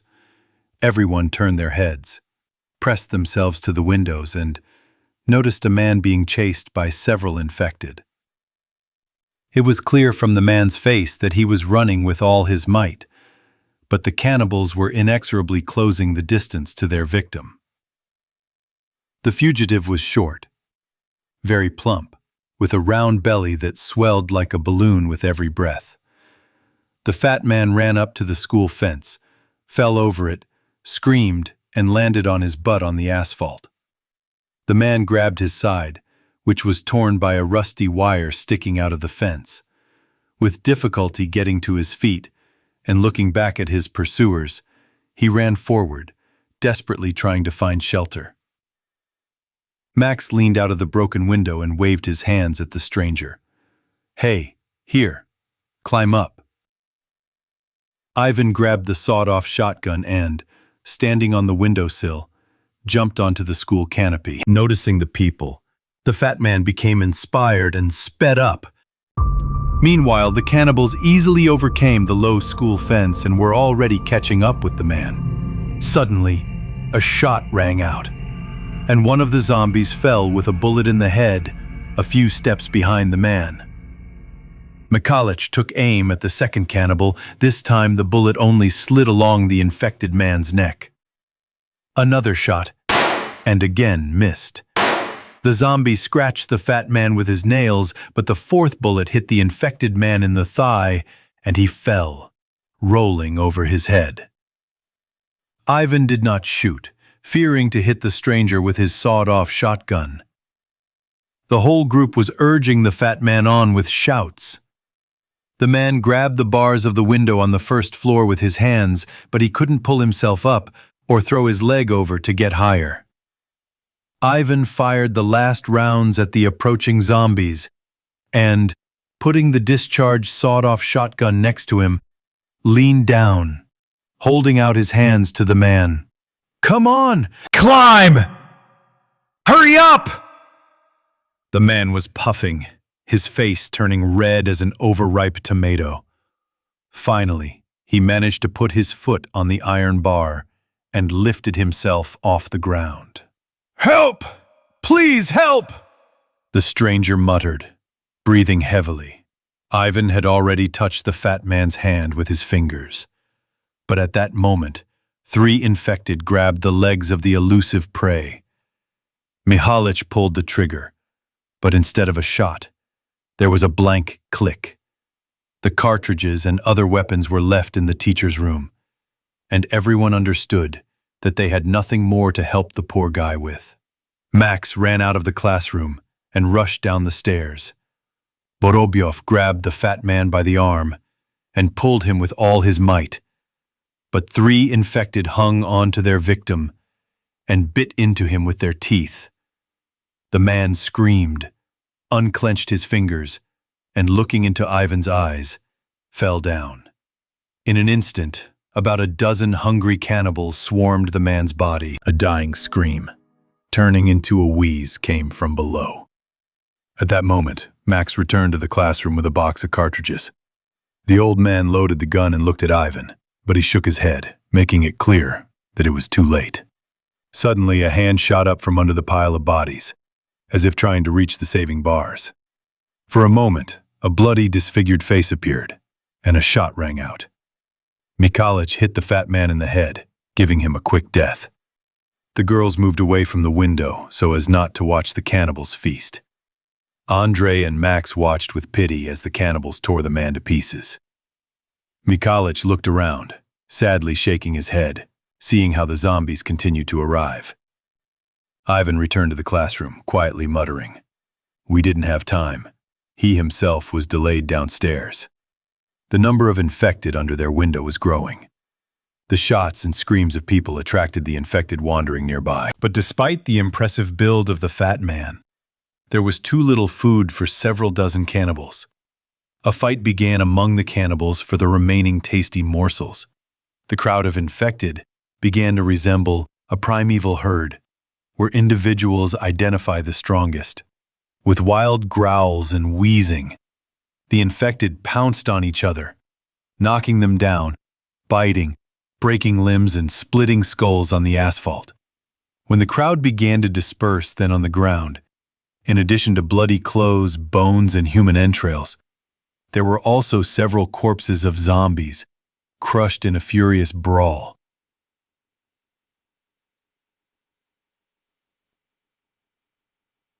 Chapter 85. Dead Men Don't Smoke. By evening, most of the cannibals, attracted by the barking of stray dogs in another part of the block, left the schoolyard. But several cannibals continued to wander around the school grounds. During this time, people looked around the school from the windows of the third-floor classrooms and saw a couple of approaching cars nearby. Returning to the literature classroom, the friends began to discuss their future plans. I would take that blue pickup truck. It's a simple but reliable car. That's what we need, Vorobyov said, sitting down on the desk. It's a bit far away, the black Jeep is closer and we'll all fit in. But if we go in a pickup, someone will have to climb into the open back. Not the safest place if we're suddenly surrounded by Khan, Andrei expressed his arguments. Ivan scratched his forehead and winced. No, this Jeep is too tricked out. It has a fancy standard security system. I can't just open it and start it. And this pickup is 10 years older. It's a pretty wooden farmer's truck. One of my college friends' fathers had one like that. We once installed a radio in it. Everything under the hood should be simple electrically, and it's more realistic to start it. I'm telling you as an engineer. Kuznetsov could only agree, since he himself would not have been able to start either car without a key. Are you suggesting that we go today? Masha intervened in the conversation. No, it's not worth it right away. You need to prepare, added Mikhalich. Max looked out the window and, having counted the infected, said, There are at least 5 more connecting rods moving below. I propose this. When it gets a little dark, we'll head out to the car, try to start it, and drive it to the school. Tomorrow, we'll plan everything again, and, if everyone agrees, we'll go to your boss's cottage. Ivan outlined the plan and looked at his comrades. After these words, many felt uneasy about having to leave the safe walls of the gymnasium and go on a not-so-safe trip. Well, if you think it's better there, Christina said uncertainly. As a last resort, we'll come back here, but it's worth the risk, Andrei stated convincingly. Let's think about how to get to the car. Shooting is dangerous. We need to act quietly. Ahem. Mikhalich coughed, looking at the street. Ivan looked out the window, examined the cannibals, who did not move far from the porch, and mentally estimated the distance to the car. We'll carefully kill those below. It'll take us about 5 minutes to run to the pickup. Half an hour should be enough for everything. Mikhalich, you cover us from the window while Andrei and I fiddle with the car. I'm with you too, Max frowned. Okay, Owl. Just don't be a hero. The cosmonaut nodded. The old man loaded his gun and took his place by the window, while 3 guys armed with knives and traumatic pistols climbed onto the visor. Ivan began to climb down the grate, but before he could jump onto the asphalt, 2 infected appeared nearby. Vorobyov kicked the first cannibal in the head from above and, hanging on one hand, stabbed the second zombie in the eye. Jumping to the ground, the cosmonaut began to finish off his opponents, while Max and Andrei followed. 3 more zombies, noticing the people, rushed to attack. Mikhalich, watching from above, took aim at one of the infected, but Ivan motioned for him not to shoot. The guys and the cannibals met one-on-one in hand-to-hand combat. Ivan kicked his opponent in the stomach and immediately lunged with a knife. The blade, tearing the muscles of the neck, entered under the Adam's apple, and the infected fell with his entire mass on the man. Andrei, having dodged the cannibal's attack, slashed and cut the enemy's eyelid with the tip of the knife. Blood began to fill the zombie's eyes, and he lost sight of the man. Without hesitation, Kuznetsov ripped open the infected man's stomach, threw him onto the asphalt, and drove the blade into his heart. Max was fighting with a boy almost his own age, as far as one could judge by the infected teenager's appearance. Sova was faster than the cannibal, but his opponent was stronger and, not feeling any pain, was going straight ahead. The knife was flashing quickly in Max's hand, inflicting many shallow cuts on his opponent. The boy was fussing and wasting his energy trying to keep the zombie at a distance. But suddenly the cannibal knocked the blade out, jumped forward and grabbed Sova by the left hand. Max cried out in pain, but stayed on his feet and hit him in the groin with his knee. The cannibal only clenched his teeth harder, feeling the long-awaited taste of blood. But at that moment his own blood began to flow down his back. The cannibal let go of his prey and fell face down with the knife sticking out between his shoulder blades. "Thank you," Max muttered to the astronaut who arrived just in time. "Did you bite hard? Get back to class!" "No, I'm with you." "Nonsense, it's the left one. Kostya's bite hasn't healed on it yet." "The right one is fine." The teenager shook the blade, showing that he could hold the weapon. A sudden gust of wind sent clouds of dust flying into the air. People closed their eyes and held their breath. The leaves on the trees around them rustled anxiously, as if the plants were talking to each other in anticipation of the approaching hurricane. "The weather is getting worse," said Andrei, spitting out the dust that had gotten into his mouth. Ivan rubbed his eyes and looked at the horizon, where the edge of the approaching storm front was already visible. "It's to our advantage. The wind will muffle our steps and rustles forward." The trio quickly turned the corner of the school. Looking around and waiting for the right moment, the boys quickly began to move towards the pickup. Having reached the car, the friends hid behind the back and waited until several cannibals ahead disappeared from view. Having looked around and made sure there was no threat nearby, Ivan lay down on the asphalt and crawled under the hood. Andrei and Max crouched down on either side of the car, covering their friend. Vorobyov, wasting no time, got down to business, mastering the skills of a car thief. Having torn off the plastic protective tray, the cosmonaut took out a flashlight and began examining the wires. He remembered that the alarm cable was usually laid on the side, but he could not find it. Meanwhile, Andrei, who was sitting a step away from Ivan, noticed several infected people to the side. Moving further away, he quietly whispered, "Don't move your feet. There are cannas nearby." Kuznetsov turned his gaze to the gymnasium and noticed Mikhalich's figure in the third-floor window. The old man was holding the infected at gunpoint. "Mikhalich is covering us. Everything is fine," Kuznetsov reported under the hood. "Yeah, okay, I'm almost done." A few minutes later, Vorobyov crawled out from under the car, pulled out a knife, and stuck the blade into the gap between the door and the body. Methodically rocking the handle, he pushed the blade deeper and deeper, and then pulled it toward himself, using the knife as a lever until he heard a click. Phew! The blade turned out to be stronger than the lock. Ivan rejoiced, opening the driver's door. Having gained access to the interior, the cosmonaut broke off part of the instrument panel, and 5 minutes later, the car's engine stirred and came to life. "Cool.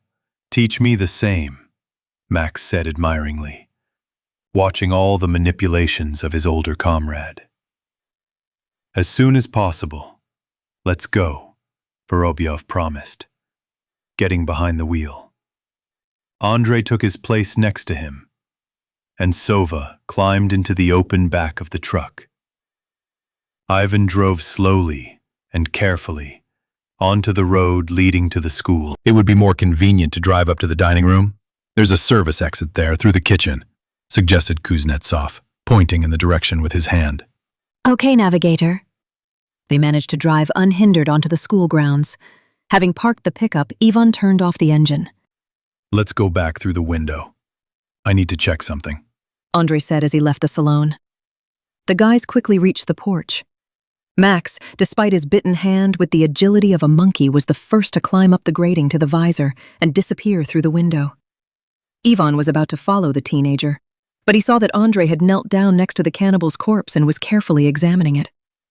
Hey, are you going to give him artificial respiration? The cosmonaut laughed. Wait a minute. The scientist waved his hand, searching the dead man's pockets. Ivan decided not to leave his comrade alone, watching him move from one corpse to another. Andre, what are you doing there? Get up, it's starting to rain. Katya shouted from the window. Yes, Kuznetsov exclaimed cheerfully instead of answering, clutching in his hand a pack of cigarettes found in the dead man's pocket. Ugh, smoker. Ivan spat and climbed onto the visor. He doesn't need it. The dead don't smoke. And I've already run out of mine for 2 days. The scientist chattered hurriedly, climbing up after him. Half an hour after the boys returned, the rare heavy drops of rain turned into a real downpour. Streams of water spread across the ground in streams, flooding everything around. The infected, soaking wet, gloomily wandered in search of a dry shelter. The rain came down in a wall, washing away the blood of the dead and the spilled tears of the unfortunate from the asphalt. The people took refuge from the elements in the warm, safe teacher's room, where they were to spend their last night. Departure was scheduled for the following evening. Chapter 86. Invasion. Tanya sat in a chair at Albert Borisovich's desk. She placed her feet on Dodge's back and lightly kneaded the dog's skin with her feet and toes. The dog patiently endured the child's pinches, occasionally sighing deeply and twitching its ears. Returning to its owner, Dodge was absolutely happy. He quickly made friends with the girl and enjoyed the comfort and peace among people. The professor, having switched on List, whiled away the evening playing chess. Resorting to Max Lang's attack against the defensive constructions of the virtual opponent. Today, Kaimovich was going for a convincing rematch, getting even for yesterday's defeat by the computer. Nothing disturbed the peace of the inhabitants of the scientific citadel, as Albert Borisovich himself occasionally called the underground shelter. Meanwhile, on the street, the desperate struggle of the surviving people against the eternally hungry infected continued. The latter were becoming more and more numerous. The cannibals were leaving the city limits in search of food, wandering in large crowds around the neighborhoods. The cottage village was no exception, and the professor and Tanya had recently even stopped leaving the house during the day, arranging short walks for Dodge early in the morning or late in the evening. The girl and the dog were eagerly waiting for Albert Borisovich to finish the game, so they could all get some fresh air and walk around the property. The rain had made their morning walk very short, so Tanya and Dodge were hoping to spend more time outside in the evening. The child turned on the monitor and began to look at the images from the surveillance cameras, examining the area around the cottage. On the road in front of the house, the girl noticed several infected people walking sadly along the wet asphalt. Suddenly, Tanya screamed so piercingly that Kaimovich dropped the sheet from his hands, not having time to move the boat. The professor ran to the monitor and saw with horror that their fence was broken through and dozens of infected were gathering near the house. Chapter 87. Uninvited Guests. As soon as it got dark, Andre and Ivan went outside through the door of the school kitchen and started the car. When the engine of the pickup started up again, the people left the school and quickly threw their things into the back. Kuznetsov got behind the wheel, since he was the only one who knew the way to Albert Borisovich's house. Katya took the seat next to him. The other girls sat in the back seat. And Ivan, Mikhalich, and Max climbed into the back. Having passed the traffic jams and numerous clusters of cannibals, the friends finally entered a cottage village on the outskirts of Novosibirsk. Andrei had difficulty finding his way around the dark streets. He had only been here during the day, and only a couple of times. So that turn is right there. I remember that house with a green roof on the corner of the street. We turned behind it and we're there, Kuznetsov said happily, encouraging the girls in the salon. Suddenly, the high beams of the headlights snatched the faces of the infected from the darkness, who were moving in a tight group towards the car. Andrei, realizing that the cannibals were only 10 meters from the intersection and could cut off the road, sharply pressed the pedal, turned the steering wheel, and flew into the street, almost crashing into the fence. Yulia screamed. The other girls closed their eyes in fear. From such a sudden maneuver, Ivan was thrown to the opposite side of the body. Mikhalich fell on the backpacks, and Max hit his shoulder painfully on the cabin. Is everyone alive? In place? Damn, they noticed us. We need to get into the house quickly, Andrei muttered, looking in the side mirror. How long until it gets there? Katya asked, leaning out the window to make sure no one in the back was hurt. Almost there. The scientist's voice broke off at these words, and he slammed on the brakes. The street ahead was blocked by a large crowd of cannibals. It was difficult to determine the number of zombies due to the darkness, but the swarming mass of numerous silhouettes indicated that the forces were clearly not equal. Meanwhile, the second group of infected quickly caught up with the car, cutting off the escape route. Andrei looked ahead in indecision, not knowing what to do. Where is this house? Ivan yelled, leaning over the side and banging his palm on the roof of the cabin. There, another 200 meters. Kuznetsov waved his hand in despair. Crush these. Press against the fence. We'll break through, the cosmonaut commanded, aiming the sawed-off shotgun at the cannibals. We won't get through, the scientist objected uncertainly. Drive, I said. Vorobyov barked and hit the cabin with such force that Andrei's foot pressed the pedal to the floor on its own. Luckily for the people, the zombies in front were moving in a loose group, stretching out along the entire street. Kuznetsov easily drove around several individuals, but the rows of cannibals were becoming denser. Accelerating, the pickup truck crashed into a crowd of infected. The impact sent several cannibals flying in different directions like bowling pins, but one of the infected, falling on the hood, crashed into the windshield. Andrei, having lost visibility, did not take his foot off the pedal, continuing to crush the bodies of the cannibals and break their bones with his wheels. The car was thrown from side to side. Finally, the scientist saw the professor's house, turned the steering wheel, but losing control, rammed Albert Borisovich's fence. The pickup truck demolished a span of the metal fence and got stuck, stopping with its front wheels on Haymovich's property and its rear wheels across the road. The car stalled. The headlights went out, and the street was plunged into darkness again. Ivan, quickly recovering from the collision, grabbed his backpack and threw it with all his might across the cabin. Let's throw our things over and run to the house, the cosmonaut shouted to Max and Mikhalich. Andrei and Katya tried to open the doors, but they were jammed by twisted sheets of metal siding. A dull thud came from above, and Kuznetsov saw Sova slide down the windshield and jump off the hood onto the ground. The old man followed him. Ivan remained standing on the roof of the cabin, keeping his sights on the rapidly approaching cannibals. Get out through the front doors. There are too many of them. They won't let you out through the back, Vorobyov shouted. The infected surrounded the car and started pounding on the rear windows, trying to get to the people. Faster! Why don't you come out? Squealed Christina, who was sitting by the door. We're hemmed in by a fence on both sides, Andrei replied, still trying in vain to open the driver's door. Knock out the windshield, shouted Katya. and began kicking the glass herself. "Try it with a gun," Masha handed the scientist a sawed-off shotgun. Kuznetsov swung his gun and hit it with the butt, and the glass immediately became covered with a network of small cracks, but did not break. A couple more blows, and the windshield flew out. Katya climbed out first, followed by Andrei, helping Christina. Yulia, what's wrong with you?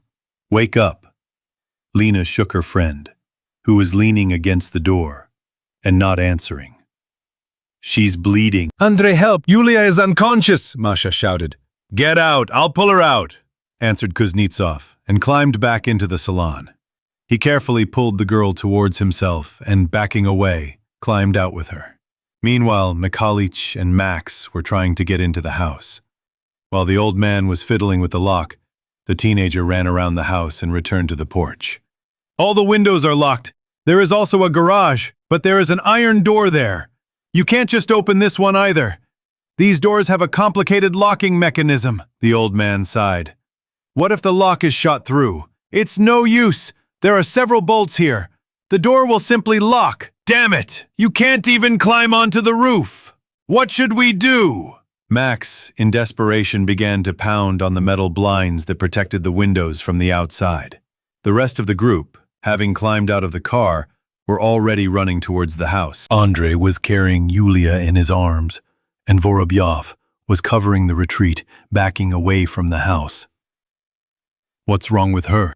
Mikhalich exclaimed excitedly, taking his granddaughter from the scientist's hands. "She hit her head when we crashed into the fence," Lena answered. "What's wrong with the door?" Ivan asked, carefully examining the facade of the house.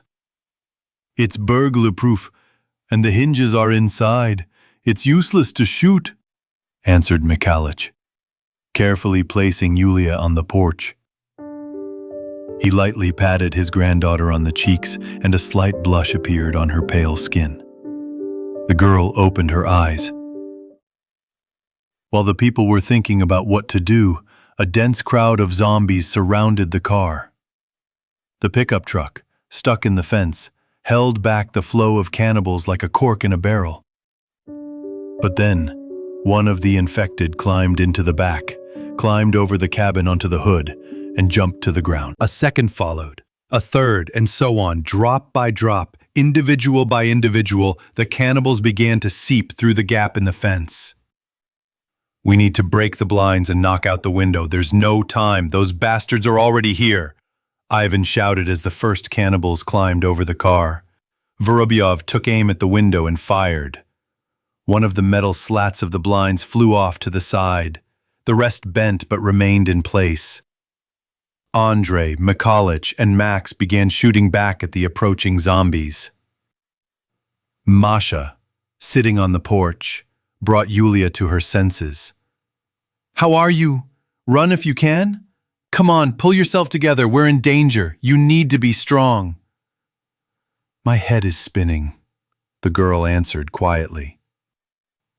Suddenly, Masha noticed out of the corner of her eye how the front door opened.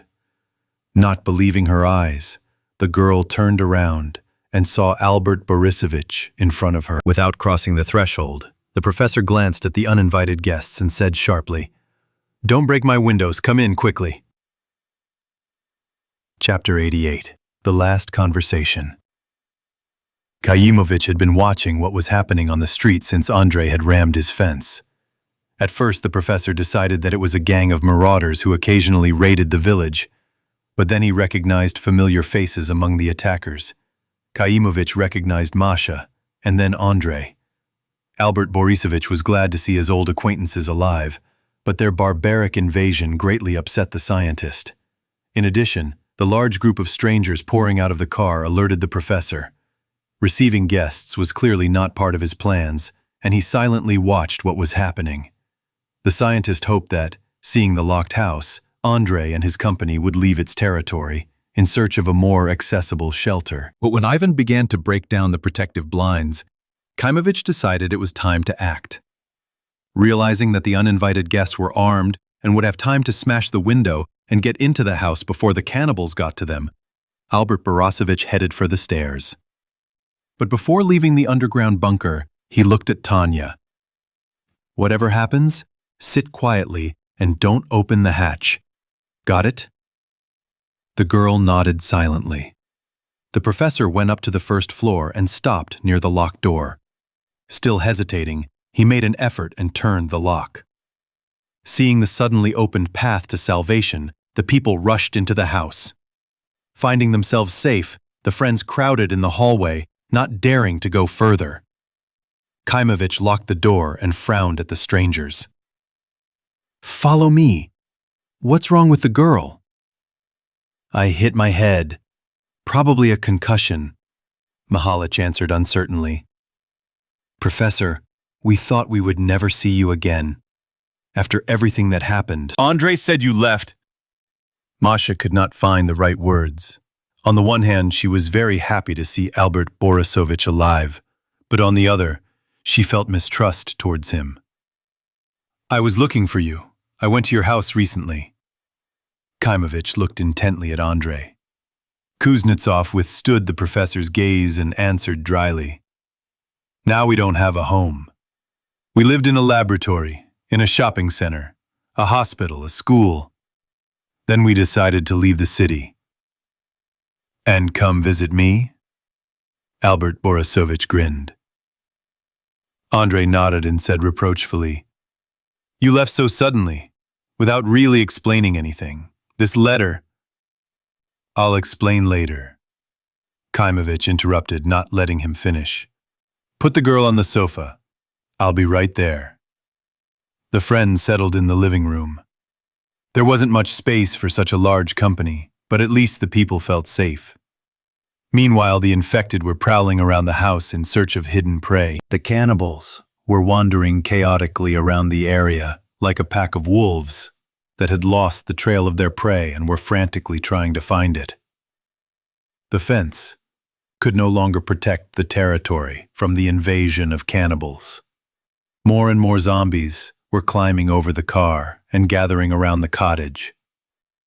Having left the guests, the professor went to the kitchen, took a box from a drawer in which he kept a small supply of medicines and found concussion pills.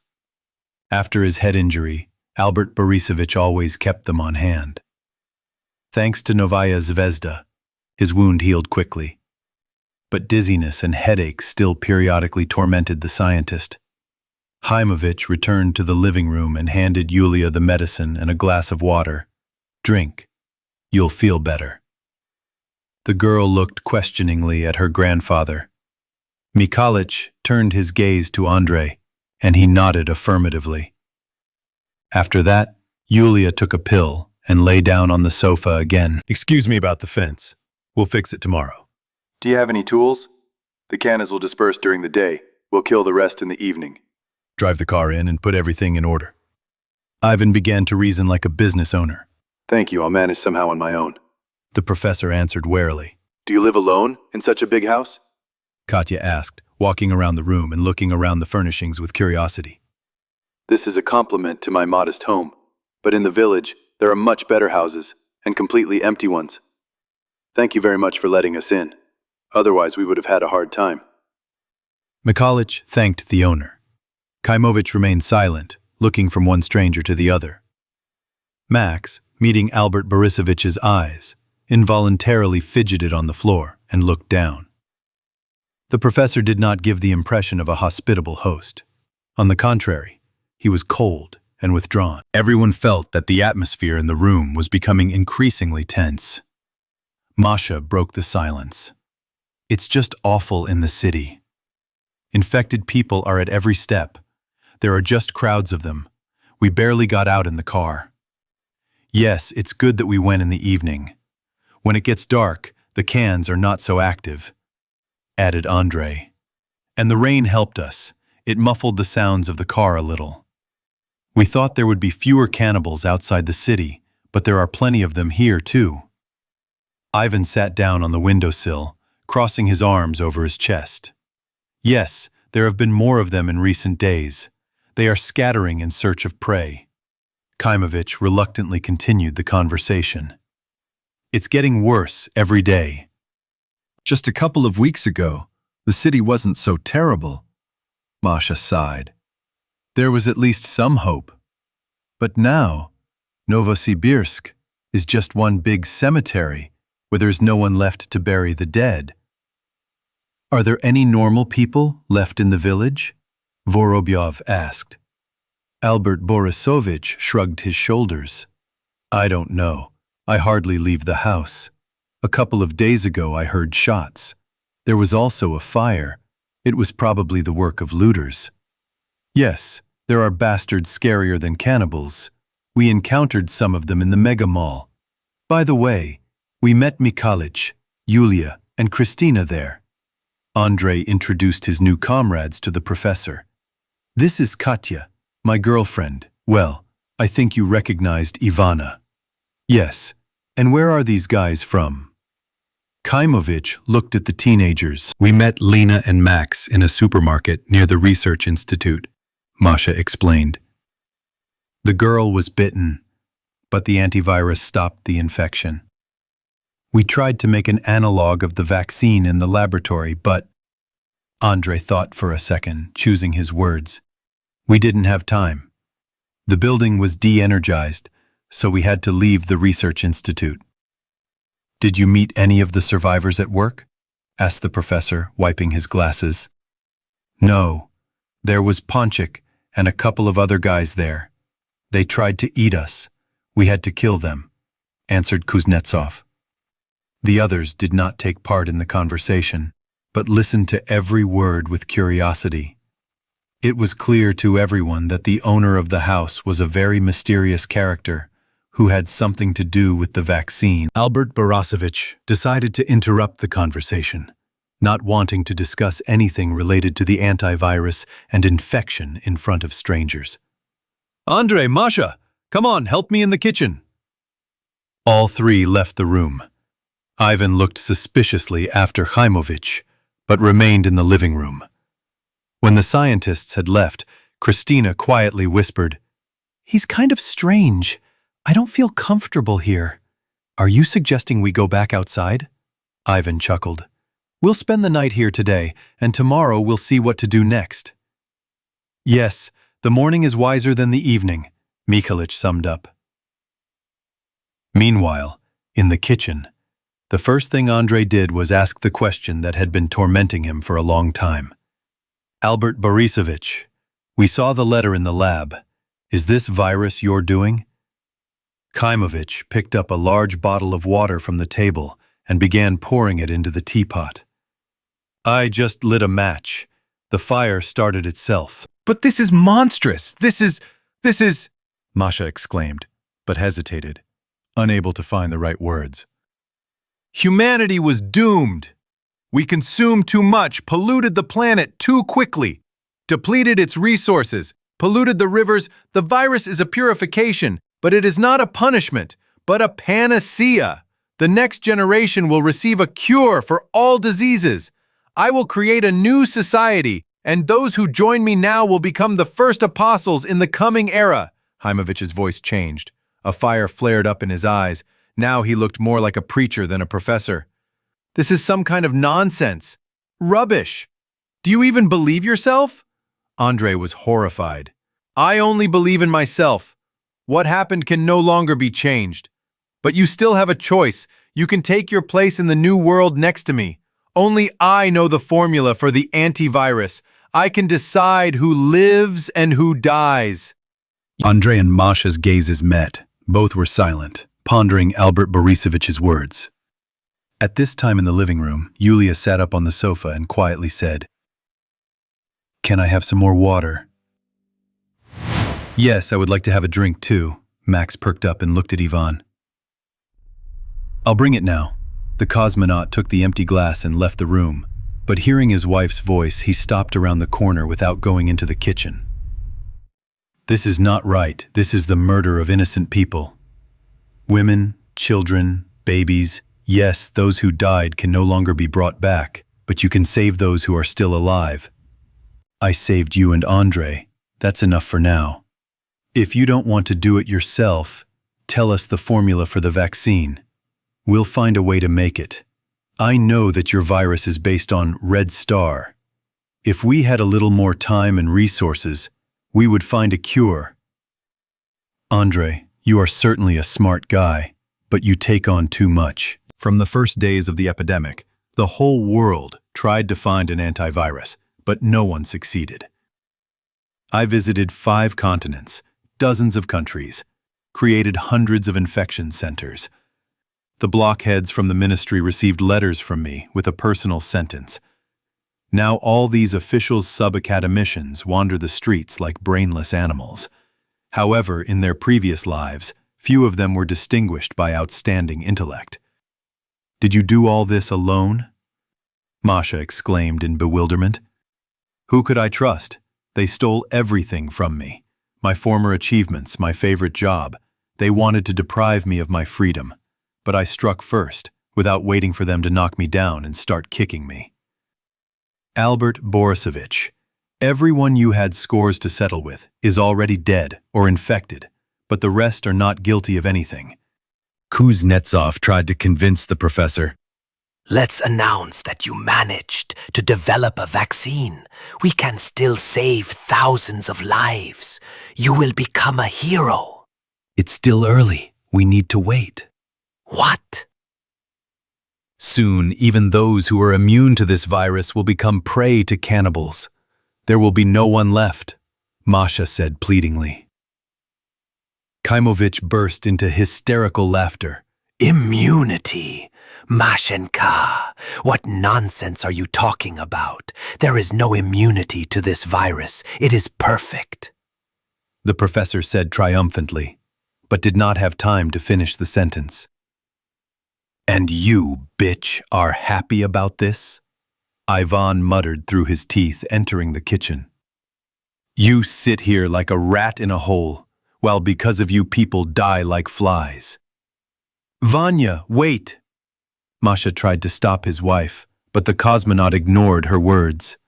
So you're proud of this infection, you narcissistic bastard? You're a crazy psycho.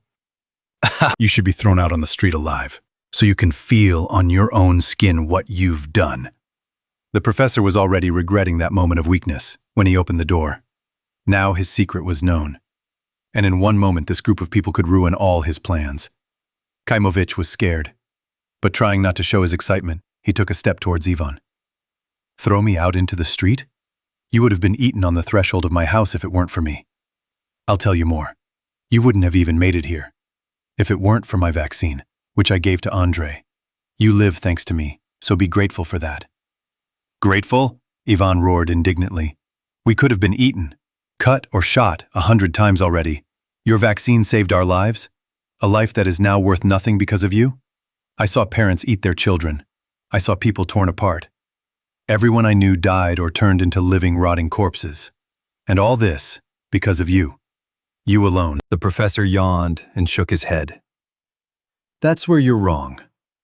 You, like no one else, are involved in all of this. Me? What are you talking about? Vorbyov muttered, dumbfounded. You, a hero, an astronaut, a conqueror of Mars. Kaimovich looked mockingly into Ivan's eyes.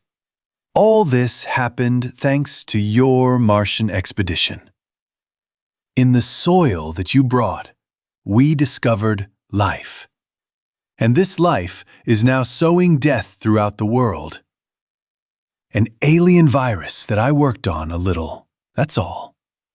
What the hell? We were just doing our job. The astronaut clenched his right hand into a fist.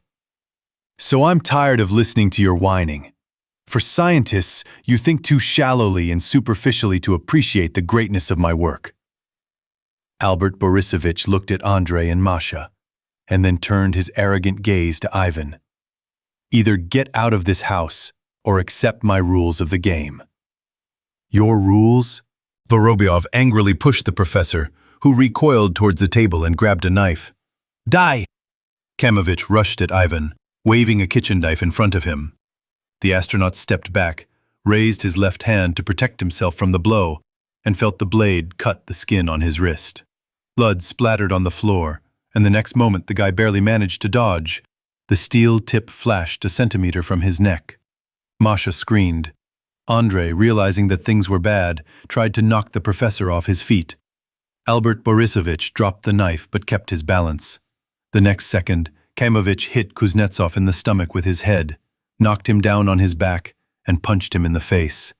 Andrei's eyes started to swim, and he reflexively raised his hands, trying to protect his head. The professor was not going to finish off his colleague and had already turned towards Ivan when he felt a powerful blow to his temple. Albert Borisovich's legs buckled. He fell to the floor and lost consciousness. Ivan unclenched his bruised fist and looked at his wife. The fight in the kitchen happened so quickly that those who remained in the living room did not immediately understand what was going on and came running to the noise when everything was already over.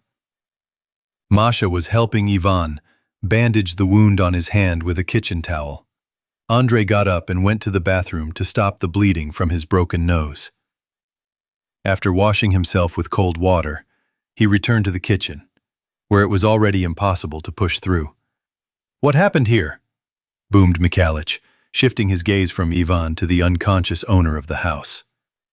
The cosmonaut glanced at his wife, who sadly lowered her eyes. Andrei was also silent, holding his bleeding nose with paper napkins. "This professor is a psycho," Vorobyov finally said. "The virus, the infection, it's all his doing. He admitted it himself, and even bragged about it." "Yes, he's clearly not all there," Kuznetsov sighed. "We need to find out more about the vaccine when he comes to his senses." The professor heard these words, as he had already woken up, but did not open his eyes, thinking about how to get rid of the uninvited guests. "Let's tie him up before he cuts someone else," Ivan suggested, looking around for a suitable rope. Mikhalich, helping the cosmonaut, quietly remarked, "It's somehow inhumane. He let us in, and now we're like invaders in his house." "We'll figure it out," Vorobyov muttered, twisting Kaimovich's arms. Having decided that there was no point in pretending anymore, Albert Borisovich opened his eyes and looked sullenly at everyone from under his brows. In response, 9 pairs of eyes stared at him, in which one could read mistrust, fear, hatred, doubt, and curiosity. The silent duel of glances was interrupted by Andrei's voice. "Professor, we don't want to hurt you. Just tell me the formula for the vaccine." Kimovich ignored these words and fixed his eyes on Ivan. The cosmonaut grumbled sullenly. "He won't tell you anything." Vorobyov turned out to be right. All attempts to get Albert Borisovich to talk were unsuccessful. At first, the professor stared at everyone, as if he wanted to remember their faces well. Then, staring at one point, he began to think about something distantly. After that, Kaimovich closed his eyes altogether. "Fine. Is he going to sleep?" The cosmonaut grinned. "Actually, it's already time. It's late." Katya yawned quietly, covering her mouth with her hand. "As Mikhalich says, the morning is wiser than the evening." Kuznetsov nodded and looked at Masha. "Are we going to leave him like this, on the kitchen floor?" asked the girl, looking sadly at her mentor, whom she had once considered a good friend. "He doesn't seem to mind. Nothing will happen to him here. I tied him up tightly," Ivan answered, checking the bonds on the professor's hands and feet once again. People began to leave the kitchen and choose their place for the night. It was decided not to split up and to sleep together in the living room. Before Andrei and Masha left the kitchen, Kaimovich opened his eyes and said coldly, "You have disappointed me greatly. Now you are both dead to me." The girl looked at Kuznetsov with fear. Andrei just shrugged his shoulders. He's still not himself. He's already a different Albert Borisovich. Masha sighed, looked at Kaimovich, who had already closed his eyes as if nothing had happened, and headed into the room. At a short evening meeting, the friends decided to postpone all plans until the morning. There are quite a few infected in the village, but this place is normal. We'll try to wait until the Cannas leave. We'll look around when it gets light and think about what to do next, Vorobyov said, settling down on the floor. Remembering the events of the previous evening, people could not fall asleep for a long time. The future seemed foggy and full of dangers. Moving from place to place, they were convinced each time that there was no absolutely reliable shelter. Difficulties lay in wait for them everywhere, and any mistake could cost them their lives. Today, none of them died, and this was already a small victory. But tomorrow it did not matter at all. Tomorrow they had to wake up and risk again in order to survive. Falling asleep under the protection of reliable walls, the friends did not feel safe. The house was more like a prison surrounded by a crowd of hungry cannibals. Freedom threatened death. The graveyard began beyond the threshold.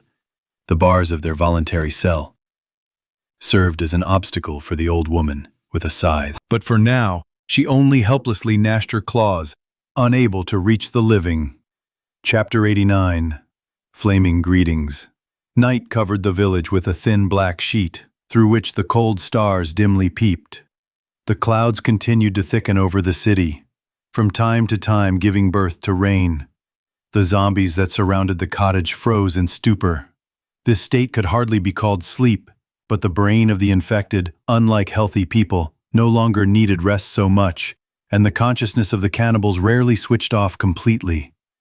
The sleep of the infected was like a power-saving mode, when the virus gave the command to save strength.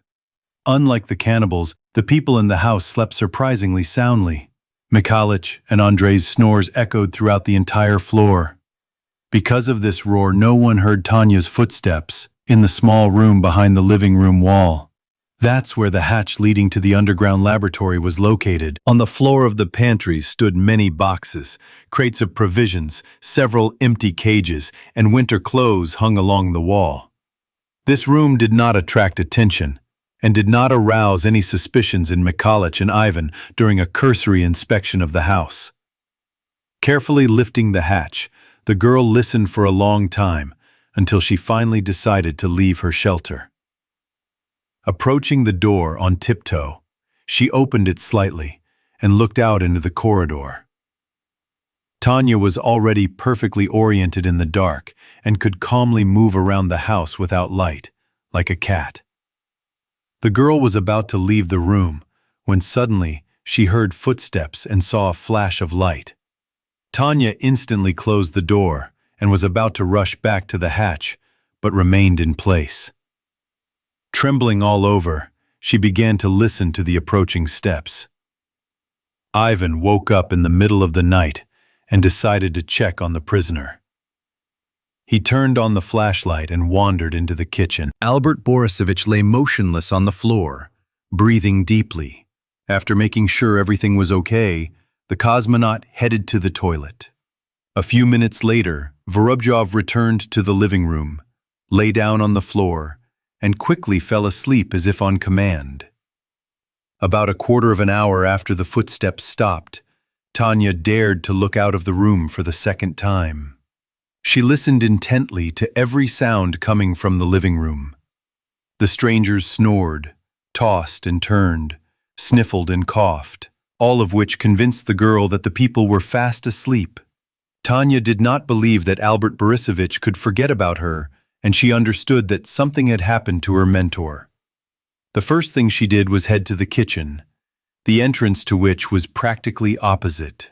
Without breathing, the child crossed the corridor in small steps. Kaimovich snored deeply and loudly, pretending to sleep, but in reality, trying to free his hands tied behind his back. But Ivan had tied him up so tightly that all attempts were in vain. The professor's strength began to leave him, and sleep began to overcome him. Suddenly, from some oblivion, Albert Borisovich heard a barely perceptible shh. Tanya touched his face with her palm and quietly asked, "What's wrong with you?" "Help me untie my hands," the professor answered almost silently and turned over onto his stomach. The girl clutched the scalpel she had taken from the lab and began to carefully cut the bonds.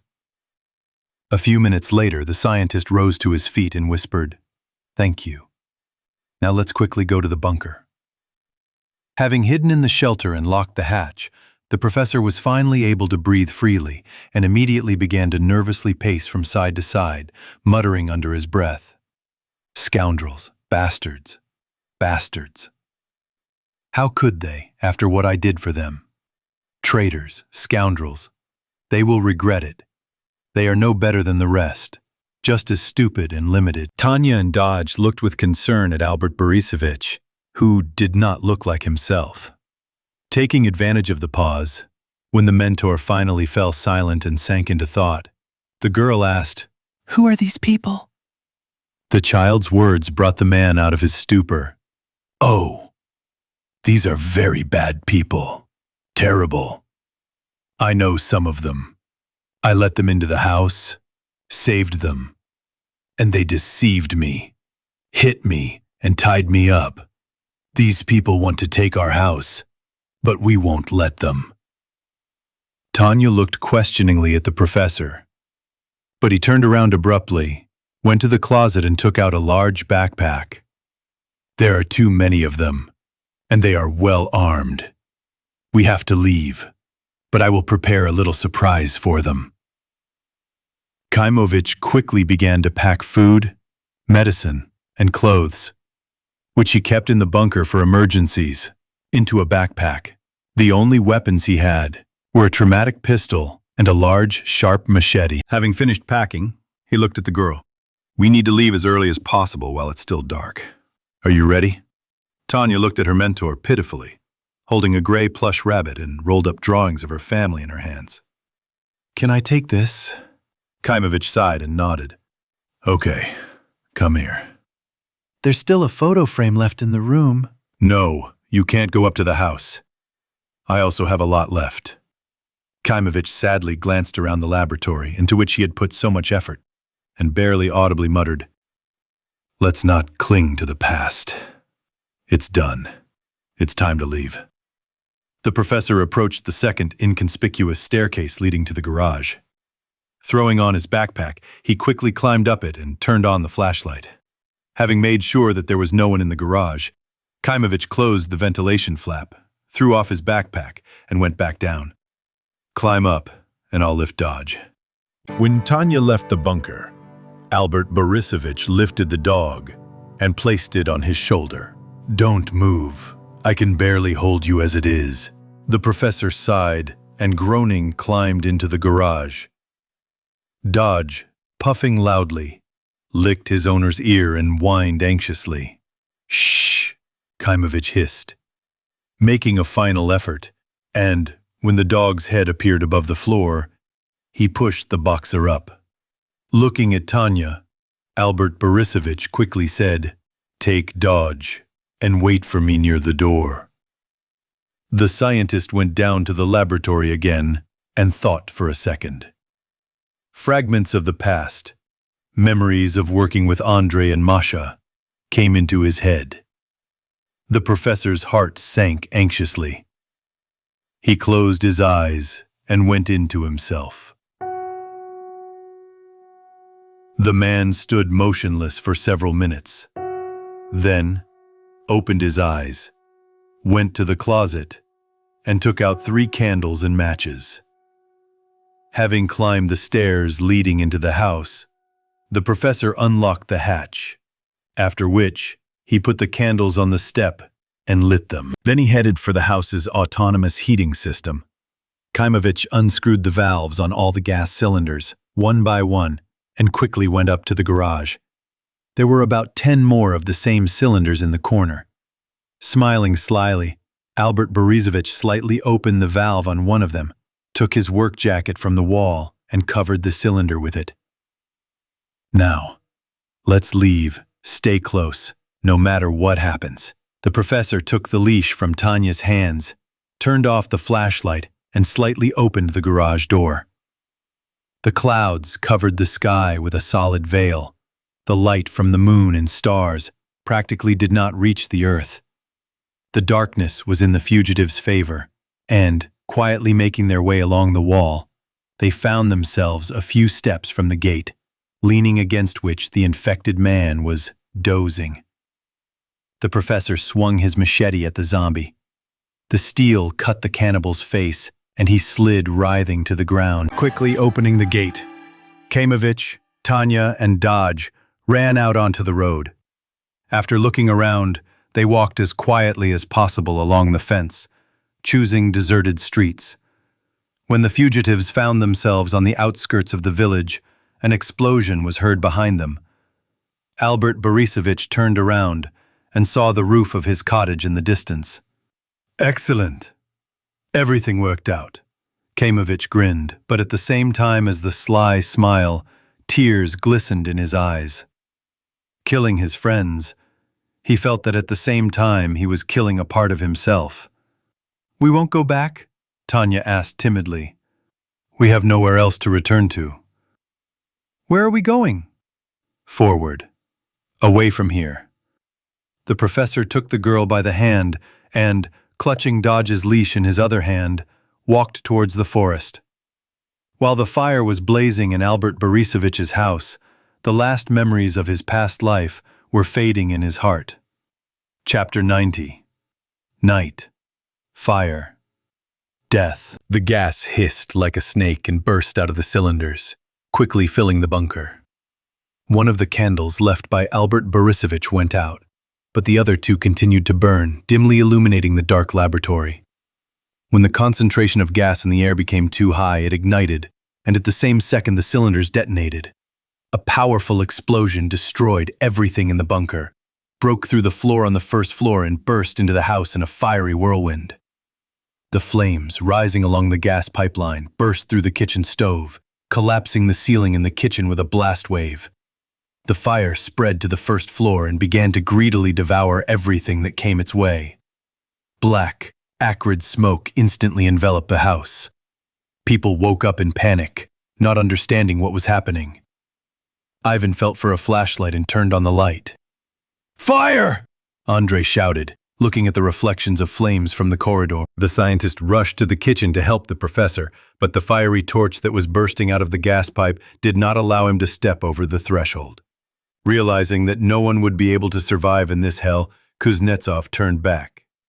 "We have to get out of here. Everything is burning near the exit." Everyone, coughing loudly, tried to pack their backpacks. "Maybe we should get out through the window?" asked Katya, whose eyes were starting to water from the acrid smoke. Ivan looked at the metal blinds that protected the house from the street, which now blocked their exit outside. "While we're messing around with them, we'll suffocate or burn. I have an idea. Get ready. I'll be right back." Vorobyov ran to the bathroom. There were several buckets of water on the floor by the wall. The cosmonaut poured one of them over himself and wet a large towel in another. Then he returned to the room, slapping his wet, bare feet on the smoking floor. Ivan took the backpack, grabbed the sawed-off shotgun, and headed for the front door. Flames were already breaking through from below, and black smoke was billowing out of the kitchen. The cosmonaut pressed the wet towel to his face so as not to suffocate, and felt for the door lock. "Opened! Is everyone ready?" "Yes, come on, ready!" Shouts came from the corridor. Vorobyov opened the door and greedily inhaled the fresh air, but he had no time to enjoy the cool of the night, as the porch was already surrounded by a crowd of hungry cannibals. Andrei jumped out after Ivan, and the guys met their opponents with heavy fire from 2 sawn-off shotguns. The friends did not spare the bullets, trying to push the infected away from the house. When the first shots rang out, Masha, Katya, Max, Lena, and Yulia appeared on the porch. Mikhailich and Christina were still in the house. Due to the influx of oxygen, the fire in the cottage quickly flared up. Flames licked the walls, rising to the ceiling. Come out now," the old man shouted to the girl, who froze on the threshold of the living room. "I can't. I'm afraid of fire." Christina trembled pitifully, clinging to the doorway. "You ran quickly, and that's it. You won't have time to burn. Come on." We need to help our people there. Mikhalich muttered angrily. Okay, I'll be right there. Go ahead, you first, and I'll be right behind you. Mikhalich nodded affirmatively, and stomping loudly, rushed through the corridor, slightly singeing his beard. Seeing several zombies approaching from the garage, the old man raised his gun and opened fire. Well, where are you? Mikhalich shouted over his shoulder to Christina. The girl took a deep breath and then, slowly and carefully, began to move towards doors. She didn't have the courage to run through the black smoke screen, through which tongues of fire flashed. The brunette's face was covered with heat, and she automatically took a step back. Realizing that there was no other way, Christina gathered her courage, clenched her fists, and rushed to the exit. In an instant, the girl felt the flame touch her shoulder. The heat under her feet became unbearable, and because of the acrid smoke, she could hardly breathe. But suddenly the brunette felt a cool breeze from the street. There were only a few steps left to the threshold. Suddenly, there was a crack under Christina's feet, and she felt herself losing support. The girl waved her arms, screamed, and fell into the underground bunker. The fire, raging in the laboratory, collapsed the ceilings, and Christina fell into the fiery inferno. The brunette's clothes and hair instantly caught fire. The heat was so strong that the person turned into a living torch in 1 second. The echo of the girl's desperate scream reached Mikhalich. The old man returned to the porch, looked into the house, and recoiled in horror. Below, Christina was writhing in agony, engulfed in flames on all sides. The fire greedily devoured its victim, incinerating the dark skin and slender body of the brunette. Numerous gold ornaments melted, flowing in thin streams down the girl's neck, chest, and fingers. Pieces of the burning floor fell on her from above, as if the house was trying to hide its prey from prying eyes.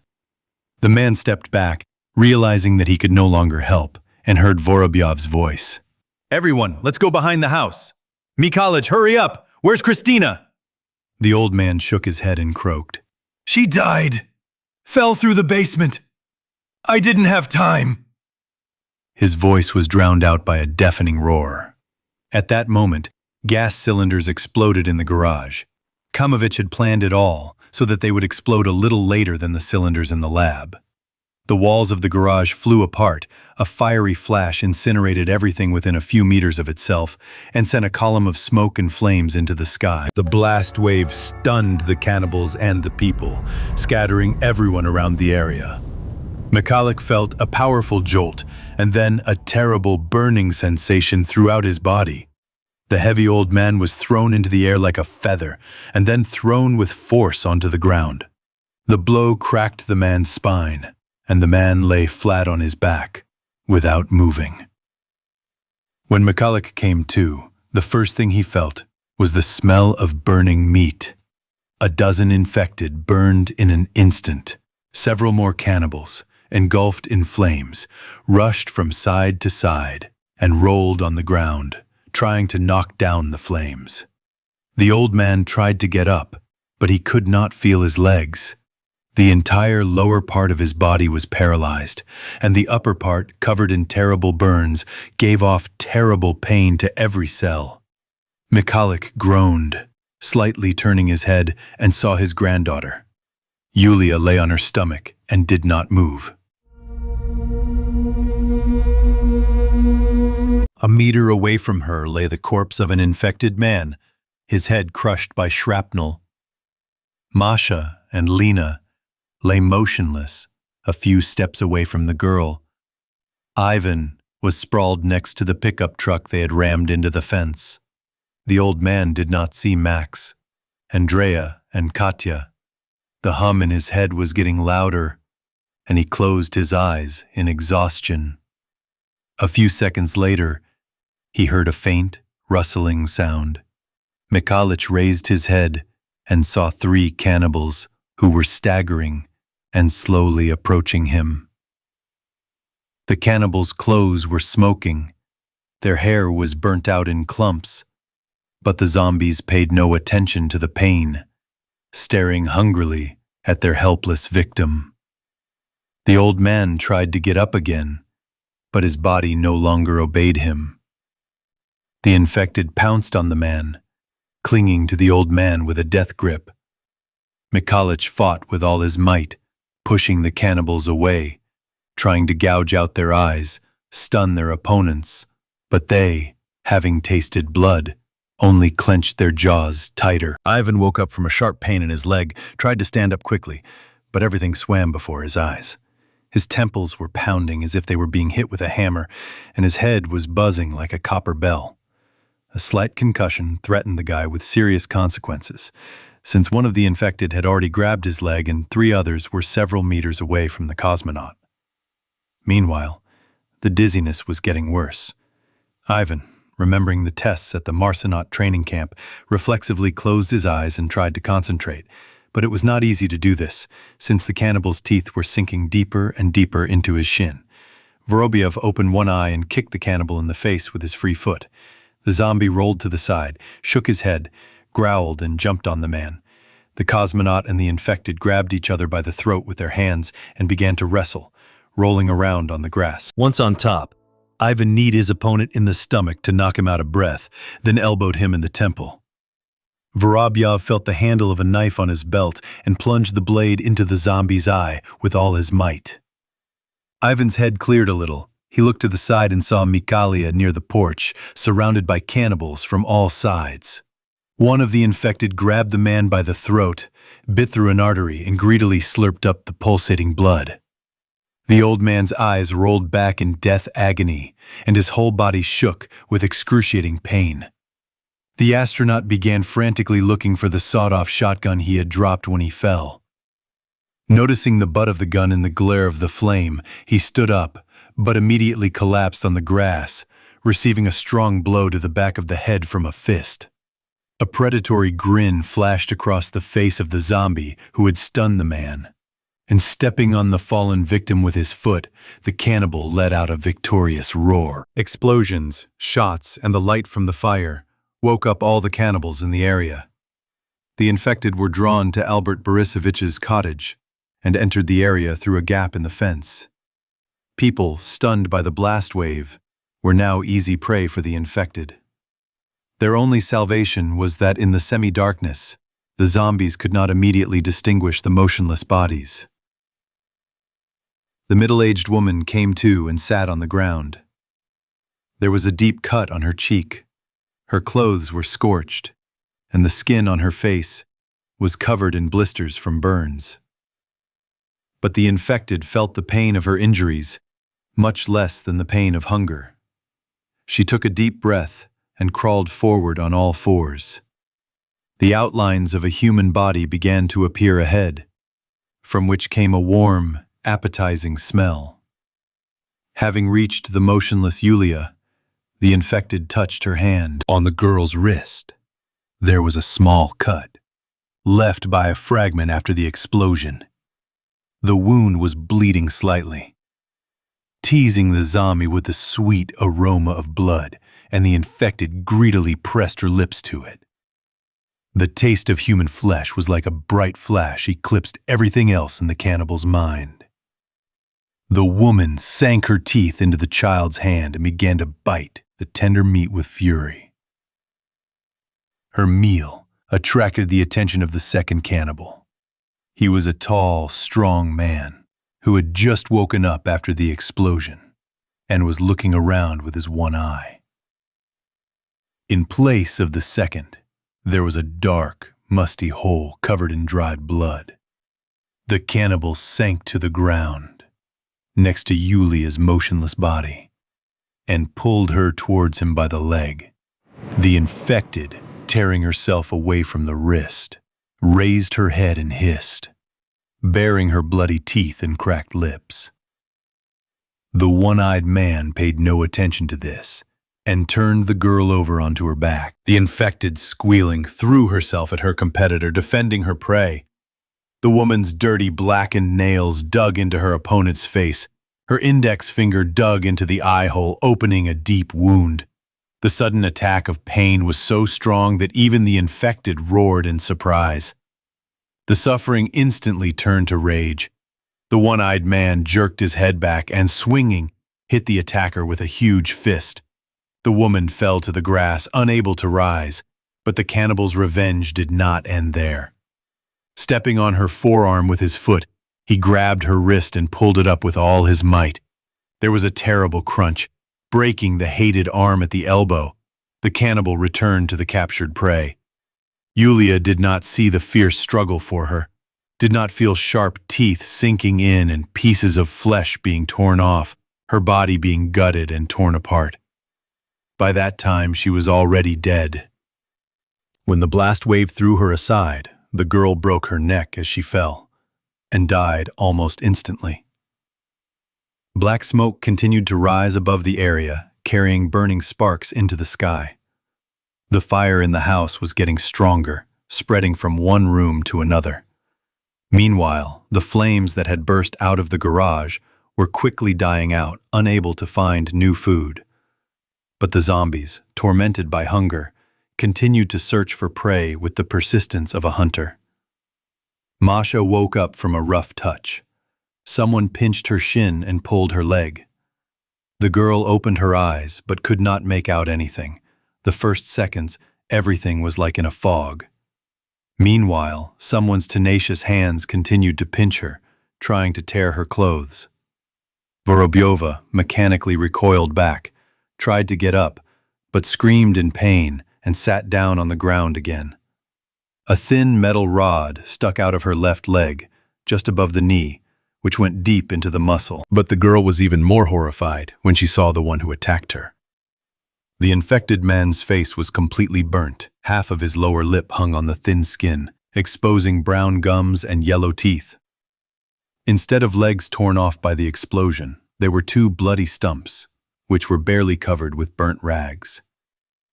But hungry eyes continued to shine greedily on the cannibal's charred face.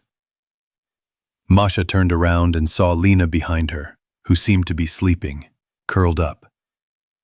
Vorobyova crawled towards her, backing away and pushing off the lawn with her hands. But the infected one did not lag behind, clinging to the grass with his fingers and dragging his mutilated body along the ground. With each movement, the metal rod sent a terrible pain through the girl's leg, but she, clenching her teeth, continued to fight for her life. Suddenly, Masha noticed her backpack on the right, which had been thrown away by the blast wave. Vorobyova pulled it towards herself and put it up as a barrier in front of the zombie. Without wasting time, she, having made a few more efforts, reached the girl. Lena, wake up! Wake up! There was no reaction. The girl showed no signs of life. At that moment, the zombie rounded the barrier and crawled forward with redoubled anger. Vorobyova felt Lena's weak pulse and began to slap her cheeks. The cannibal extended his hand and touched Masha with his fingertips.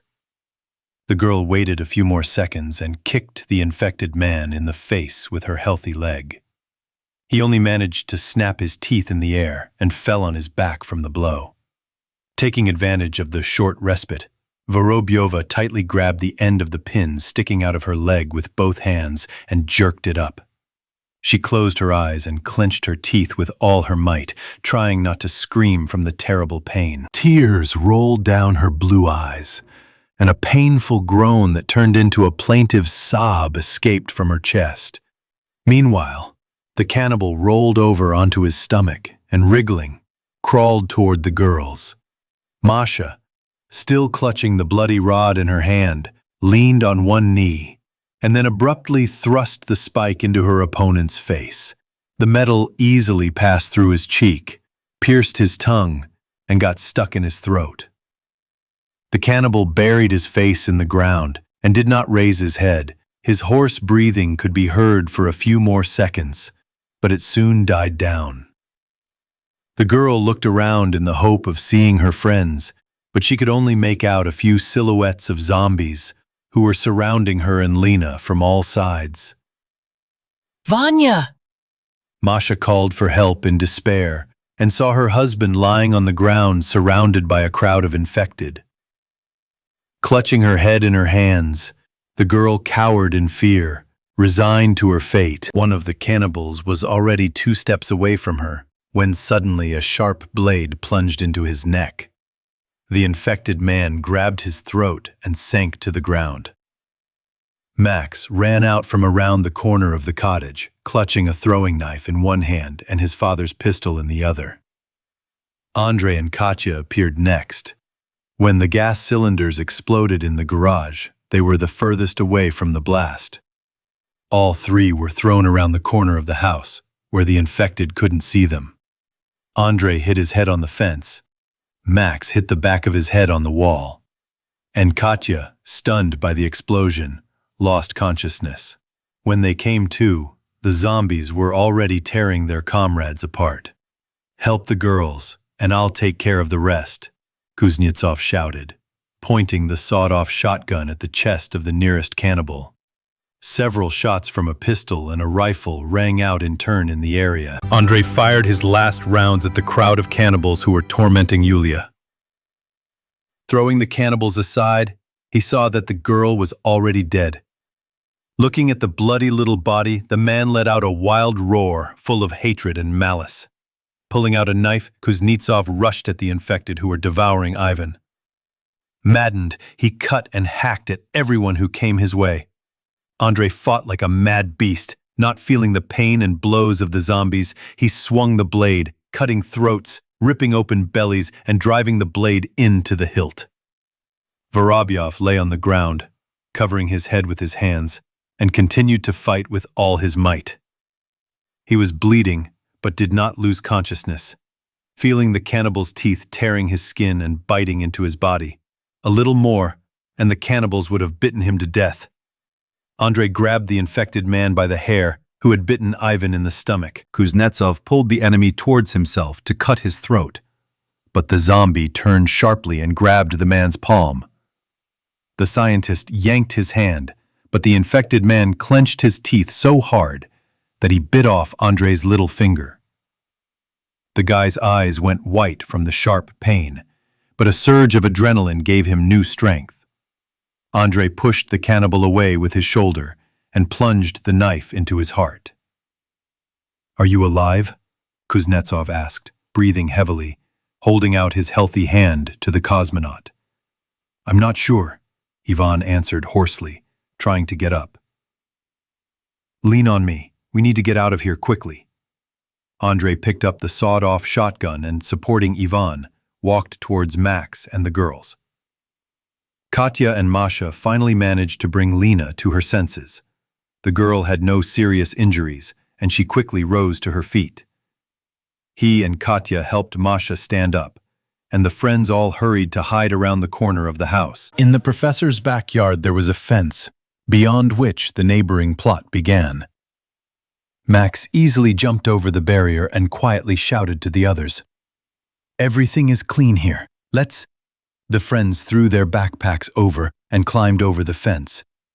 Andre was the last to jump to the ground, pressing his wounded arm to his stomach.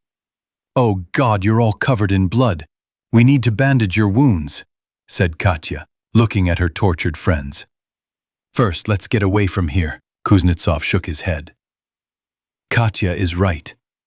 We need to stop the bleeding, otherwise there will be a trail behind us that these creatures will follow," Ivan answered, taking off his t-shirt and tearing it into pieces.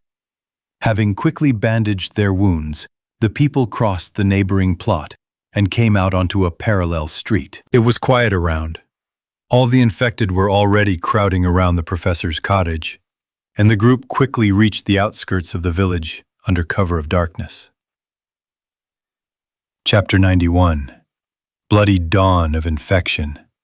A light fog spread across the ground, enveloping everything around with its cold dampness. The leaves on the trees rustled occasionally, disturbed from time to time by the barely perceptible breath of the wind. A lonely bird mournfully uttered its drawn-out cry, which remained unanswered. 6 people appeared in a clearing surrounded by trees and, looking around, sat down on the ground. Throwing his backpack into the thick grass, Ivan leaned against a tall, old birch. "How's your head?" asked Masha, looking tiredly at her husband. "Something is still going wrong. It's hit me again. I think I have a concussion. I was concussed by the explosion, and that cannon hit me on the head. The main thing is that we got out," Andre sighed. "Just not everything," Lena said sadly, tears welling up in her eyes. Turning away, the girl covered her face with her hands. Katya hugged her by the shoulders and began to gently stroke her head, trying to calm her down, although she herself was barely holding back from bursting into tears. Vorobyova took a first aid kit and bandages out of her backpack. "Come to me. I need to treat the wounds." Andrei and Ivan obediently approached Masha. Kuznetsov looked sadly at the remainder of his little finger and bit his lip in pain when the girl generously poured hydrogen peroxide on the injured finger. Having bandaged Andrei's hand, Masha began to treat her husband's numerous wounds. The cosmonaut had lost the lobe of his right ear, and his entire body was covered in scratches and deep bites. Fortunately, the cannibals had not managed to gnaw through the artery or inflict any other serious injury, so Ivan's life was not in danger. When the procedure was finished, Vorobyov stretched out tiredly on the grass, and Masha took care of her leg. The girl's knee was swollen and blue, and a crust of dried blood had formed on the wound. While the bandaging was going on, Max, who had suffered almost no harm in the fracas near the professor's house, stood to the side and, leaning against a tree, carefully watched what was happening around him. The people had managed to get far enough away from the village unnoticed, and now there was no need to fear pursuit. But Sova remained on the alert. The short-lived relaxation in Kaimovitch's house had cost the friends too much, because of which they had lost Kristina, Mikhailych, and Yulia. Those who had survived the night were now sitting wounded, exhausted, and depressed, in a clearing in the middle of the forest, hiding from the infected. All roads were open to them, but people did not know where to go. They had lost their home, their relatives, everything they had valued in the past. And now they had also lost hope of finding out the formula for the antivirus. Everyone was sure that Kaimovitch had died in the fire, which meant that the chance to stop the infection had disappeared along with him. Meanwhile, the first glimmers of the rising sun appeared on the horizon. The last stars disappeared from the sky, and the morning finally defeated the night. In the east, the sky turned from orange to bright scarlet, and another unique dawn appeared before people in all its splendor. A bloody dawn of infection was rising over the world.